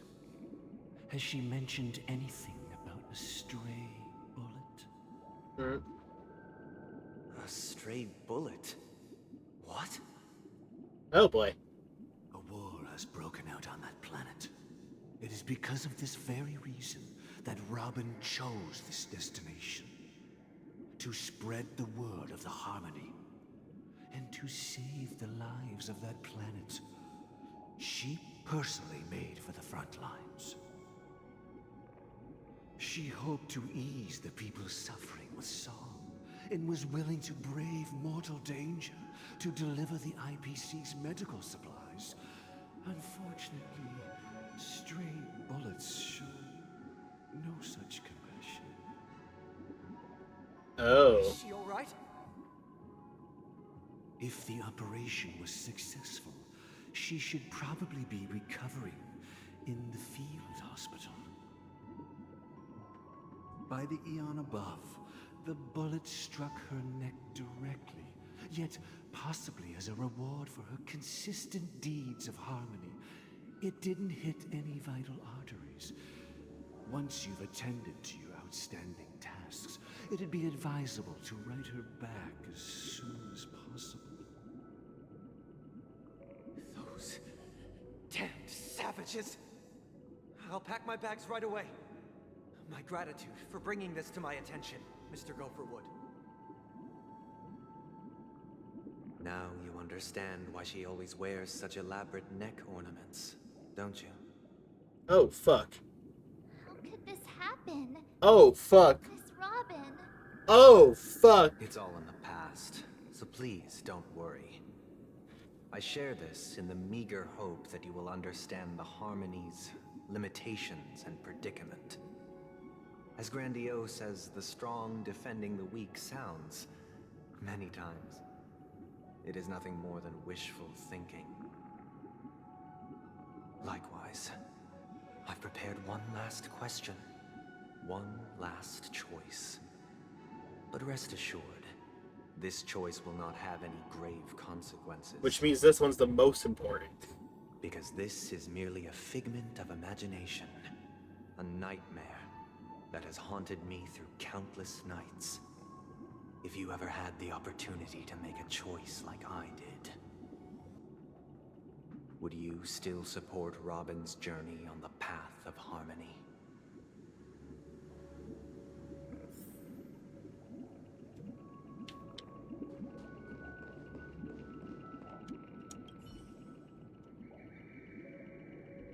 Miss Robin's courage is admirable.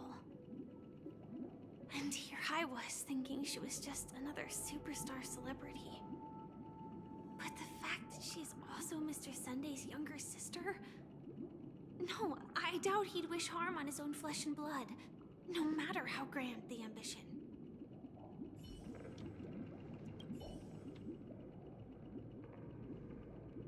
I often feel like I've dreamt of similar scenes on certain nights. In the dream, I see blurry faces.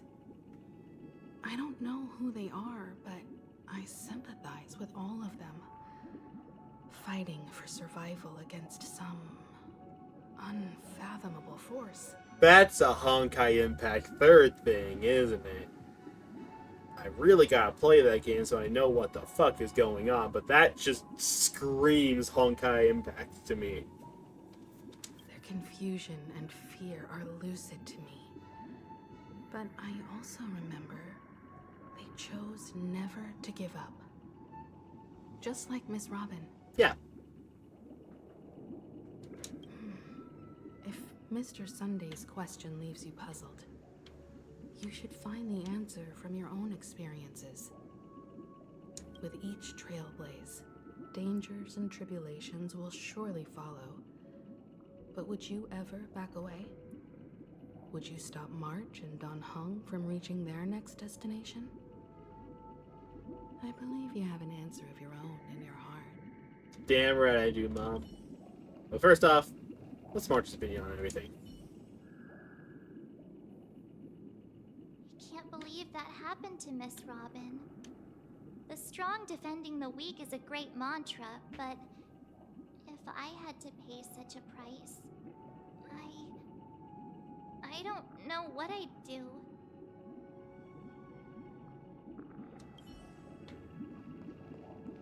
Ah, so they give Himiko 4 lines and the other 2 dishes for 1 apiece. God damn. But yeah, Robin would you support Robin? I see. I am now aware of everyone's stances. Raising these questions merely serves to illustrate one point. The plight of Penacony cannot be salvaged by the Harmony. The true foundation for a sweet dream paradise can only be established through the Order, where the strong govern the weak. I know the suffering of being tormented, the turmoil of losing your way, how sorrow and even despair set in when matters don't work out.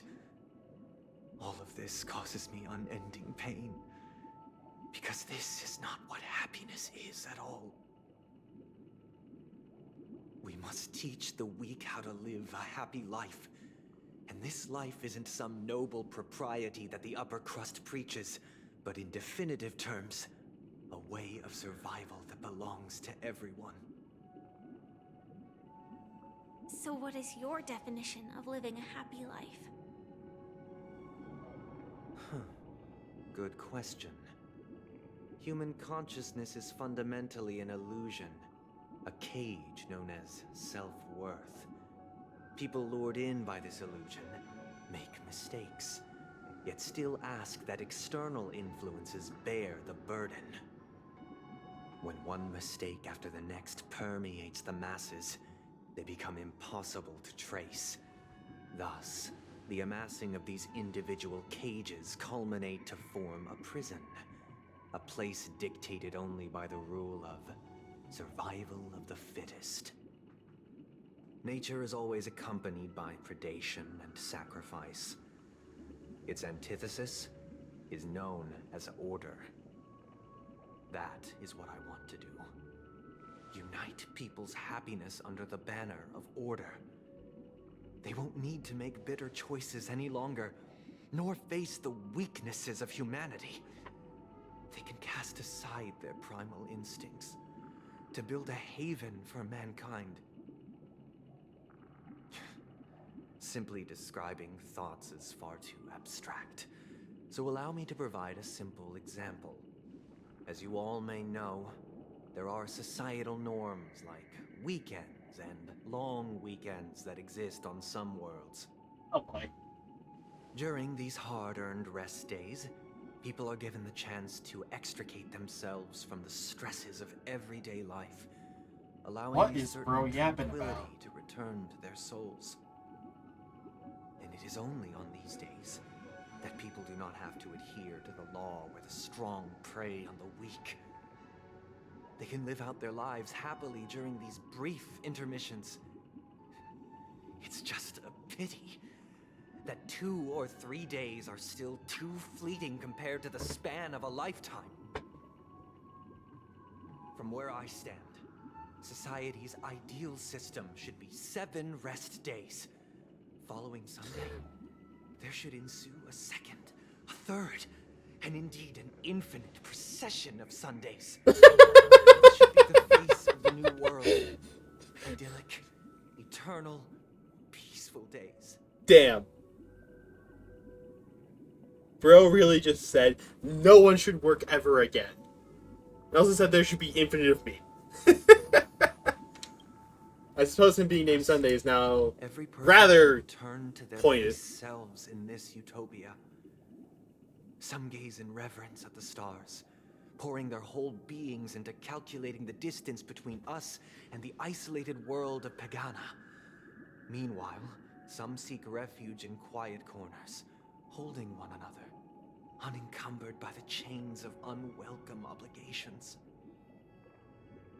There would be no need to bear the hardships of reality. Only in this way can humanity face the inevitable end with the purest of spirit, living a life of dignity. This is what it is to live in bliss. Miss Firefly, you who are stricken with entropy loss syndrome, you of all would surely understand this.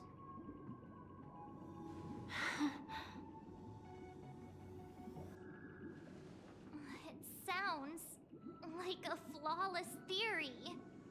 Problem. How would shit get done? Kimiko, don't go soft on me. What is the price to attain all this? The cost is minute, merely a personal and eternal sacrifice. If this paradise is to be maintained for everyone, someone must remain trapped in solitary awakening until the end of the cosmos. Awakening. Which means that this so-called paradise is still a dream. Stepping into this paradise means forsaking reality, correct? It is not forsaking, but transcending. Flesh, blood, sorrow, weakness. If the physical is the root of spiritual suffering, it is only logical that we defeat it. This guy's gonna have physical weakness on his boss fight, isn't it? But in this supposed bliss, people won't have defeated their demons. The chance to overcome their tribulations would be forever lost to them. In other words, it is an escape. That's another way of understanding it. But there is no shame in escape. On the contrary, the seeds of escape exist in everyone's hearts. Don't you agree, Miss Firefly? And as to why we sleep, it is because we are afraid to awaken from our dreams. But this is not in conflict with the grand plan. Only in acknowledging this can we truly understand the frailty of human nature, and from there, show compassion and protection.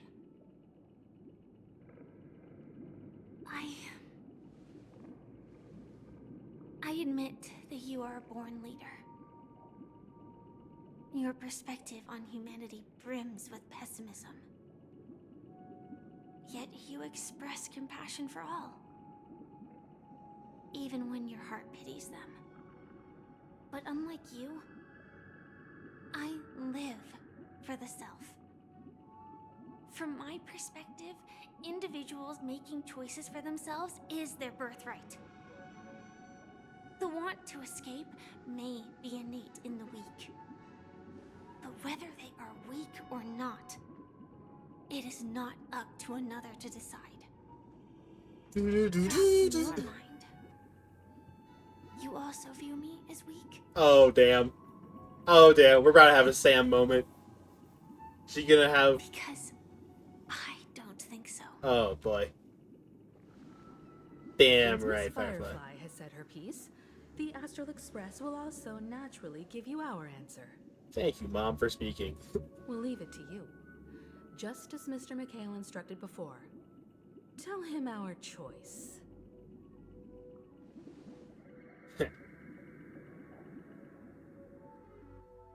Wait. Flashing back to... What is this place? Does this place ring any bells, Misha? I don't know, but I feel a sense of deja vu. Great, we're in the... What is this place? We're in this place where we fought. It's the realm within a dream bubble. This was left to the Astral Express by a nameless, but weirdly, when we entered it, it was completely empty.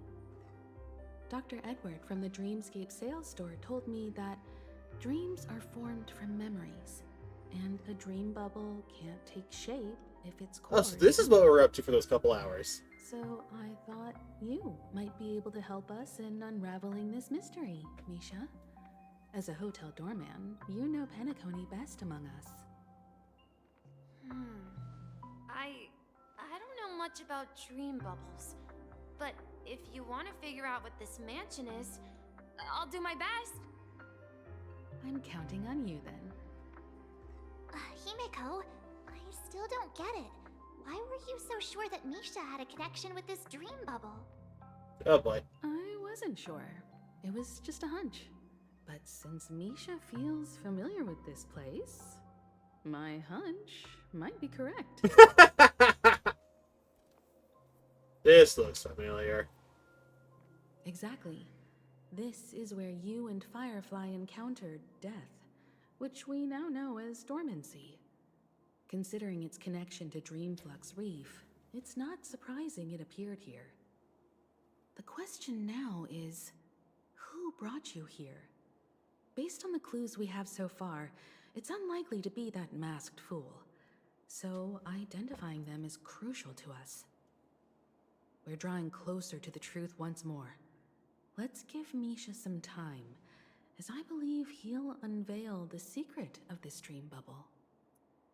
All right, but there are doors all over the place. Which one should we choose? Do you have any idea, Misha? I guess... maybe this way? Alright. I'm not entirely sure, but... let's give it a try.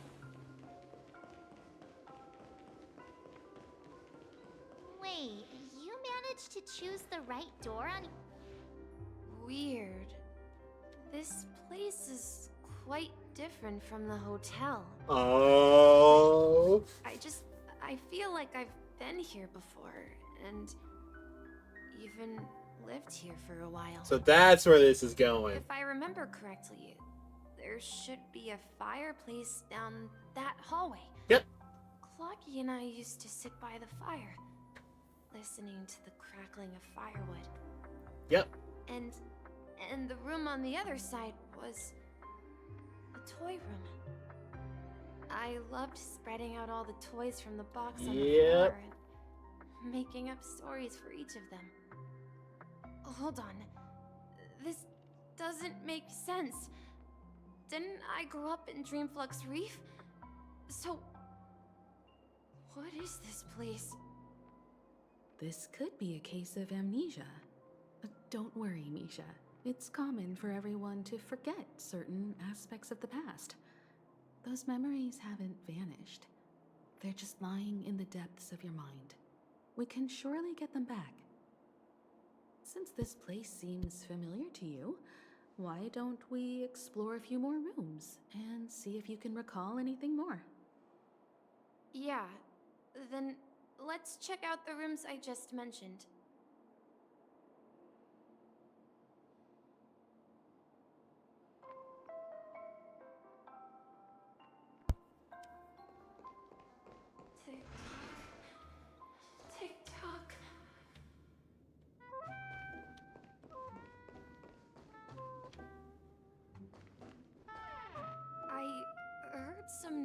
voices from the room. Origami Bird? That's a friend of mine. You and Origami Bird are friends? Yeah. It's a member of the Compass crew, just like Clocky and Miss Mirror. And there's more than just one Origami Bird. They are a big family with lots of brothers and sisters who look the same. Oh, I see where this is going. And handle all sorts of jobs on the ship. They're the best sailors. I see where this is going. Can origami birds be sailors? A good question, Miss March. Could you tell us more about the compass, Misha? The Compass is a ship bound for the New World. Clocky and his partners travel through layers of fog to the depths of the sea. Whenever there is danger, Clocky will use a compass and guide the ship in the right direction. That's a great story. But in the Penacony cartoon, Clocky and his partners have always lived in Dreamville and never ventured out, right? Huh? Oh, that does seem to be the case.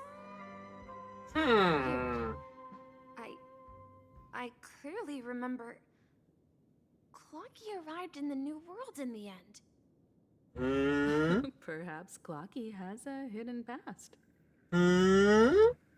So, where has Clocky gone? Did he leave to protect Dreamville?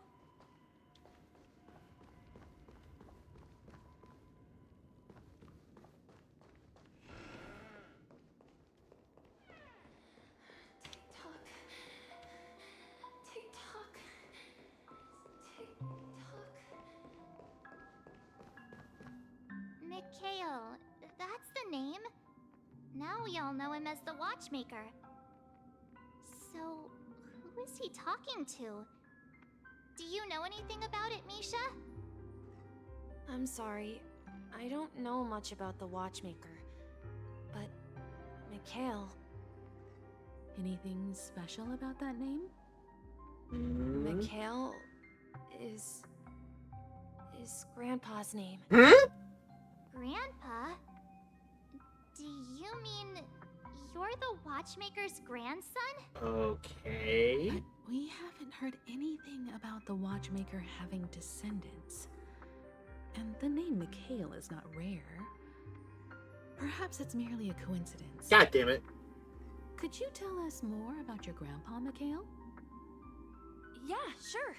He was a seafarer who fearlessly ventured into mysterious seas and storms. He was always on the sea and had lots of friends who accompanied him on his travels. This is starting to He didn't want me to call sound... him Grandpa because that would make him sound old. He believed he was still young. The name Mikhail was given to him by his parents, Mihaly and Elise, both renowned seafarers.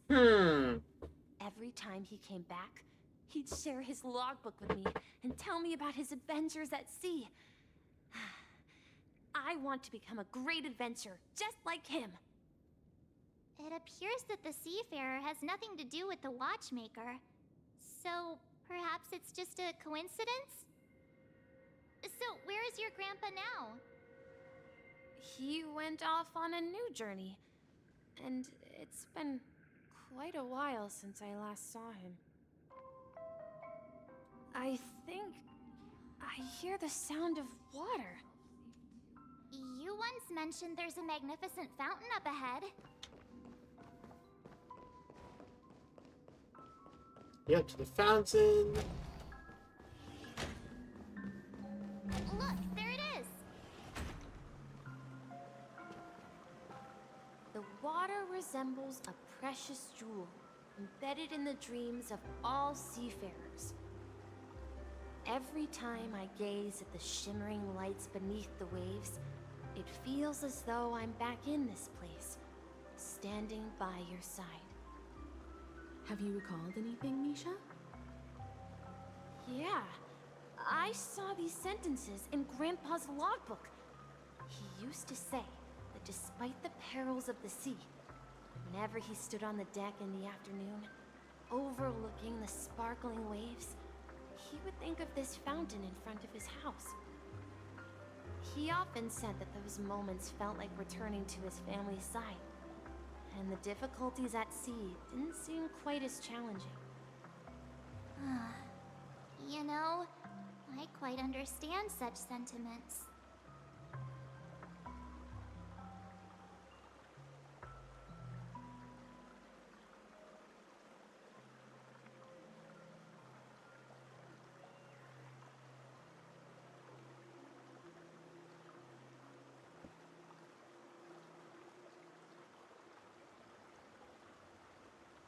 Don't sigh, you're start getting gray hair. Hey,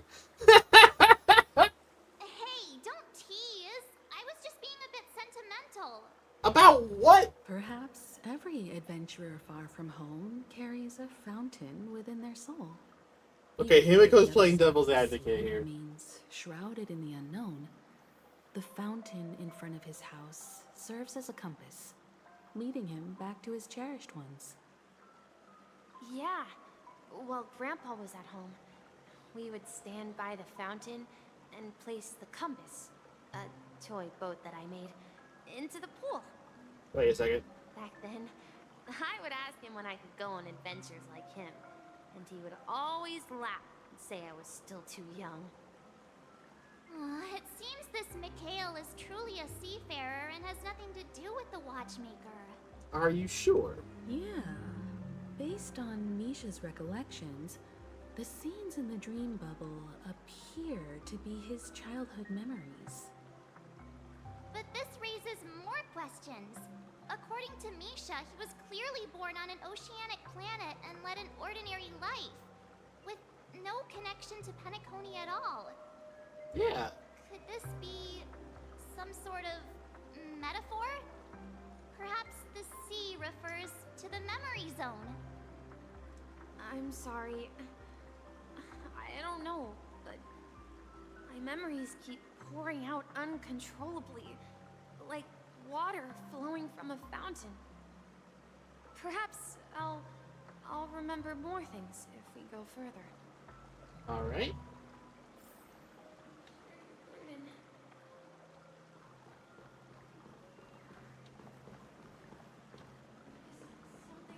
We're going to the opposite side, right? No, we should turn left here. Uh-huh. Something feels different about this place. This is it. I remember this corridor. Up ahead is Grandpa's study. It was in that room that I saw him the last time.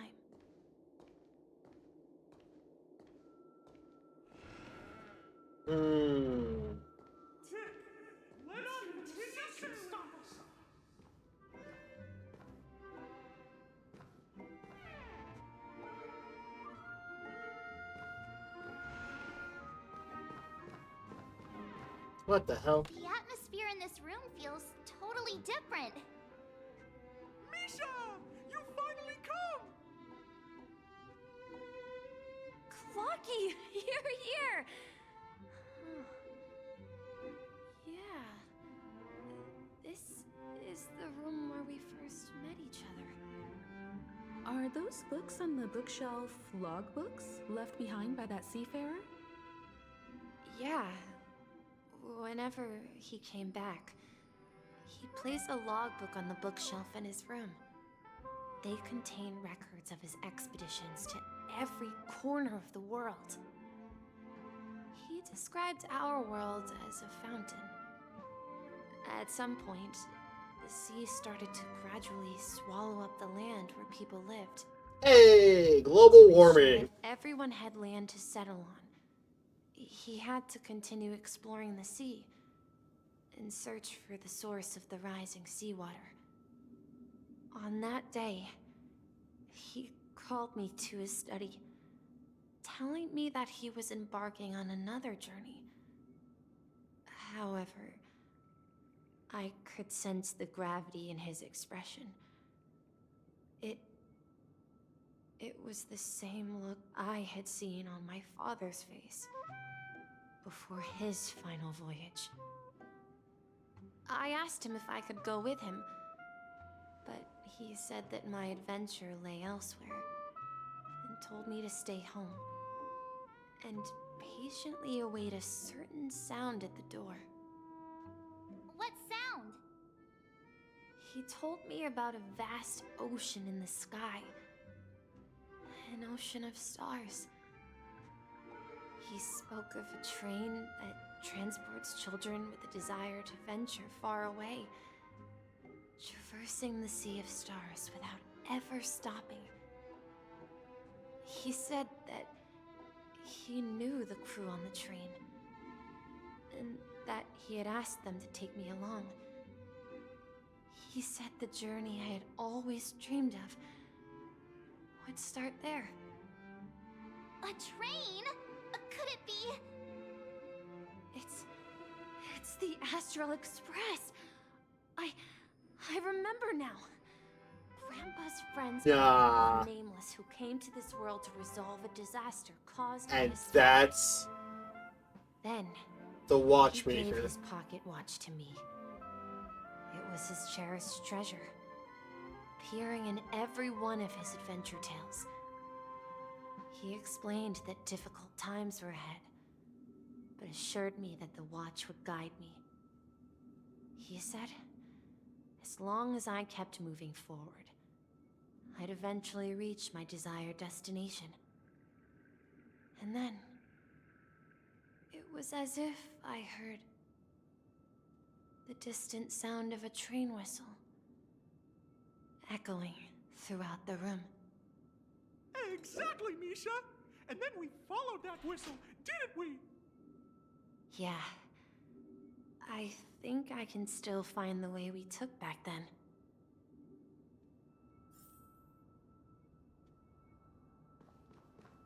This is the dream jigsaw, right? So we're supposed to find the exit. But where can we find the last piece? Do you remember? You said you obtained a mysterious shard when you stumbled into this place. Hey, the shape seems to match. So this shard is also connected to Misha? Looks like we're just one step from revealing the truth. Let's get to the other side and investigate.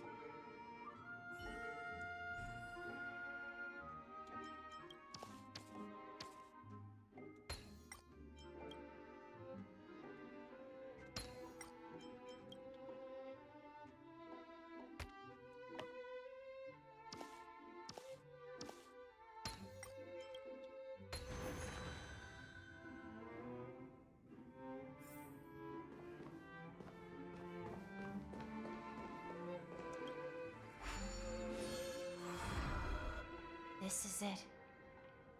This is my room of clocks. While I spent my time waiting for Grandpa to return from his voyage, Walter gave me this workshop, and it became my secret base. Here, I learned how to repair clockwork and gears out of my fondness of precision mechanics. In my dreams, I was the captain of the compass, embarking on adventures with my companions, Clocky and Miss Mirror, in search of the new world. I was born and raised here. So, this building in the dream bubble is your childhood home? Yes, but not exactly. To be more precise, this dream bubble itself is my home. Looks like you've remembered everything now. Wait. Why does it feel like everyone else knows something I don't?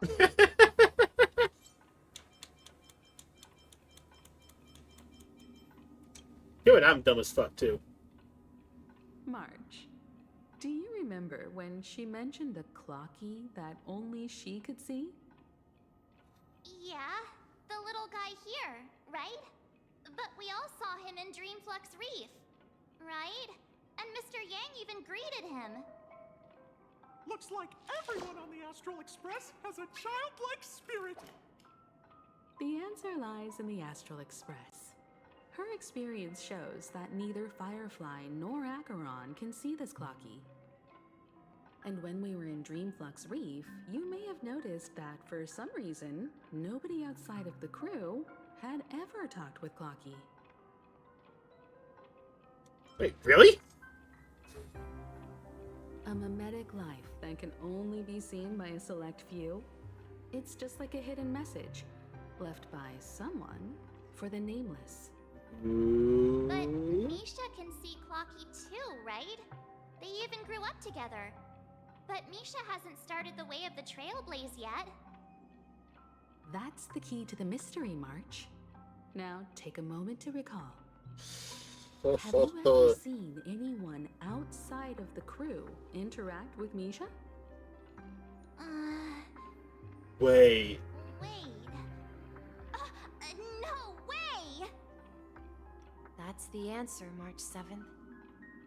This dream bubble is the place where I was born. And I'm a dweller in this dream. Just like a memory zone meme. Holy shit. I should have stayed here and waited for you. But when reality and memories merged, I unconsciously pushed open that door and left the bubble with Clocky.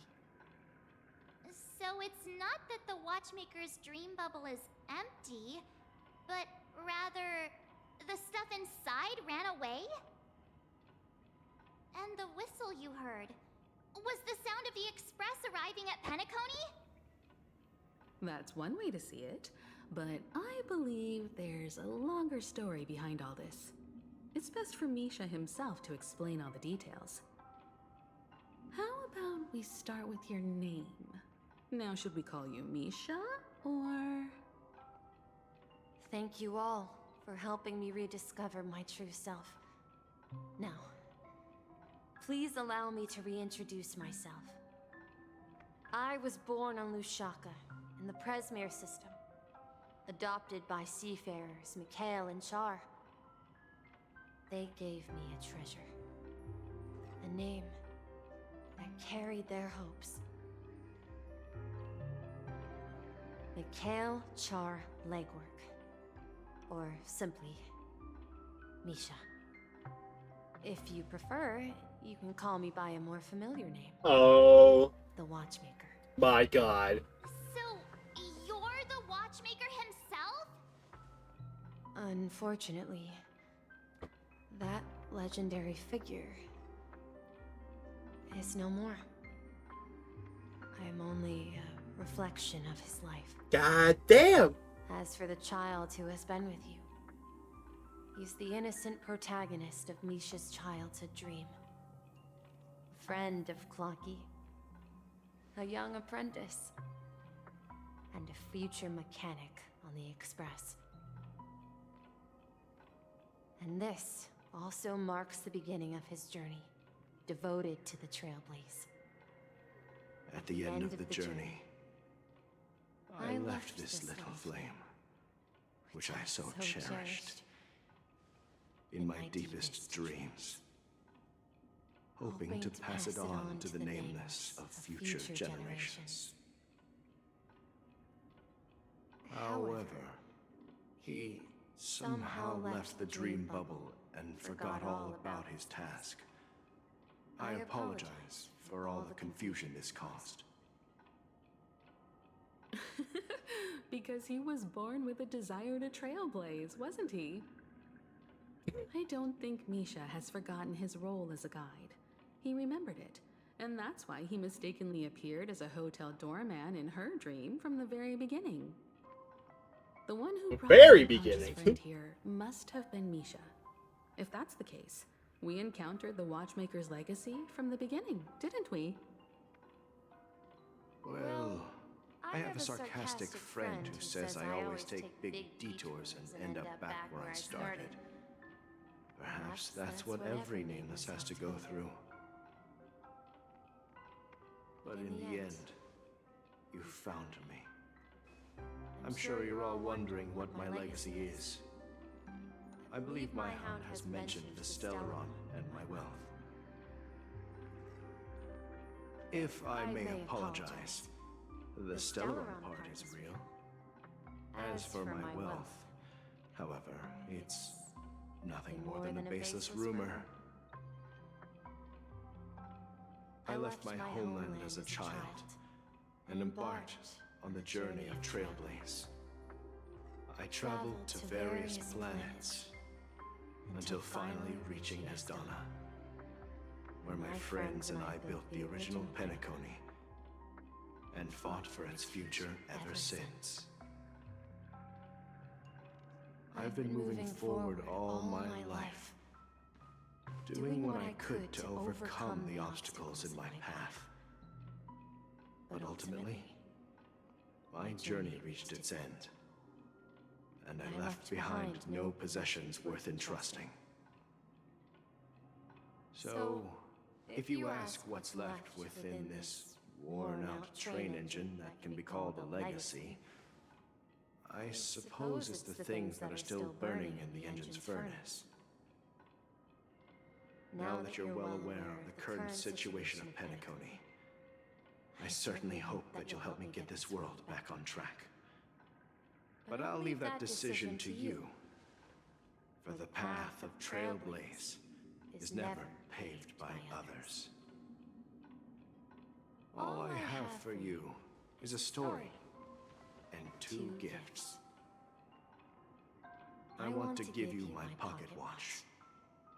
It has accompanied me throughout my long journey, guiding that naive child forward, and has been blessed with the presence of so many great people up to this day.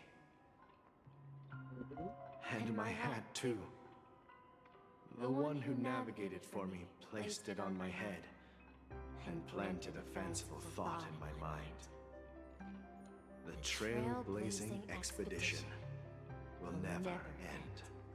Infinite Star Rail content, let's go! It's time for you to make your choice. Once you've made up your mind, open that door and enter the long dream of an old man. I'll be waiting for you at the end of this corridor of time. All right, everyone, let's make a decision. Although I don't think anyone will have any objections.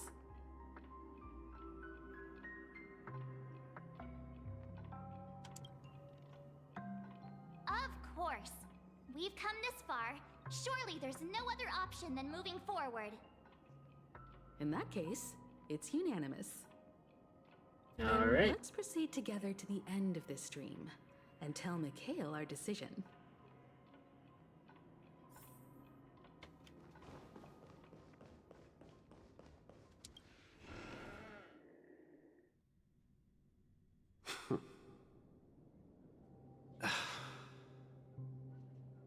Mikhail, where are you going? Someone has to step up and save Lushaka. So why can't it be me, Misha? Please don't go. And if you must, please take me with you. Don't leave me alone. Even without me, you know how to proceed forward, brave Captain Misha. The compass is waiting for you. Haven't you always wanted to be a better adventurer than me? Now go, board that train and start your journey. Where are you going, Mikhail? I'm going to clean the floor in the parlor car. I've promised the conductor. Wait, first tell me, did you fix this watch? Yeah? I know what it looked like before. Its chain was broken, the back case torn, and the marks on the dial all worn out. How did you manage to fix it? Well, it's hard to explain, but I knew it could be fixed. It's the hands, Mr. Amundsen. Its hands were intact and pointing in the right direction, so I knew there would be a way to fix the rest.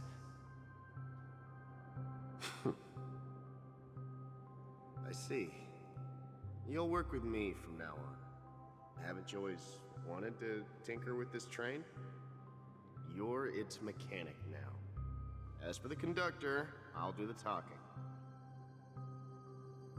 But I only know how to fix watches. Don't worry.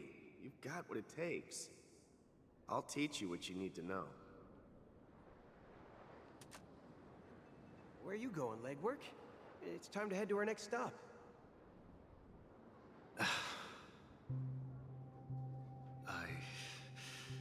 I'm staying in Astana with Rosalina and Tiernan. I see. This place reminds you of home.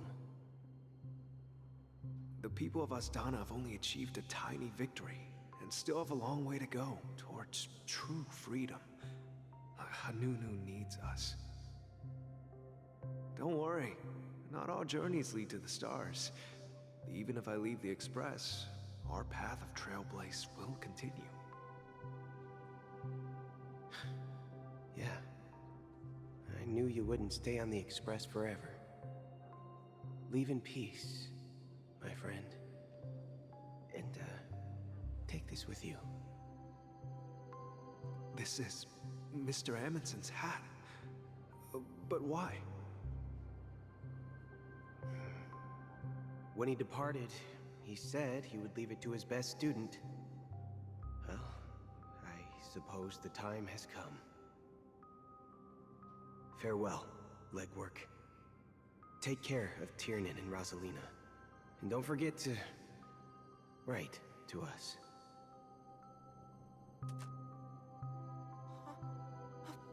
Where are you going, Watchmaker? Don't worry, Micah. Just going on a little trip.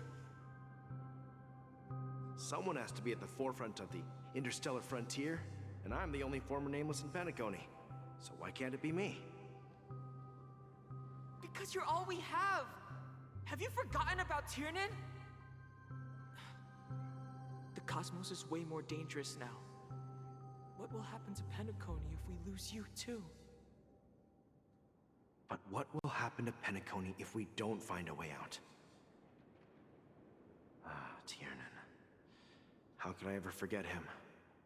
I've spent countless sleepless nights asking myself why I didn't go with him back then. We Nameless won't stop. Don't worry, Micah.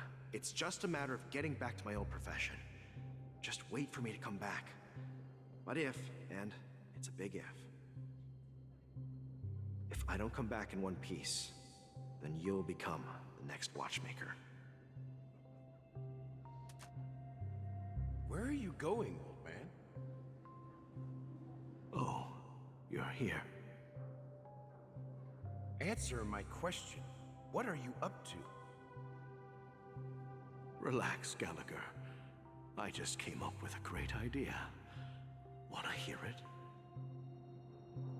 Oh, come on. Aren't all your ideas just ways to get yourself killed? I may be blunt here, but you're the last remaining hero in Penacony.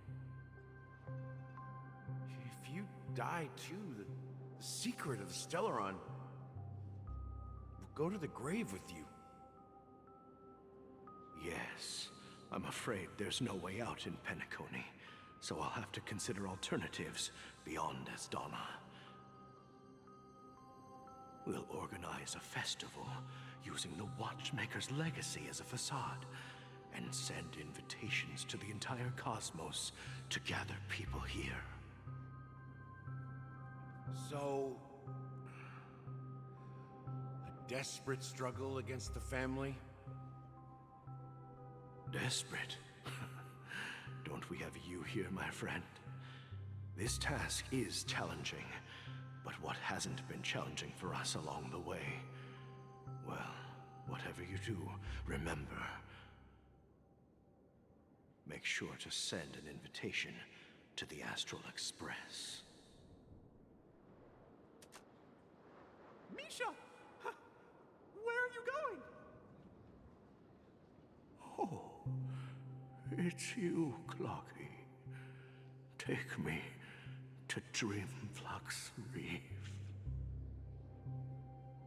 Last night, I had a long dream about the day we met. I want to write down that dream. Write it down? Why? Oh, so I won't forget it. Do you remember how you got your name, Clocky? Of course! You told me that when you were a kid, you lived in a room full of clocks. Those wall clocks and pocket watches grew up with you and were your best friends. Yes, but what I didn't mention was there's a funny misunderstanding behind it.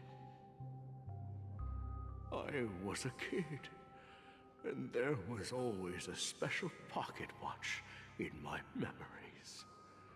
It was with my grandpa, guiding him on his sea voyages and leading the way in his every adventure story. I wanted to have a pocket watch like that too. And that's when you appeared in my dreams. Yeah. Every night, we boarded the compass and set sail together. But you know what? It wasn't until the day my grandpa gave it to me that I realized it wasn't a pocket watch at all. It was a compass. So, your name should have been Compassy. And the watchmaker is just a nameless.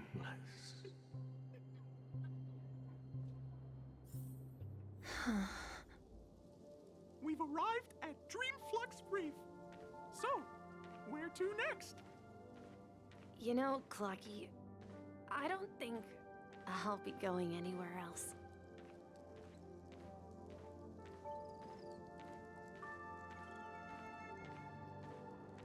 Oh, this song.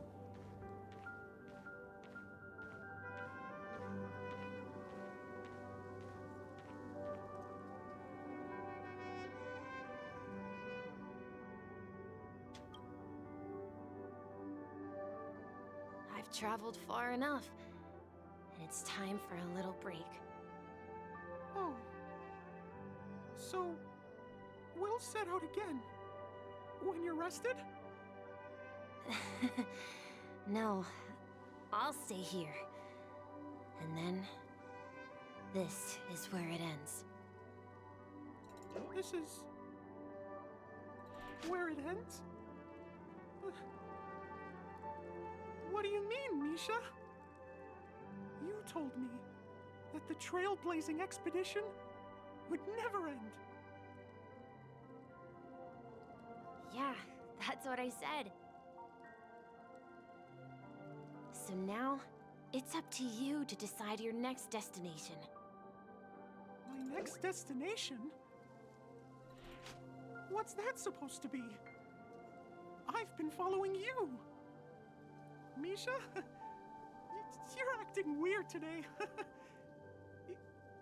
If you're feeling down, we can just do what we usually do. With the clockwork. No, I'm not feeling down. As for clockwork, yeah, it resolves all problems in this dream. So, do you know what clockwork actually is? I'm not quite sure. Well, everyone gets lost at times. They may hesitate and doubt which way to go. That happens in this dreamscape and beyond. But don't worry. Everyone goes through moments of uncertainty and hesitation. Eventually, they gather the courage to make bold decisions. Whether it's calming, joyful, angry, or sad. All they need is a little nudge to take that step toward where they truly belong. Or we can just psychologically mess with people. I'm leaving that little nudge with you, and I hope you'll share it with others. Such is the essence of clockwork, the will of the Trailblaze.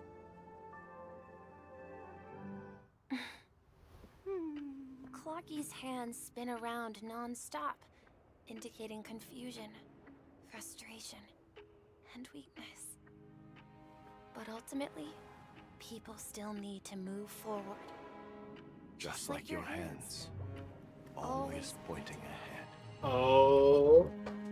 This is where my journey ends. From now on, ah, fuck. It is your path to walk. Trailblazing means taking paths your predecessors forswore and venturing even further. The Penacony in Mikhail's dreams does not belong to order. Ah, fuck, she's dapper as hell.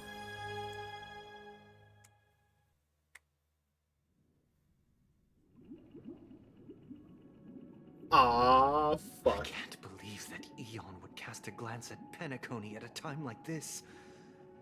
Is it because of the resonance from the legacy of the Trailblaze? Or perhaps the bond between you is so strong. Where'd the hat go?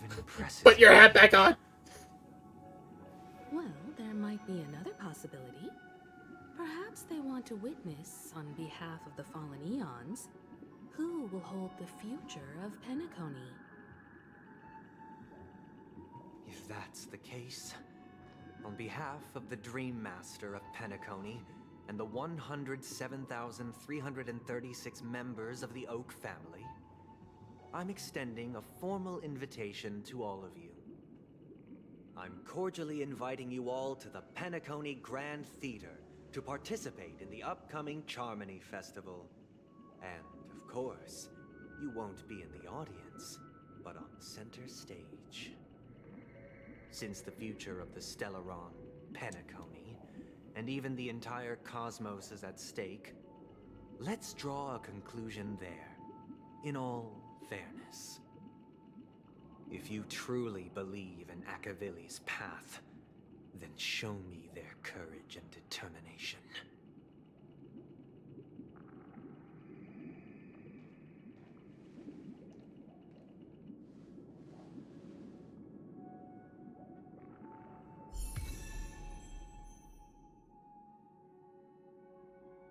All right.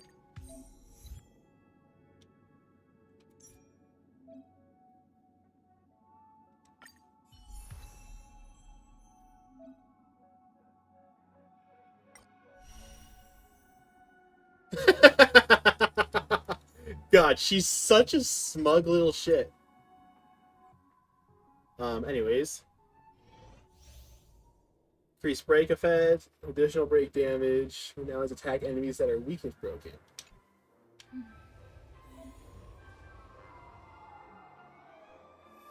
Ah. Shuei Gallagher. Sure. Oh, so she's... Please stay tuned. Oh, fuck.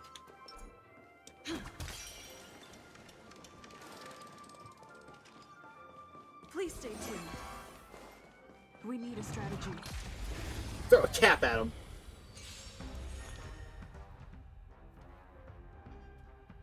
Damage a single enemy target. 5 bounces, so she has a bounce skill.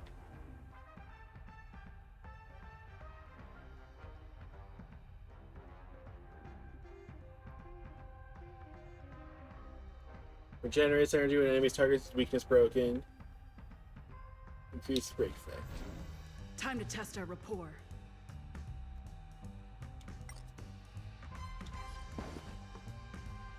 Let's improvise. Commencing support. Ready for another?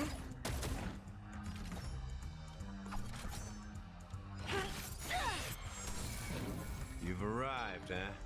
Step, let's kick things off with you!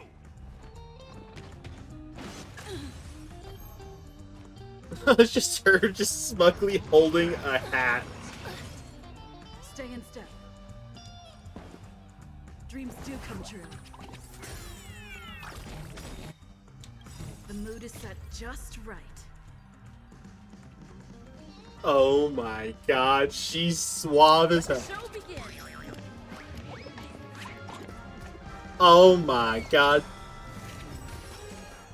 Enemy targets detected. She fucking dancing, mate. Increases break effect.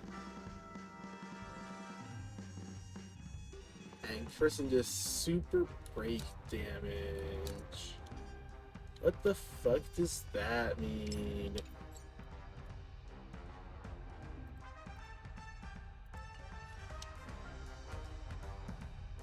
I'll contain them.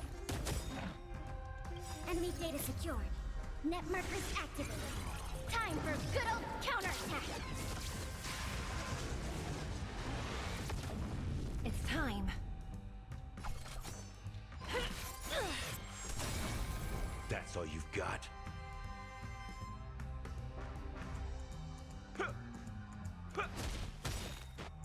Oh my god! What the fuck?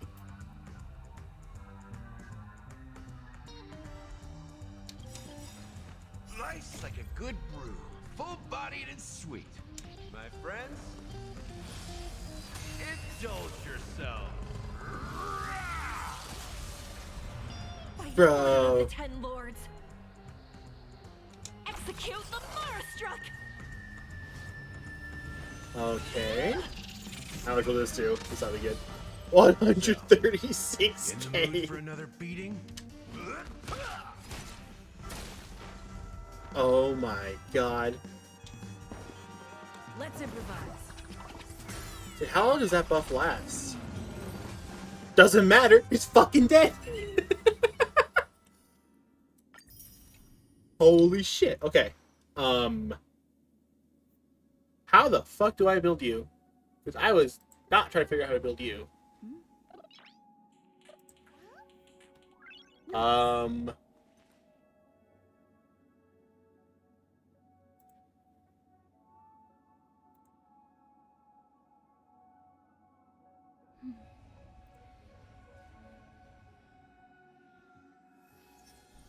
What the fuck do I do with you? Because light cone, what harmony shit do I got? Action forward on you would be nice.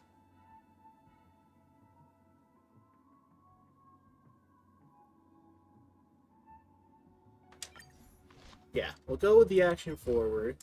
Oh, traces.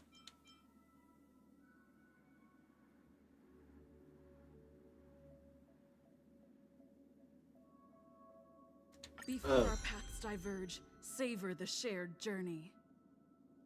Okay. So increases the super break the more, hey, the fewer enemies around the field.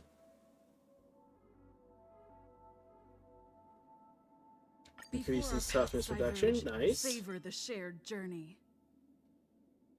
Before our paths diverge, savor the shared journey. Wait, that's just what Ron May does.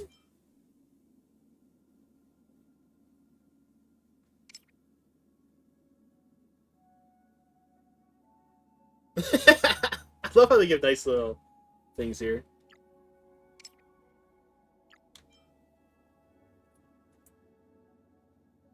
Reduces at the start of the Trailblazer's turn. Break effect increases.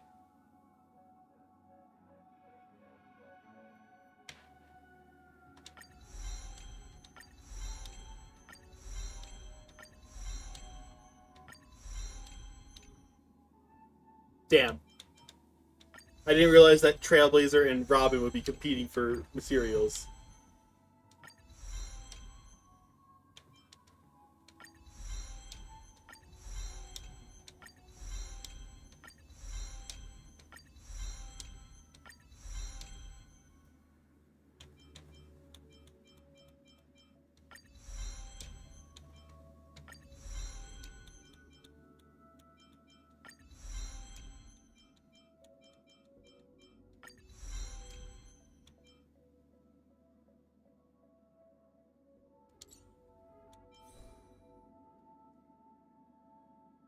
Damn.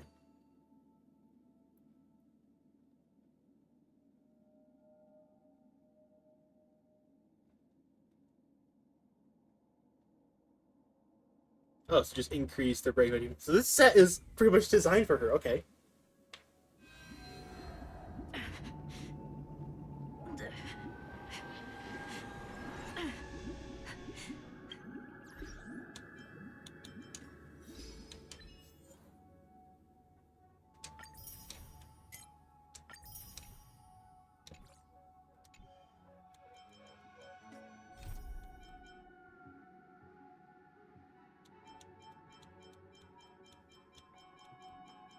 Okay, so there's a couple side quests. Team lineup.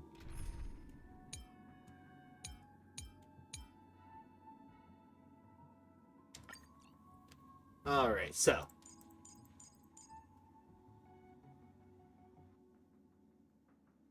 This fucking smug ass break effect Trailblazer.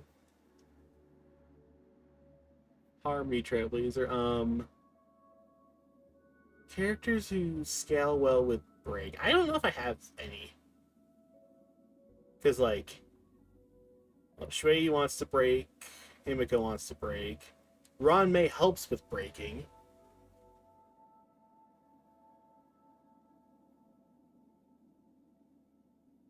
The thing is, if Firefly's leaks are correct, or at least her kit doesn't change too terribly much from the beta, Harmony Trailblazer is perfect for her. So I'm going to want to build Harmony Trailblazer. Probably who I stick her with now. Do I go with Shui? Shui is pretty built. Fairly built, at least. Ho Ho has the support.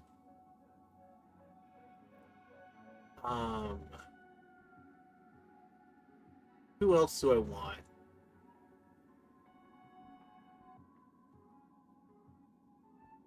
Like, do I go Ron May anyways and just do kind of a dual support with a Shui hyper carry?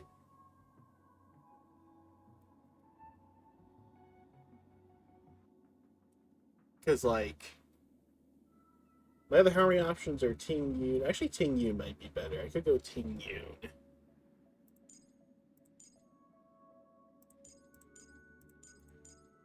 Yeah, we'll go... This looks so scuffed. I am down for it. Oh, I should probably swap around Ho Ho and Shui just because Ting Yun getting targeted, put the bulkier character next to her. Alright, we shall rename this team Break Spam, which I will update almost assuredly. But I am now the smuggest little trailers known to man. Throwing my hat everywhere. Does that mean he wants to fight us during the Charmony Festival? I'm afraid so. This is weird. Aren't Arc villains usually plotting some dirty conspiracy in the end? But he actually said something like, in all fairness. Does it mean that he's underestimating us? March, your imitations use a lot of work, but deeply committed to his own philosophy and genuinely wants to prove that the Order is right. I sensed a strong conviction and a desire for dominance in him. Maybe he won't accept the outcome unless he wins fair and square. That's why he'll give it his all in the upcoming battle. If evil, why nice? If evil, why nice? Are you backing out now? We've even dealt with a Lord Ravager of the Destruction, so a follower of the Order won't be a big deal. Oh yeah, I guess we have done that. Anyway, we can't leave the Stellaron unchecked. This is about trailblazing a bright future for Penacony, and fulfilling Mikhail's and his predecessors' long-cherished wishes. Now that we've taken up the mantle, we can't afford to fail them. However, the same applies to the Order. Their plan didn't materialize overnight, and they have the profound collective consciousness of the planet of festivities behind them.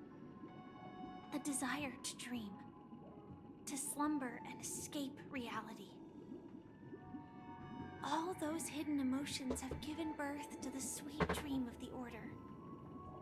They've harnessed the will of an entire planet to create an eon. This confrontation is far more complicated than a simple power struggle. To secure Penacony's future, fighting on the stage alone is not enough. What do you mean? Are you not coming with us? I believe Firefly is trying to say that she's heading off to another battle. Oh? Mm-hmm. Damn it, wifey. Why you gotta leave me like this? Before I left, the Destiny Slave told me that this journey would bring unforgettable rewards. Even though the script he gave me only had a few lines, I couldn't ignore them. Because one of the lines said, "I'll experience death 3 times in the land of the dreams." Oh. 3 times? This can't be serious, right? It sounds The serious. first time was a painful death when I was stabbed by the Blade of Dormancy, which led to all subsequent events. The script will always come true, but in a way that will only be revealed when that page is turned. So now I've understood the meaning of my second death. And I am prepared to face it. If all goes well, my efforts will provide crucial support for you. Only by achieving victory in this battle can we secure a future for Penacony. And only then, my third and final death won't come true in the most terrible form. The most terrible form? Does that mean... The true death. Where everyone in Penacony loses themselves completely in the eternal sweet dream of the Order. We must do everything we can to prevent that. Have you made up your mind, Firefly? Yes. Otherwise, I wouldn't be here. Thank you again for your assistance for the Astral Express. May we meet again, in reality. Yeah. Farewell, everyone. May your trailblazing expedition never end.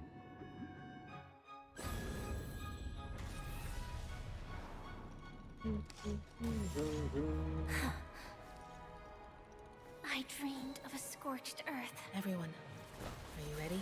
A new shoot sprouted from the earth. It bloomed in the morning sun and whispered to me. Like fireflies to a flame, life begets death. May we meet again in reality.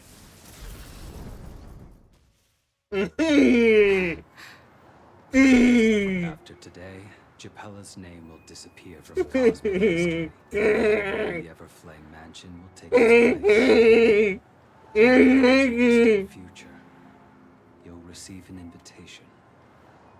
That's your next stop. Land of the dreams. Penacony. I hope you find whatever you seek there. Be it answers or salvation.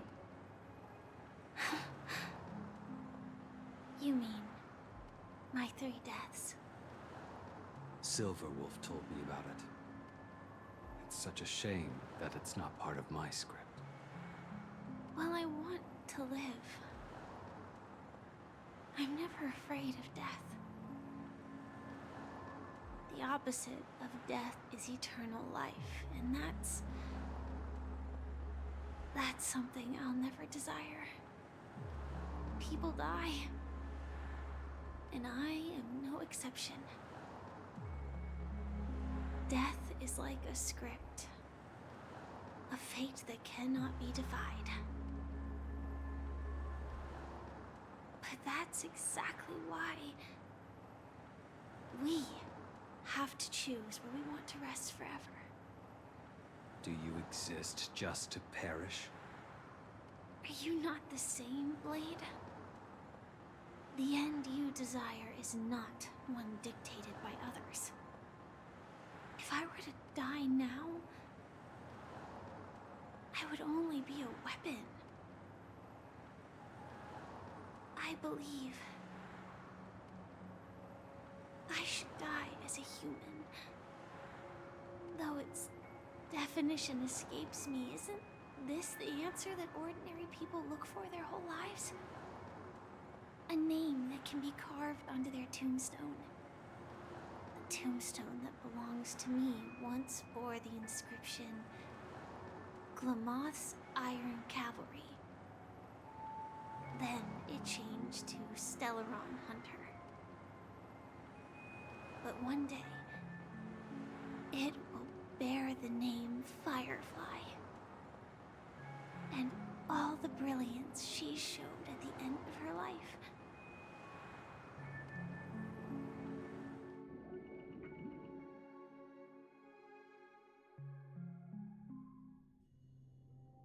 Meanwhile, quite unexpected, old man. Who would have thought your crazy plan would actually work? Do all you nameless fools just act on a whim? I can sense that this false sweet dream is coming to an end. The nameless may be young, but they had the ability to achieve this goal. Just like you did in your time. It's a shame you won't be able to see it firsthand. Maybe I won't either. Once something fictional is seen through, it ceases to exist. Yeah, not just those nameless. Even Mr. Wings is just like you. Stubborn, won't listen or give up, no matter what. Well, fate is unpredictable, I guess. If we weren't bound by those cursed paths, maybe we could have had some good talks. But in the end, we managed to do it. Now we can find solace. Remember how those idiots cursed us? They said, "Go to hell, you worthless traitors." Well, I don't know if they really meant it, but if longing for freedom means going to hell, then I'll be joining you soon, you fool. Let's get together and have supper again in hell. Oh, I almost forgot. There's one more thing. Here's to you. A glass of hello and goodbye, Trailblazer. To the imperfect tomorrow. It's warm here, isn't it? You're lucky to have found shelter from the rain. Let alone fresh berries. oh yeah, back to these four. Desolate place. Because they dipped. I was just following the scent of life. It's particularly strong in a place like this. It's a shame these berries don't have much flavor. Seriously? In case you didn't know, this fruit is pretty juicy. The only downside is that when you chew it, it becomes extremely spicy.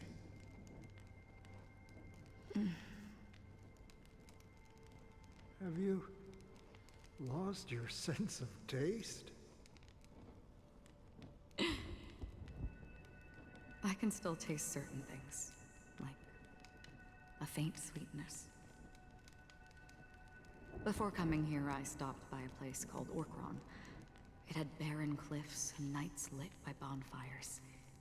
Burgundy snow would fall from the sky, and when it landed on my tongue, it tasted like raspberries. The flavor wasn't exactly sweet, but it left a lasting impression. When I think back on my past, I realize that what's tying everything together isn't the big events, but rather these small yet unforgettable moments. Don't worry about it. Losing oneself is a reality that every self-annihilator must face. At least I haven't completely lost my senses and memories yet. Well, congratulations on adding another footnote to your journey. By the way, are you always alone? No, I had a companion in Orkron. She's a short, nameless girl who aspired to explore IX. She always said she'd walk a path deeper and farther than Akavilis. Quite an ambition for such a small girl. So, what happened? She became stagnant water. Wait, what? Wait. My condolences. Okay. So as much as that sounds like, oh yeah, that girl's dead. Or like the Hillity consumed her. Stagnant water as the precise terminology. Stagnant water. Ice. Did Acheron know March 7th? And was March 7th actually a part of the Trailblaze before getting frozen in ice? That's something that will have to be explored later. But what the hell? Condolences. I don't need them. The girl left with a smile. She never regretted her choice and most definitely wanted me to say goodbye with a smile. So, that's what I did.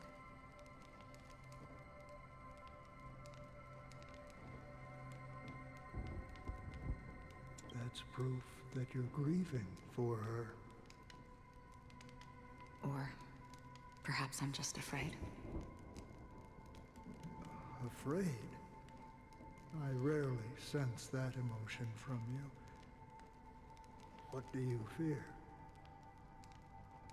I'm afraid I'll forget the 30 days I spent with her. Just like all the other days in my life.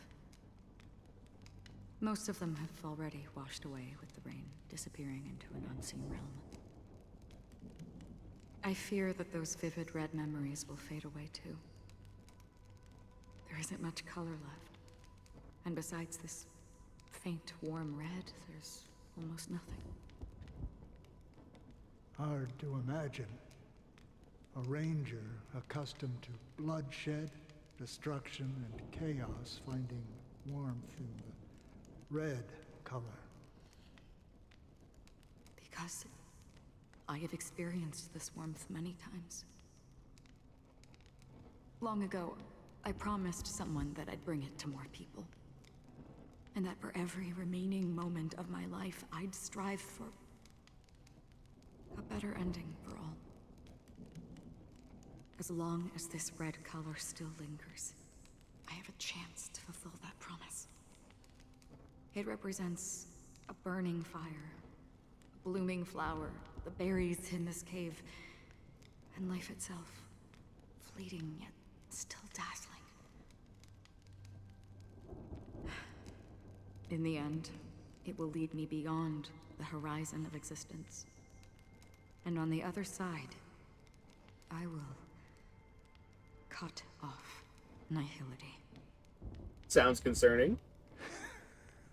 The one blessed by the sleeping and shapeless is considering how to kill them.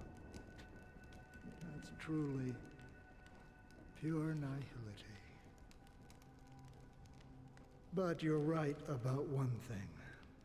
After spending so much time near this stagnant water, only when I look at this vibrant red fire do I realize that I'm still alive. When will this rain ever stop?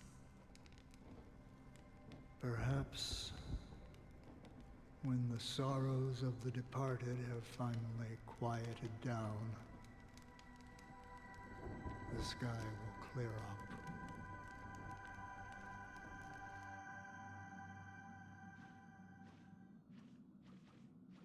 Have you heard of a planet named Biari Scamandros, Don Hung? It's one of the Paradise Kingdoms under the influence of the Harmony. A sought-after wonderland for the inhabitants of the Dardanu major and minor systems. Half an Amber Era ago, the family held an unprecedented festival there. And after that, everyone on the planet became part of the family.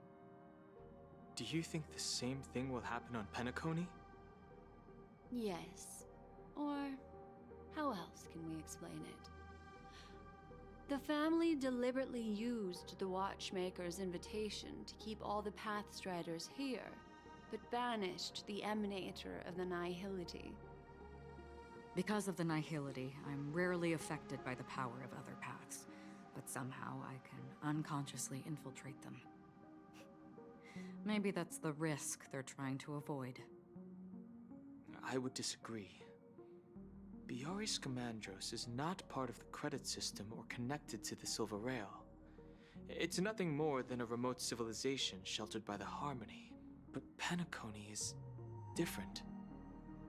If the family messes with Penacony, that would be like declaring war on almost half of the factions in the cosmos. They have no reason to do that. No, they don't. If they truly serve the Harmony, that is. What do you mean? The path in Penacony is impure. The Harmony here has impurities. Do you remember the ancient swarm disaster? Tazerond, the propagation, brought endless havoc to the universe, and it eventually evolved into a fierce battle among all eons. 2 paths lost their eons in that war, the propagation and the order. Coincidentally, their downfall is related to a certain eon. Shipe, the Harmony. Legend has it that they participated in the crusade against the Imperator Insectorum, and devoured Anna the Order for unknown reasons. Holy Forgaroni. So you're saying that the 2 leaderless paths are working behind the scenes? But I don't see any descendants of the propagation in Penacony. Could it be that the remnants of Beyond the Sky Choir are hiding within the family, trying to resurrect a fallen eon? I can't say for sure, but they're definitely planning something for the Charmony Festival. This is getting way too complicated. Is this why you want us to leave Astana right away? Are you giving up? The Charmony Festival will start soon. There's one thing that I need to confirm no matter what. A warp jump is the best way to do so. Time is running out. I have another plan. Hold on. Are you thinking using the Jade Abacus of Allying Oath? Exactly. The assistance from the Lawful Cloud Knights would be enough. Think it over carefully. You can only use that once in your lifetime. I have considered it thoroughly. My companions are... they're also once-in-a-lifetime treasures. Ah, thank you, Danny. So anyways, bunch of shit's gonna go down. We got 3 fucking hours until the fucking festival. Are you the only one here, my child? Oh my the god. Nameless is quite the diplomat. Our secrets have spread like wildfire within the family. And IPC starships are gathering towards Astana. Oh, it's because Adventure is This fucking is a dead. crucial moment for us. So, where is the chosen one who harmonizes the varied sounds?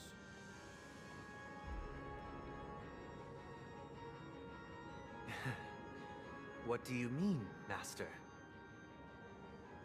I'm right here in front of you, aren't I? You know, she was supposed to be the star of the Charmony Festival in our plan. But the plan has changed. As her brother, I know she doesn't want to sing for the Order, so I'll take her place.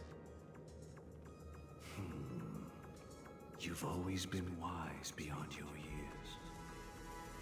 I'm sure you understand the consequences of your choice. If you consider this a betrayal, well, there can't be 2 suns in the sky. I'll step up and take down the other sun if necessary. Do you believe in karma? If karma exists, then everyone has their own karma. You have yours, and I have mine. And my karma has nothing to do with you, Mr. Gopherwood.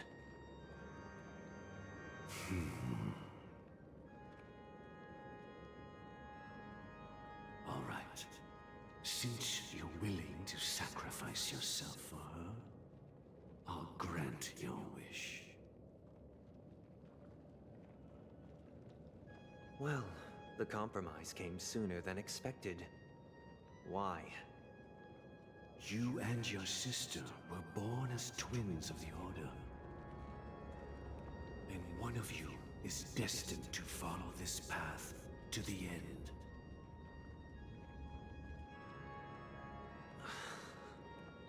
Is this part of your plan?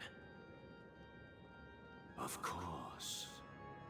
You're still as clever as you were when you were a child. The opening is near. Go, my child. Seize the power of the harmony and reveal your karma. I have one final question, Master. Why did you choose to bring the Order to Penacony? Wouldn't it have been better to choose a desperate world instead of a city filled with hope and dreams? Why? It's for justice, my child.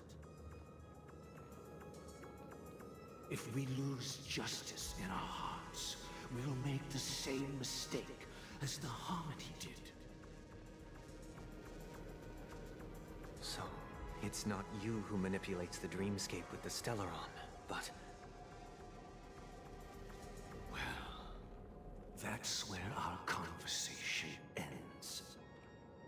Go ahead. The 107,336 souls of the Oak family have dreamed of this moment too many times.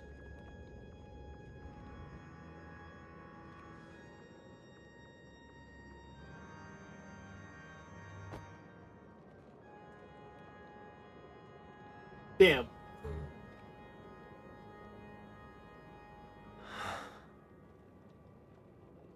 I shall ascend to the heavens, becoming the scorching sun. Bathed in my light, my people shall flourish, while all evil shall be eradicated. Okay, Icarus. This is the interior of the Penacony Grand Theater. It's quite exhilarating to be flushed into the air by Soul Glad. But Why is the venue still closed when the Charmony Festival is about to start? And not only that, the entire theater is eerily quiet. No audience, no staff, no one around. Looks like the Charmony Festival is a flop at the box office. Yeah, I wonder how many tickets. Hey, that's not what we should be concerned about. Let's explore around. Be careful, everyone. I think I'm gonna call this video here, because like we're getting close.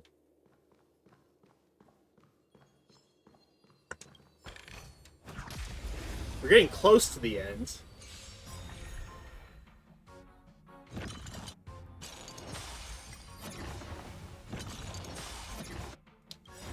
A thousand wonders to raise. Finest one!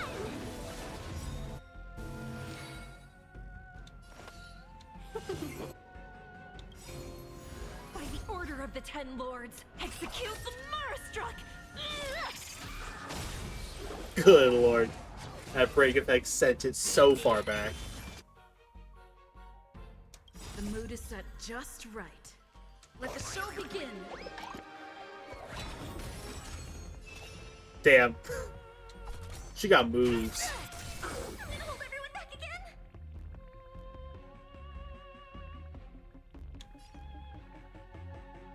again? Take your positions. Let's improvise. Damn, the super break. Customers? Super break. The Murderstruck. Keep the moment. Dude, the super break. Reach the end of the story in your own way. So, yeah.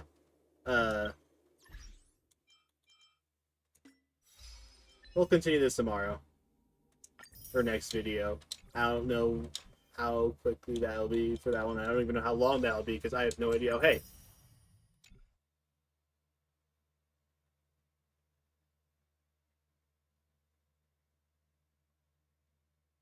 Damn, it already rolled over the next day, huh?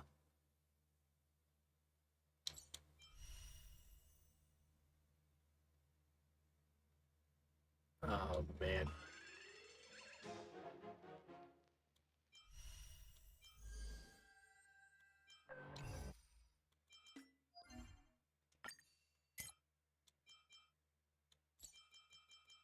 They want these? What the fuck? Oh. That's Boot Heels material. Okay. So, I'm gonna worry about that. I gotta worry about this fucking shit.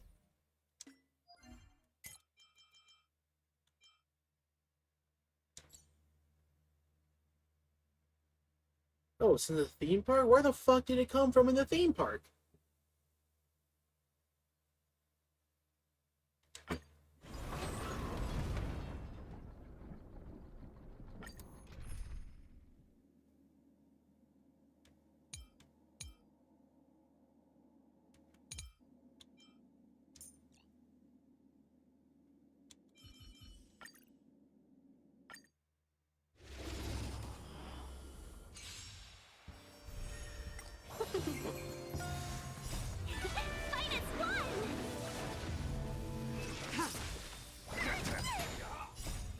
These are devils. I'll crush them all. This is just to get me synced back up with grinding for materials for my dailies. Dreams do come true. Let the show begin. Good lord.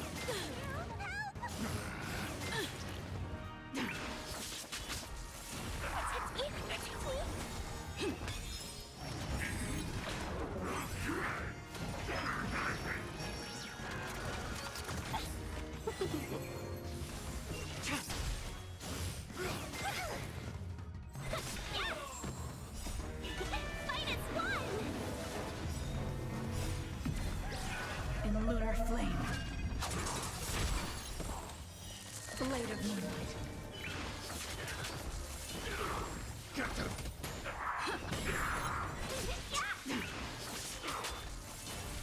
super break.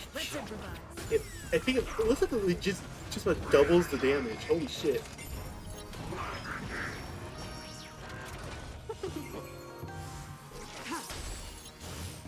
Catch up. Let the show begin. These are devils. I'll crush them all. In lunar flame. Blade of moonlight.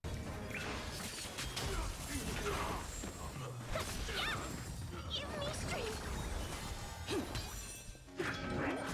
Try harder. Fight as one!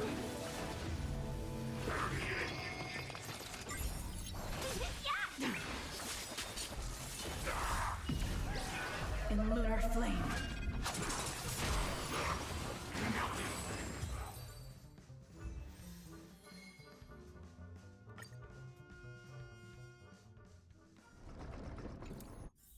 Alright.